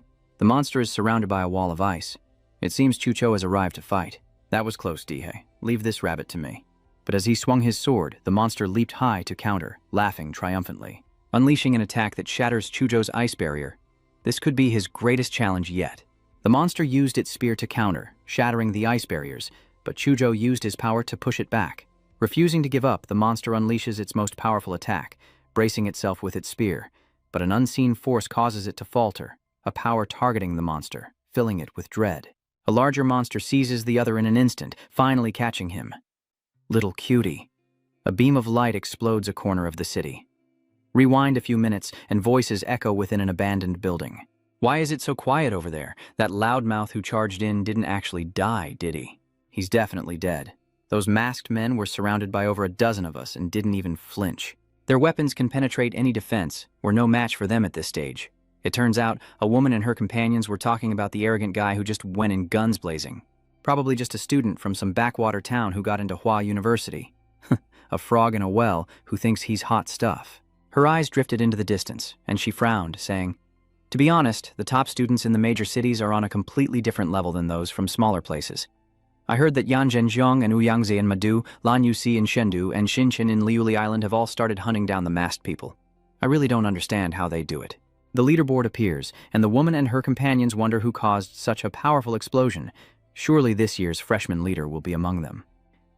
No, the freshman leader is always from Huadu. Students from other regions of Xia simply can't compare to Huadu's prodigies, having access to vastly different cultivation resources from a young age. Just then, a massive explosion drew their attention. Both of them paled, shocked by the sheer power of that light. What was it? An electric cannon? Nonsense. There's no such thing here. Yan Zhengxiong and Ouyangze stood there, witnessing the strange explosion for the first time. Yan Zhengxiong asked him, what do you think?" Ouyangze wasn't surprised, replying calmly, "That attack style isn't like the masked group. It's likely a new recruit's move. Many monsters have fallen by my blade." In his hand he holds jade pendants, proof of the monsters he's slain. A new student? Aside from those in Huadu, who else possesses such overwhelming power? We must make a trip there, especially since we've already collected the rat, dog, monkey, and horse pendants. Lamvu 2 in Tamdu has at least one pig pendant. Ouyangzi coldly stated, "Xinchen on Liuli Island has at least the snake, and a freshman named Liu Qingzhu is said to have defeated the headhunter and obtained the ox pendant. If the masked men are truly following the 12 zodiacs, then only 5 remain: pig, rabbit, rooster, tiger, and dragon." Suddenly his eyes turned dangerous. As for the dragon, Ouyangze speaks of the final monster, terrifying and possessing near-invincible abilities. A monster he knows well, a touch of death being, a boss that can only be fled, not fought. He seems to understand the rules of this game well. As for the remaining pendants, the one that just emitted a blue light must be holding several. Xinchen and Lan Yusi will likely be drawn there as well. Avoid Zhang. This game is entering its final phase. His eyes lit up, but his face darkened. If we want to win, we have to take them from others. Back with Yihua, he held up the bracelet, then slumped down, explaining what had happened. "Before you arrived, I took down a pig-masked man and got this pig pendant from his hood. If I'm not mistaken, this challenge requires us to collect pendants from the heads of the beasts, Xiaozhou observed. So, we have to actively hunt down these masked figures? De Hua's eyes gazed into the distance. That's right. There was a sniper on the roof earlier, probably another mask who must have fled in a panic. He shot me, so I can follow the trail to find him. We transition to a city scene where a battle has just taken place. The two have arrived at the site of the fight. Yihua discovers signs of a fight. Someone beat them to it. He smartly touches the ground, deducing the burn marks are still warm, meaning their opponent isn't far. Based on the clues, Chuzhou is nearby. Sensing something amiss, he quickly draws his weapon, creating a thick wall of ice with his blade. It turns out to be Lan Yusi. She emerged, clutching her arm in pain, her optical camouflage exposed. The high-rise building, structurally cracked, leans precariously to one side as a dark figure silently approaches, a cold glint reflecting off their blade, their ill-intentioned presence concealed. Shinchen's eyes darkened, his voice hoarse but firm. Get out of the way. Newborn, Lamvu 2 grown technique, flame demon battle body. His hand suddenly lunged forward, spiritual energy gathering, a blazing red light erupting like fire, scorching the surrounding air. Flame-devouring palm. Shinchen raised an eyebrow, his eyes still calm. He pulls out a cigarette. They've been discovered. Lamsi Vu, your optical camouflage is so bad, do you even need to worry about it? Auntie Hua casually strolled over, hands in her pockets. So, you two were ambushing us? Vu Tu asked, flustered. Little brother, you've got it all wrong. We just took care of some guy in a chicken mask. We're just hiding to lure out the others. He touched his cigarette and a spark ignited. He narrowed his eyes, his gaze darkening with menace. Is that so? Then what is the meaning of this? Yahi lunged forward, grabbing her neck and lifting her off the ground. Wusu trembled, frowning. Even my doppelganger was discovered. It seems this young man has some skill. Shinchen indifferently took a drag of his cigarette, his expression indifferent. He had hoped she could launch a successful sneak attack. Otherwise, it would be too boring. The cigarette falls to the ground, but you still have to deal with me. As he said this, his pupils turned white, and his cheeks puffed up as if gathering immense spiritual energy. In an instant, Shinchen roared, spewing out a stream of black air like poisonous bone, tearing through the air with a howling wind. Don't even think about running. Wusa brandishes her giant fan, and a dense misty wind sweeps past them, disrupting the hand-absorbing spiritual energy. It's not over yet. Let me show you my torch. Immediately after, a brilliant light erupted from his palm, tearing through the black smoke like dawn in the dead of night. He smirked. So what if you're strong? You can't beat us. But before he could finish, a voice echoed from above. What are you laughing at? As the smoke clears, Daiuhi appears, standing tall with his arm raised high, his spiritual power exploding. Shintran's eyes widened in horror. How could a simple clap dispel his fiery clouds? What kind of power was this? Before he could finish, a fist pierced the smoke, heading straight for Lushan Fist. The punch, like a falling meteor, slammed into Chinchen's face, sending blood flying as his body hurtled backward. Meanwhile, she trembled, feeling the dark shadow behind her closing in. We don't have any techniques to break through to the martial artist realm yet. Only the martial apprentice level, and our physical strength is sealed by a membrane. Even with Hoa University's higher limits for martial arts trainees, a breakthrough is impossible. But this kid's physique is beyond that of a typical freshman. Suddenly, a chilling spiritual energy emanates from beneath her feet, enveloping her limbs like the winter frost. She realizes she was so focused on the young man's punch that she forgot about the other ice-cold one. Her eyes dart around, seeing the tall, silent figure. Even she and Shinchen together couldn't defeat them. True monsters. With a resolute look, Yusi brandishes her fan. Continuing to fight is pointless. Her heavy feet pound as she leaps into the air, desperate to escape. But a hand suddenly grabs her ankle. Wusu's face pales. She's done for. Her body was yanked down, slamming into the hard ground. Come down here. He clenches his fist, his eyes cold. The Zhuanhuang martial art. Just as the punch was about to land, Wuxi's body blurred, splitting into dozens of afterimages that scattered in every direction. Yihua grinned hideously, her eyes gleaming with madness, wanting to escape. From the shadows behind him, a series of dark figures slowly materialize. The imprisoned flesh, the illusion of demonic realms. The specters surge forward, reaching out to ensnare each of her clones. My body won't move. What is this sorcery? Daihua laughs, unable to win a fight or escape, and says she's resigned to her fate as the jade pendants chime and a heavy voice echoes. I surrender, I surrender. I'll give you all the pendants. Yihua raised an eyebrow and calmly said, wouldn't it have been easier to do this from the start? Tell me what you know, too, Wusu said, kneeling on the ground, eyes downcast.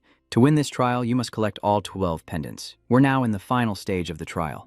Even if you don't actively rob others, they will come for you. Ouyangze and Yan Jinhong of the Evil Capital are martial artists among the new students, and I reckon they've already snatched quite a few pendants. She immediately looked up, her voice full of hidden meaning.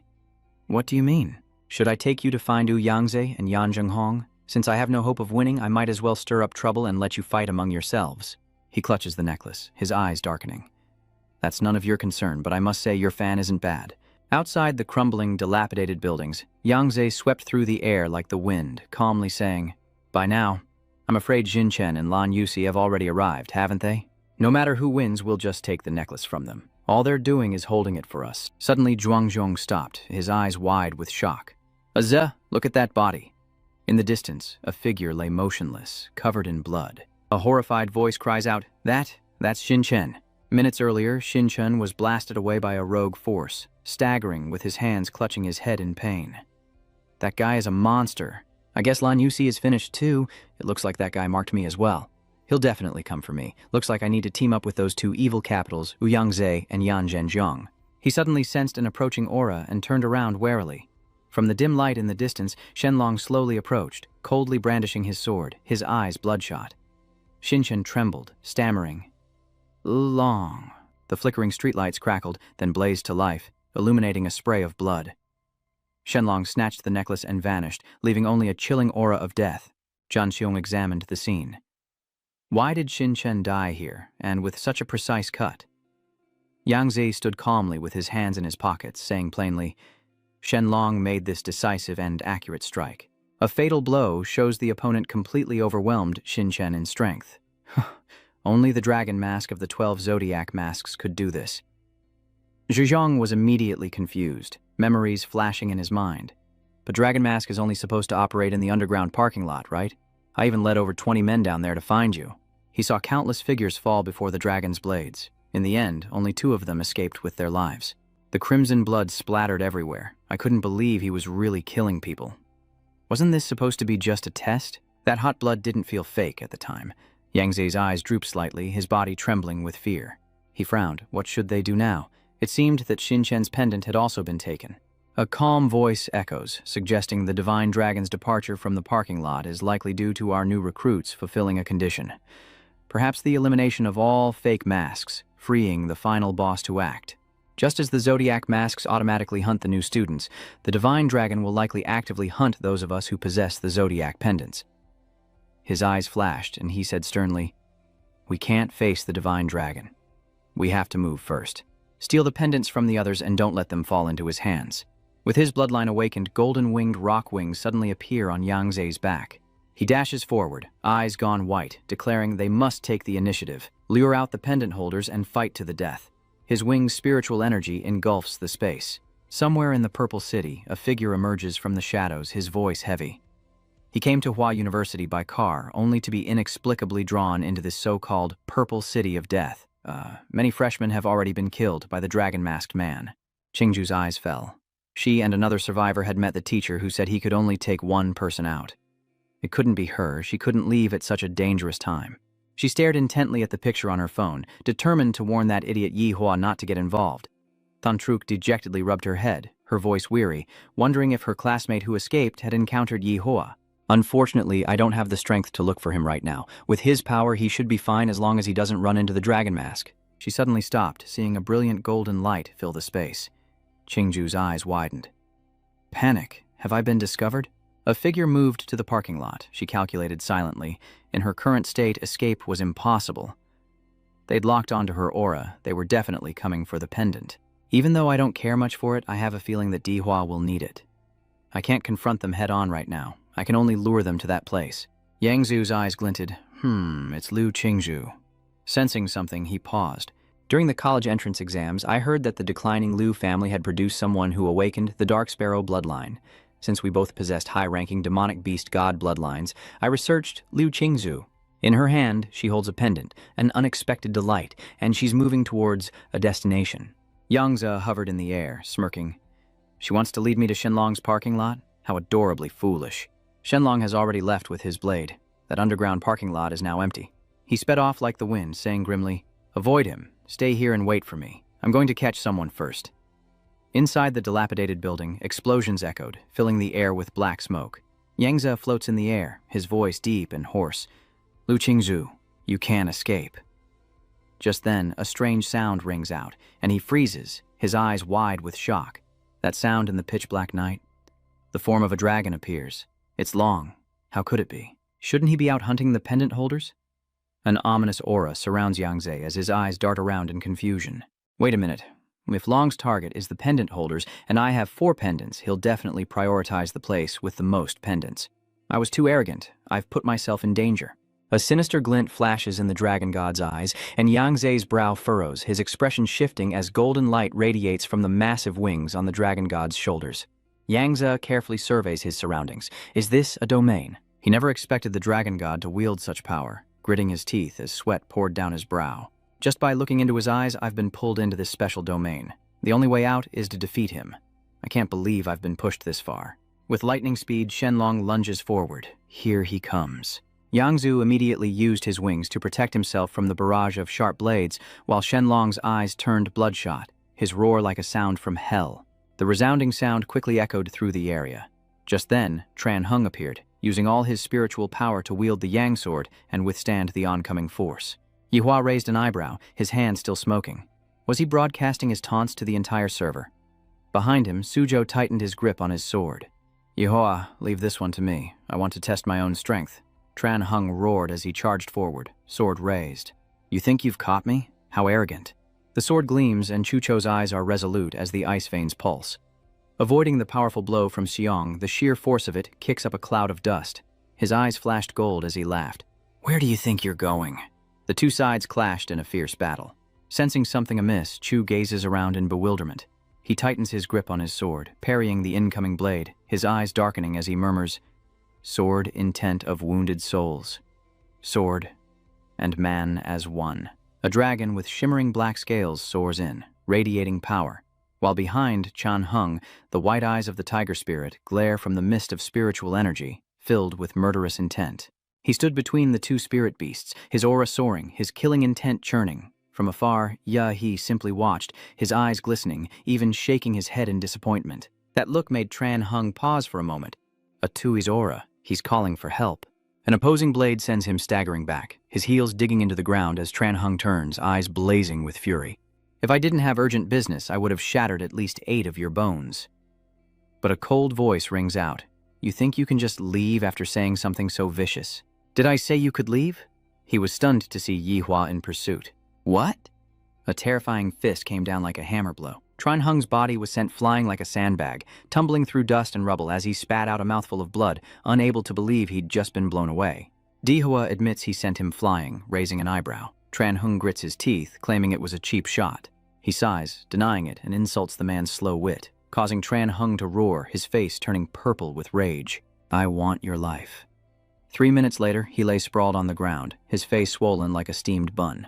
Don't flatter yourself. Lasting 3 minutes against me is already impressive. That Tan Tran guy was sent flying with just 1 punch. He calmly picked up the sword and examined it. Your weapon is quite heavy. I'd like to borrow it for a bit. You don't mind if I borrow it, do you? The blade flashes, spiritual light flowing along it, but it needs a little more power. Yihuo smirked, using his power to seize the blade as Chuzhou approached, holding a glittering object, his eyes full of doubt. I didn't find the pendant in his spatial ring, Dihua, but I did find this. The jade necklace is glowing, flashing as if it's sending a signal.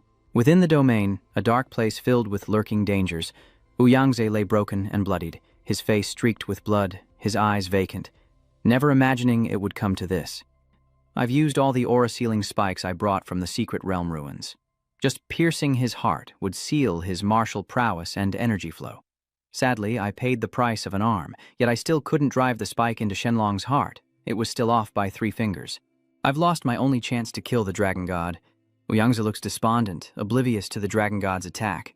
Surrounded by old buildings and a few trees below, a sword pierces through Yangze's chest. He claws at the wall in agony as Lu Qingzhu races up the stairs. She tells herself to hold on, the rooftop is just ahead. That Shenlong is terrifyingly strong. Ugly Bull is not even in the same league. That Yangze won't last long, and then the dragon god will come for me. If I want to survive, I have to find a way to get the strange fire here to take me away. This is the tallest building around. I'll fire a signal flare toward the strange fire. Lu Qingzhu then casts a spell, her eyes darken, her bloodline awakens. Netherbird. Reaching the top, she looked up at the sky, where circles of all sizes appeared. Before long, Liu Qingzhu collapsed to the floor. That hurt. I hope the strange fire receives it. Suddenly, her eyes glowed. Liu Qingzhu rushed to the balcony and looked down, recognizing the unmistakable sound. Supporting herself with her hands, she peered down to see the dragon god standing there with his sword. Frozen in fear, Liu Qingzhu trembled. How could he have found her so quickly? She must send a signal to get Dihua away from here, but a blinding light of power erupts from Shenlong's eye. Suddenly, a massive explosion erupts on the building's balcony. Liu Qingzhu sits in fear, watching the dragon god slowly approach, raising his sword high with a triumphant look. Liu Qingzhu was terrified, tears welling in her eyes. It was too late. Suddenly, a wall cracked and crumbled as the strange fire burst through, kicking off the wall and diving down, eyes blazing. I made a promise to your family, and I intend to keep it. Liu Qingzhu is shocked to see Yi Huo, enraging Shenlong, who grits his teeth. The wild flames of Yi Huo's rage erupt, his eyes like thunderbolts. And what exactly are you? He swings his sword down with furious speed, leaving the dragon god in stunned disbelief. The quake splits the building in two, sending smoke billowing. Yi Huo glances worriedly at Liu Qingzhu. Chu and my new disciple are in the East Alley. Go check on them, please. What about you? You said you wanted to test this guy out. With that, Yi Hua unleashed his attack, splitting the building in two. Then Yi Hua landed, plunging his sword into the ground, and strolled forward without a care. Dihua gripped his wrist, turned back with a smile, and lamented that he had discovered something suspicious about this strange place. Could it be that the dragon god can only cower within this domain to fight? He suddenly notices the stake piercing its body. This nail? Dihua's eyes widened, and realization dawned. Could this be the plan Yan Zhengsheng spoke of to deal with the dragon god? The dragon god's face is filled with anger, his body enveloped in a purple light. He smirked, gripping his sword tightly. The speed was incredible.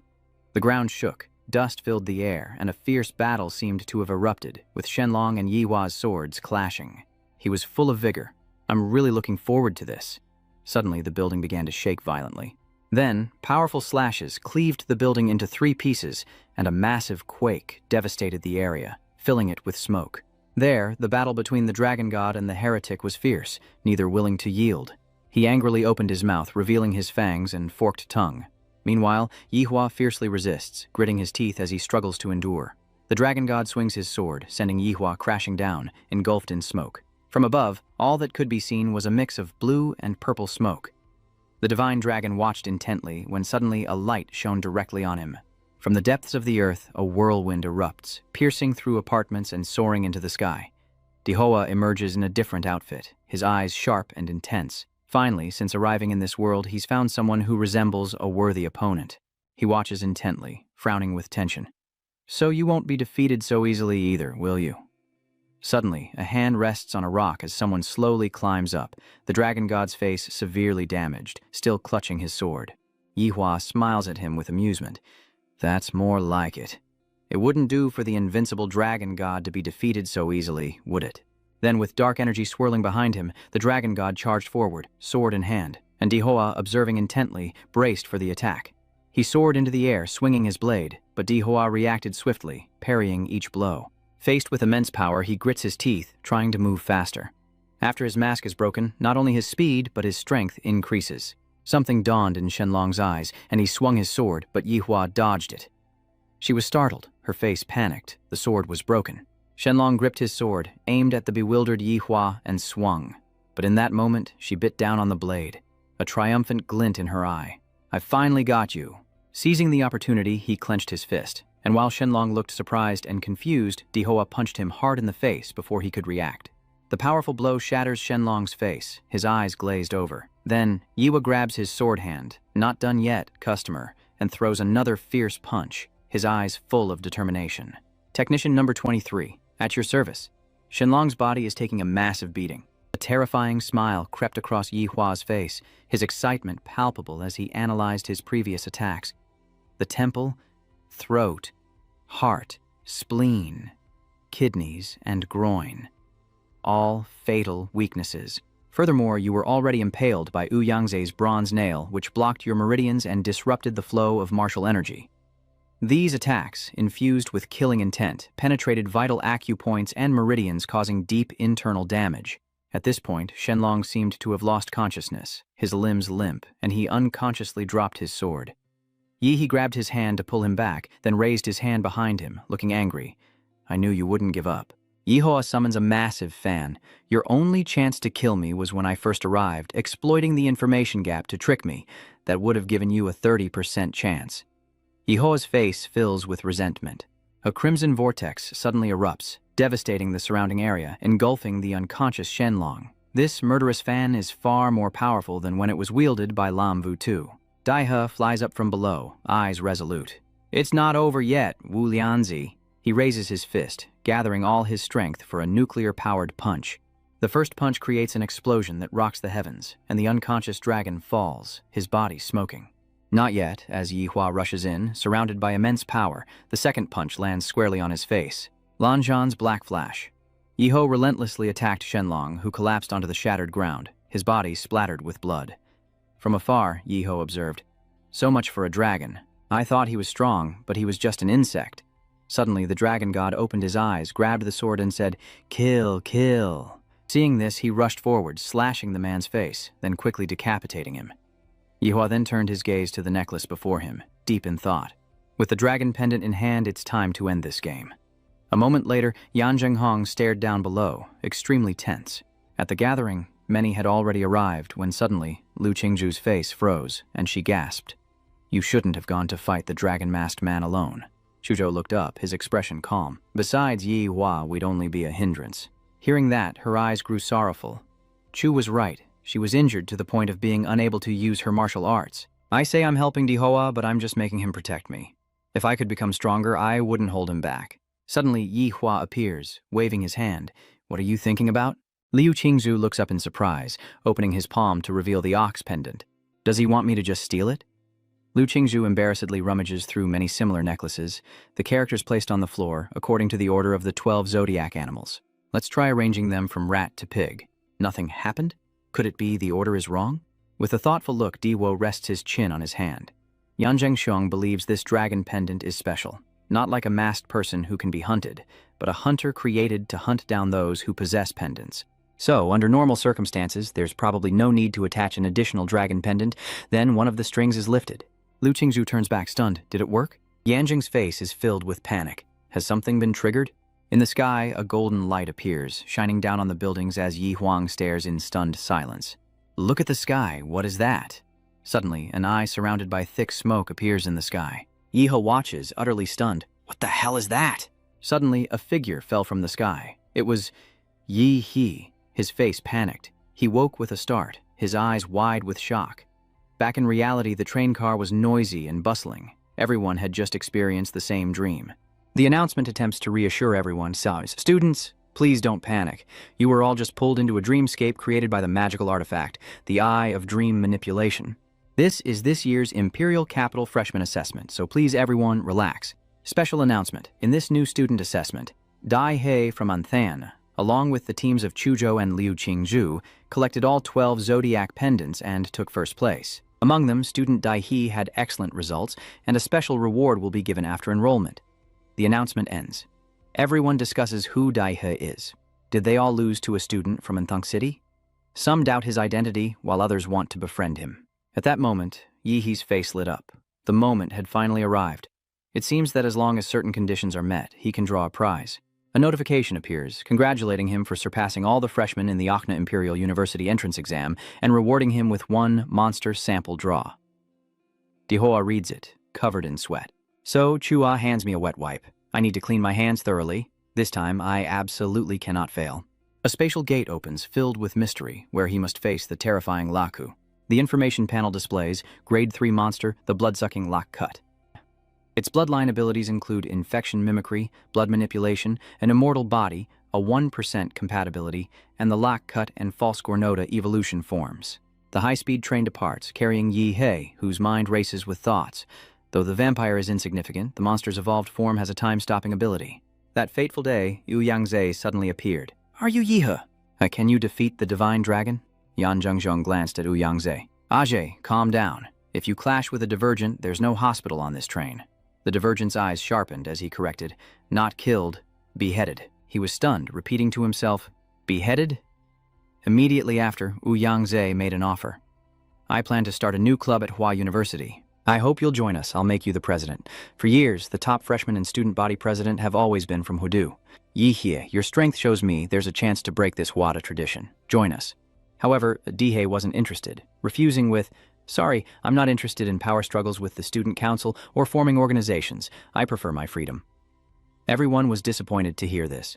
Then, Wu Yangze slowly pulled out a card with promises attached, saying, "It's all right, this is my card. We'll always be waiting for the chance to work with you."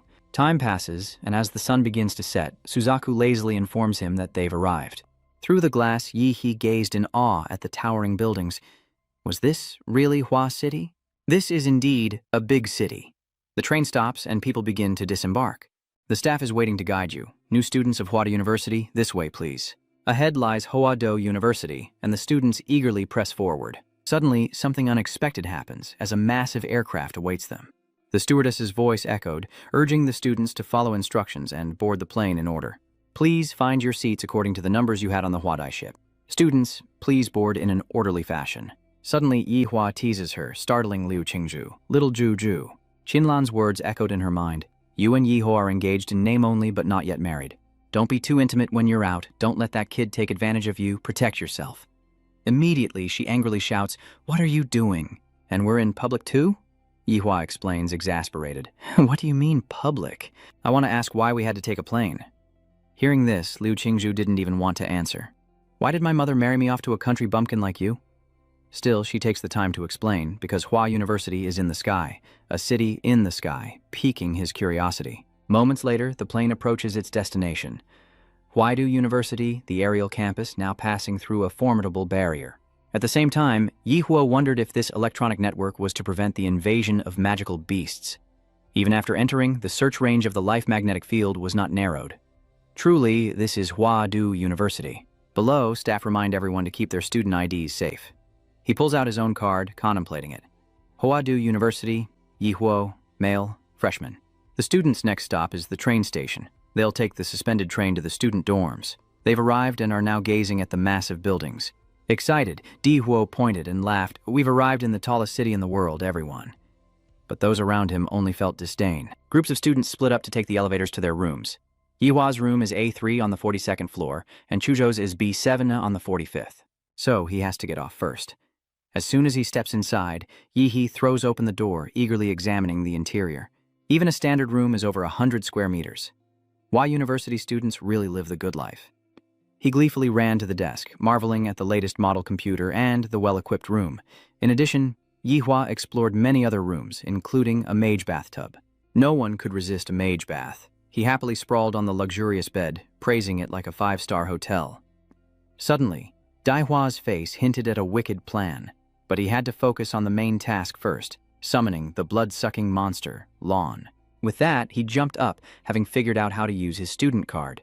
He scanned the barcode and logged into the app using Hua University's cryptocurrency, credits, to pay in the private shopping area. He then withdrew all 30 million EA currency from his bank and exchanged it for credits.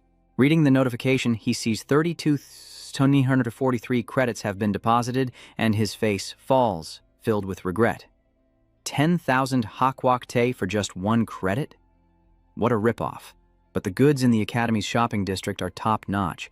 Many items aren't sold on the market. I'll buy all the related magic cores. This should be enough to evolve the monster. After all, the giant monster cells I invested in before cost less than 10 million, and they're already over 90% compatible. After some thought, Yihua decides to buy the goods, which are delivered in seconds. Dear student, thank you for your purchase. We wish you smooth sailing in your cultivation, and please remember to leave a 5-star review. He smiled, looking at the stones in the box, and swallowed them in one gulp. Then, die. He began to change, his nails growing rapidly. Eating so much at once, his body couldn't handle it, but the effects were obvious. He examines himself in the mirror as the system reveals vampire monster sample, 100% compatibility, host, Yi Hua, composite constitution at 29. Yihan bared his teeth to get a better look at his fangs, which had become sharper. There were even blood grooves, making it easier to drink an enemy's blood than a cup of tea. He held out his hand, his nails were sharper now. He was planning something, and he had a rather bold idea. He immediately plunged his clawed hand deep into his own neck.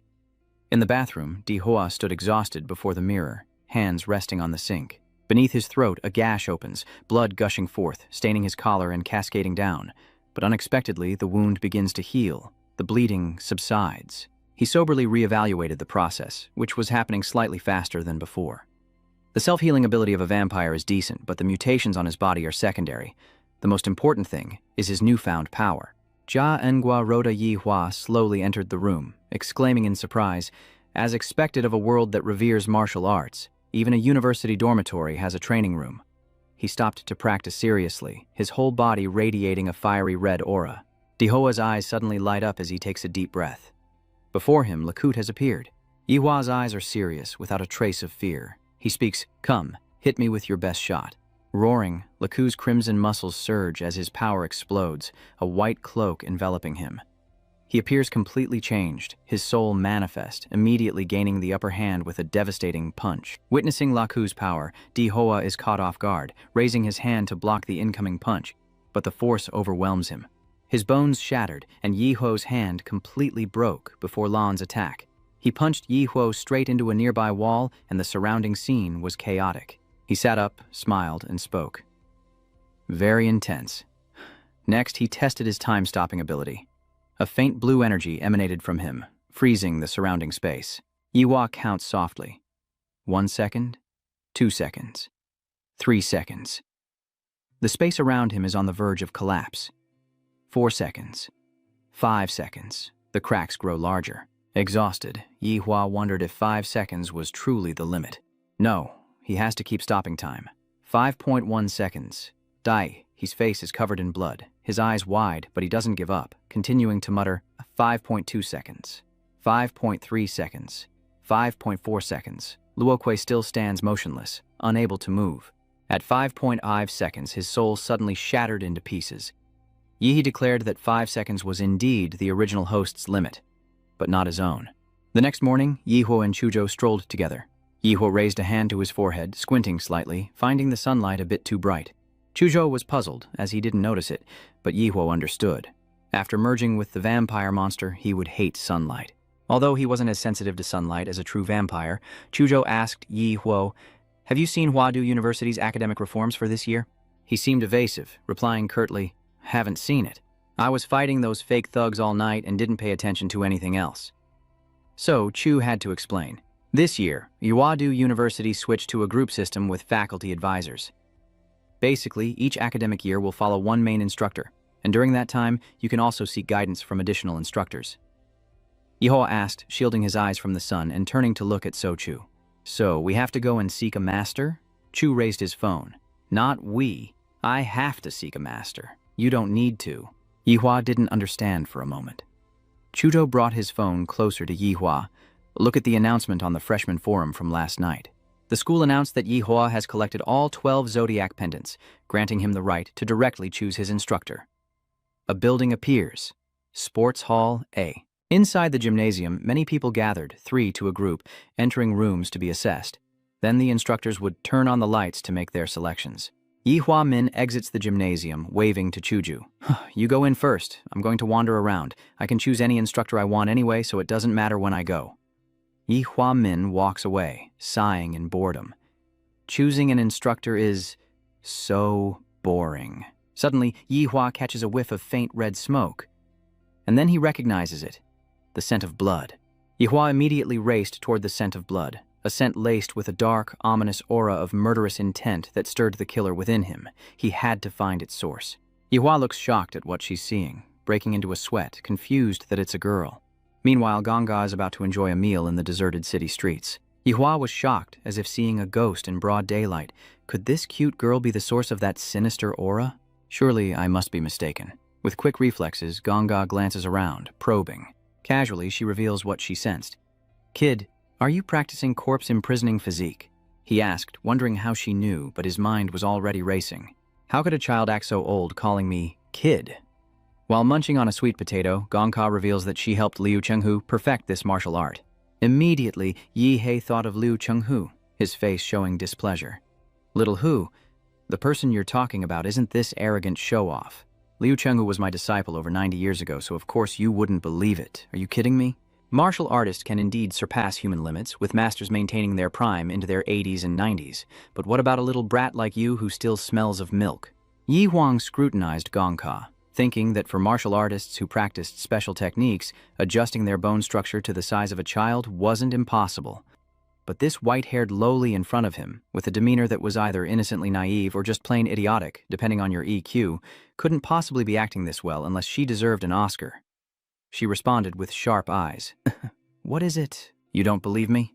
Yi Huang said, slipping into madness. "I'd sooner believe I'm Qin Shi Huang." Suddenly, an image of his impending execution flashes before him. In an instant, her head was severed from her body and fell to the ground. Gongka approached, cruelly gazing at Dihoa's head, half dry and half submerged in water. As the images fade, his face pales as he tries to piece everything together. Was it all an illusion? Such pure malice caused me to hallucinate my own beheading. Dihoa was terrified once again. Suddenly, she shoves a lollipop in his mouth, leaving him stunned. It's his favorite strawberry-flavored soft candy. Gongsha transforms into a spoiled girl, her voice innocent as she explains, "Sorry, kid. I think I went a little too far. Don't tell the school on me, okay? I only get out for an hour or two a week as it is." Poor thing. While enjoying the candy, Yi Hua investigates. Who is she? She reveals herself without hesitation, looking quite cheerful. "My name is Gongke, and I'm an incredibly powerful grandmaster. You know, the headmaster of Hua University is that Shi Jingwen. I used to make him cry when he was a kid." As soon as he finished speaking, he trembled and knelt on the tiled floor, surprising Gongka. After a moment of contemplation, Yi cupped his hands and spoke some flowery words. "Having drifted for half my life without finding a leader, I, Yi, am willing to take you, Gongke, as my master. I hope you'll accept me. Gongke is the one who perfected the Zhuanhuang martial arts, a grandmaster of slaughter, so she can definitely help you break through your barriers, a perfect match for the strange fire." She could only offer a helpless, perfunctory laugh, while elsewhere, in the gymnasium. At the head table, Xu Jingwen and 4 others sit solemnly, preparing for the day. The deans of the 5 great academies of Hua University are the freshman advisors this term.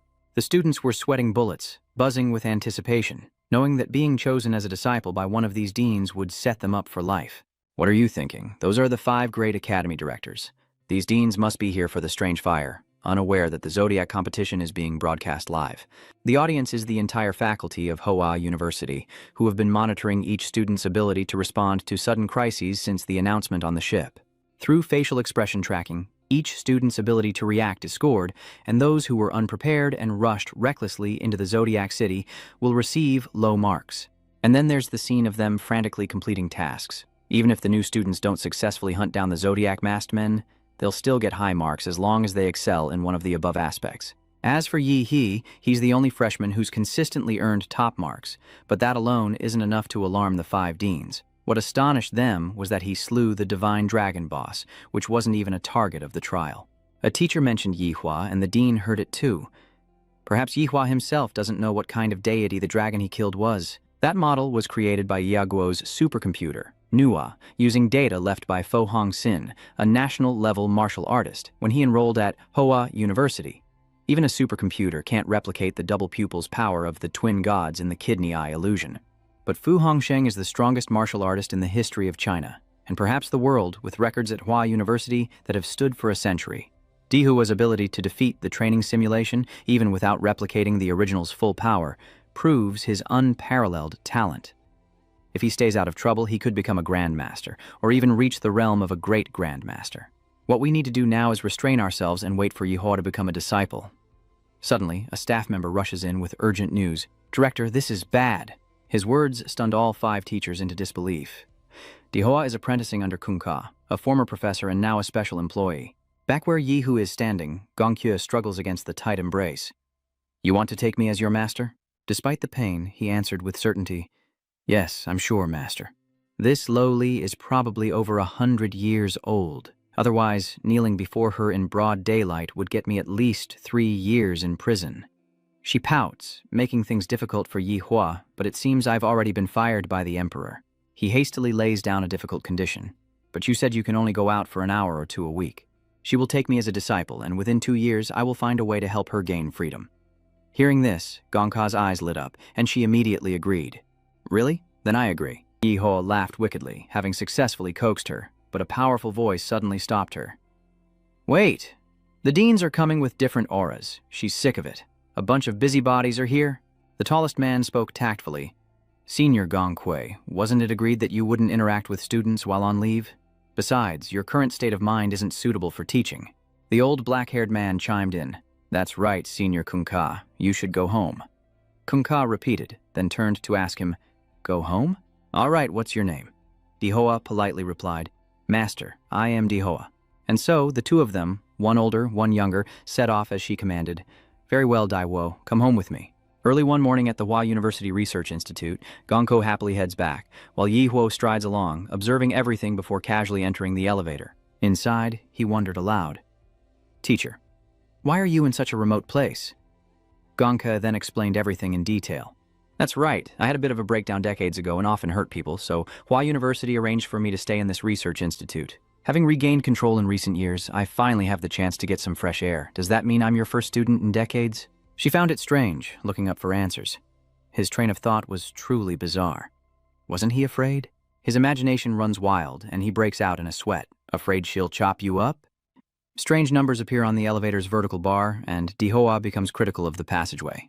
Why is the hallway so narrow in such a large research institute? Gongkui calmly replies, because only I can walk through it. Next, he curiously mentions the large number, questioning if the numbers on the door are counting down.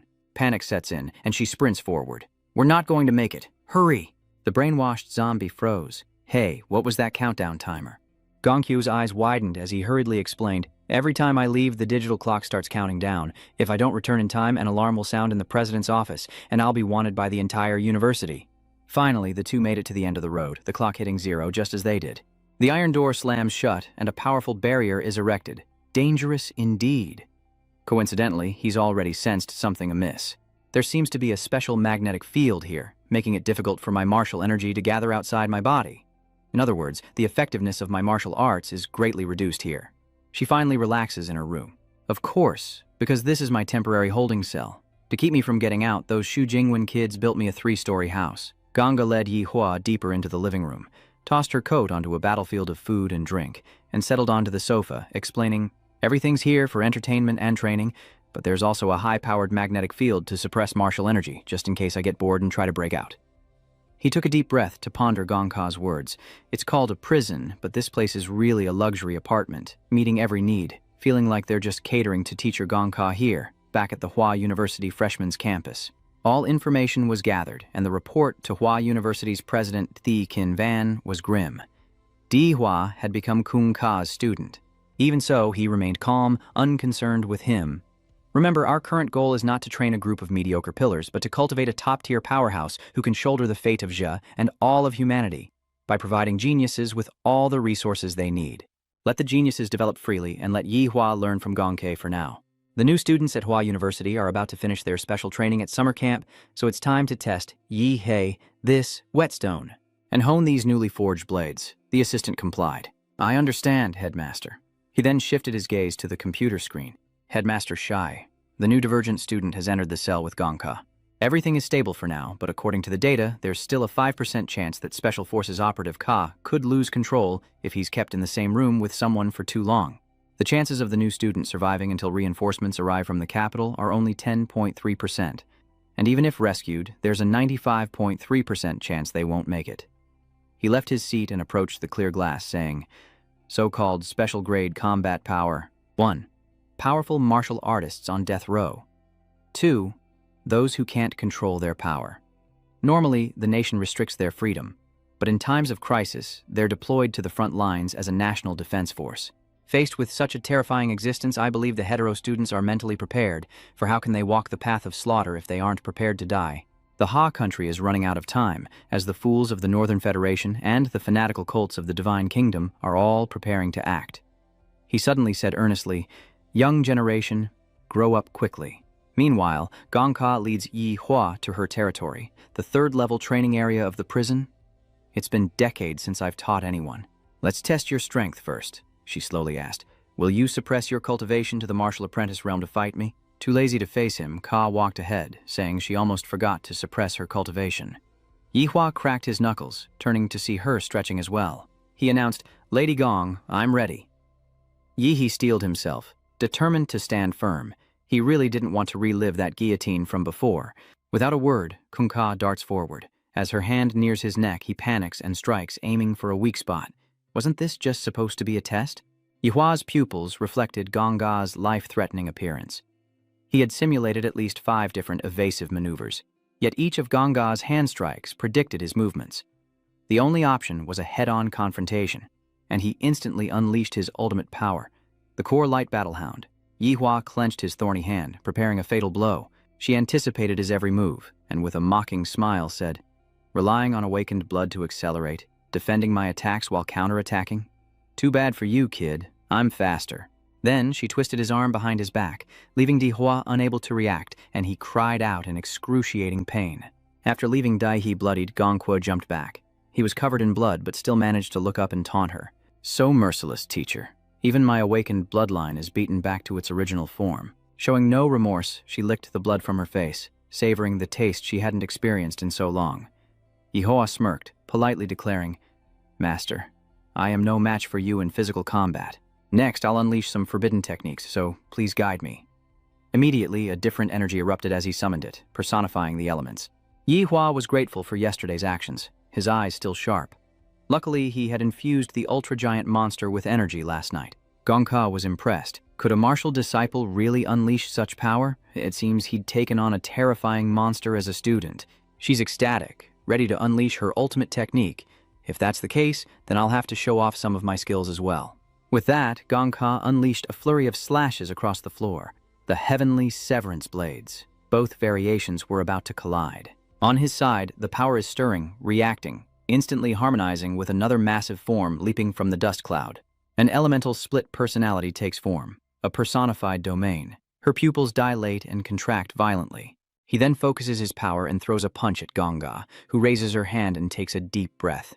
Then, Gonga unleashed a powerful one-handed strike, instantly shattering the dissonant iron components that had formed on Demo Luo's outer layer. He creates a flesh and blood armor with defensive capabilities dozens of times stronger than the supergiant form, struggling to control it from within, refusing to be easily defeated. Is he really going to be torn apart so easily? The heteromorph's mind's eye reflects tiny rays of light. So she pounced right where he was, and with a sharp voice said, "Yihua, are you hiding in this armor's mouth?" This sent chills down Yihua's spine. Her senses were truly terrifying. Even though I stopped all life activity in my main body, Gonga continues to build up her attack, shouting, "Get out here now!" Luckily, before she could strike, he quickly erected a defense, schism form, meteor personification, tactile tentacles. Gonga was forced to back away, using her hands to stop herself. From above, the strange fire taunts her, unable to resist. "Teacher, your strikes are so powerful. I wonder if they can break these chains. She wouldn't melt from the nuclear breath so easily, would she? But how will she withstand it?" Suddenly, the illusion reappears, and chains descend, binding the strange fire. He looked up in horror at the device on the stand. Was there truly no escaping the guillotine here? Inexorably, the merciless guillotine descends as Yi Huo, though terrified, roars to unlock his power, dispelling the illusion. Instantly, he transformed into his mutated form, and with his power he stopped the blade's descent, freezing everything in place. The teacher, cornered, pulls him into her murderous intent realm, not a real space, but a mental illusion born of her killing intent. To escape this illusion, he must use his mental strength to resist. With that thought, he conjured countless giant fists. Then, Yihua controlled the fists, smashing straight into the guillotine. Instantly, the blade shattered like glass, and escaping the illusion, he wearily opened his eyes. She casually pops a candy in her mouth, and seeing Yihua stir, she says, "Oh, you're awake? That turtle shell you had was pretty tough." He wearily sat up, taking in the scene and realizing that the brutally violent teacher had dragged him out of the personification's mouth. The hardened crystallization he'd created to protect himself had also been shattered by her savage strength. Something a martial artist shouldn't be capable of. Suddenly unwilling to accept it, he questioned Gonke. "Teacher, you cheated, didn't you?" She looked up defiantly and retorted, "Cheated? What cheating?" "I beat you fair and square. Where's the cheating?" Dehoa asked, feigning innocence. Gongsha hesitates, then explains, "I just used a little too much force. You know, the teacher is strong, so it's hard to control her power precisely in just a few moves."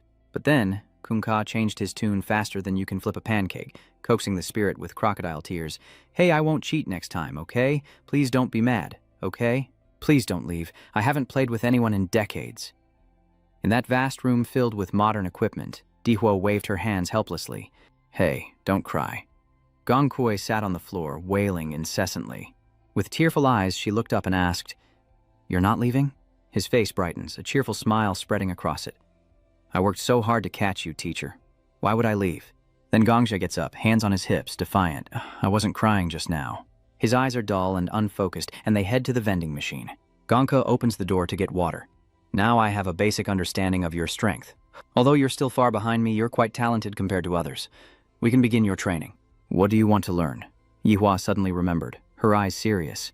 "Advanced martial arts techniques, and how she shattered lightning and pierced my humanized arm. Was that Tramkeech when she opened that can? That's difficult to teach. You'll get a feel for it by cutting things repeatedly." Suddenly, Gongxia's expression turned serious. Regardless of whether it's a human body, a magical beast, or another object, there's always an ideal cutting point. A line that can be easily sliced through. You can call it the kill line. Hearing this, Yi Huang looked up in surprise. The killing line? His master wasn't like Shenlong. He was also skilled in swordsmanship. He recalled Gong Xiao's fight. If Shenlong's strikes pursued extreme power, dominance, and sharpness, then his teacher was like Dingjie Niu, pursuing precision and skill. They sat down. She drank her soda and looked at him. "Learning this will be very troublesome. I advise you to break through to martial artist first. If your martial cultivation doesn't improve, you won't be qualified to learn many of my martial arts." Downing her drink, Gongxia closes his eyes and asks, "Do you know the difference between a martial artist and a martial apprentice?" Yi wonders, "What is it?" She explains that it's not physical advancement, but mental. Martial artists possess an important ability that novices lack: introspection. With inner vision, martial artists can shift from macro to micro-level training, observing meridians, organs, and using martial energy to expand their physical limits, strengthening the spirit before the body. Hearing this, Dai Huang's face lit up. He hadn't expected Instructor Gongkei's teaching to be so advanced, truly worthy of being a professor at Imperial University. Even with her amnesia, her foundational knowledge hadn't regressed at all. But speaking of mental strength, after merging with the vampire monster and awakening the power of Gyeongsaro, Gongki turned to him and said that she felt her mental stats had increased significantly. This could be a great help in the martial artist stage. He wondered, how different are the techniques for advancing to martial artist? Suddenly, her face turned serious. Breakthrough cultivation methods and martial skills are divided into 4 levels: Heaven, Earth, Black, and Common. Gongka then thought of newborns, students at evolution universities, and martial artists at regular universities or schools. When advancing to martial artists, the schools could only provide the lowest grade breakthrough methods. When the awakened reach adulthood, as students with unranked skills, this level of breakthrough technique has the advantage of rapid advancement, with almost no requirements. As long as enough blood and martial energy are accumulated, more than 80% clearly use unranked techniques for ordinary breakthroughs. Gongka continued, "Our Hua University students all start with Xuanhuang-level breakthrough methods." He pondered, resting his chin on his hand. "What about the Tiangang and Di Sha levels?" Her eyes are filled with focus. Tiangang-level techniques and martial arts are almost exclusively ancient texts recovered from secret realms. Looking at the whole world, I'm not even sure if there are 10 copies. Then, Gongkui lowered her head. "Even if our emperor possesses a copy, with your current abilities and authority, you certainly can't access it." Suddenly, she looked up and smiled with delight. "But you can learn the earthly fiend-level breakthrough technique." Kongka glanced at the strange fire with her crimson eyes, mentioning the Sutra of Bodhi Mind, a breakthrough technique that steals the power of the earthly fiends, which she possessed. And Little Tiger's flesh prison of demonic suppression was inspired by this very technique of mine. Hearing this, Dihua was ecstatic, her eyes shining brightly. "I want to learn." Gongka then tossed her drink into the trash and agreed. "Let's begin now. Carefully sense the murderous intent I've created for you." Your eyes become fixed and sweat pours down. "No way, again?" At that moment, the scenery around Yihua shifted, leaving him in stunned silence. Gongko licked his lips, his face excited. "I love the taste of blood the most." In a city one night, amidst the rising smoke, students walked home from school when a gray-haired boy noticed someone ahead. "So it's Chuzhou," his eyes full of concern. "Hey Pyro, how was your first day? I heard you were accepted." Before he could finish, a blade was at Chuzhou's neck. He quickly drew his sword, his eyes sharp, ready to fight. Dihua stood silently ahead, radiating murderous intent. Then he turned back with a surprised look. "Sorry, Chuzhou, I got a little agitated." Chuzhou was stunned, frowning in disbelief. The Yi he knew now seemed so cold and sinister.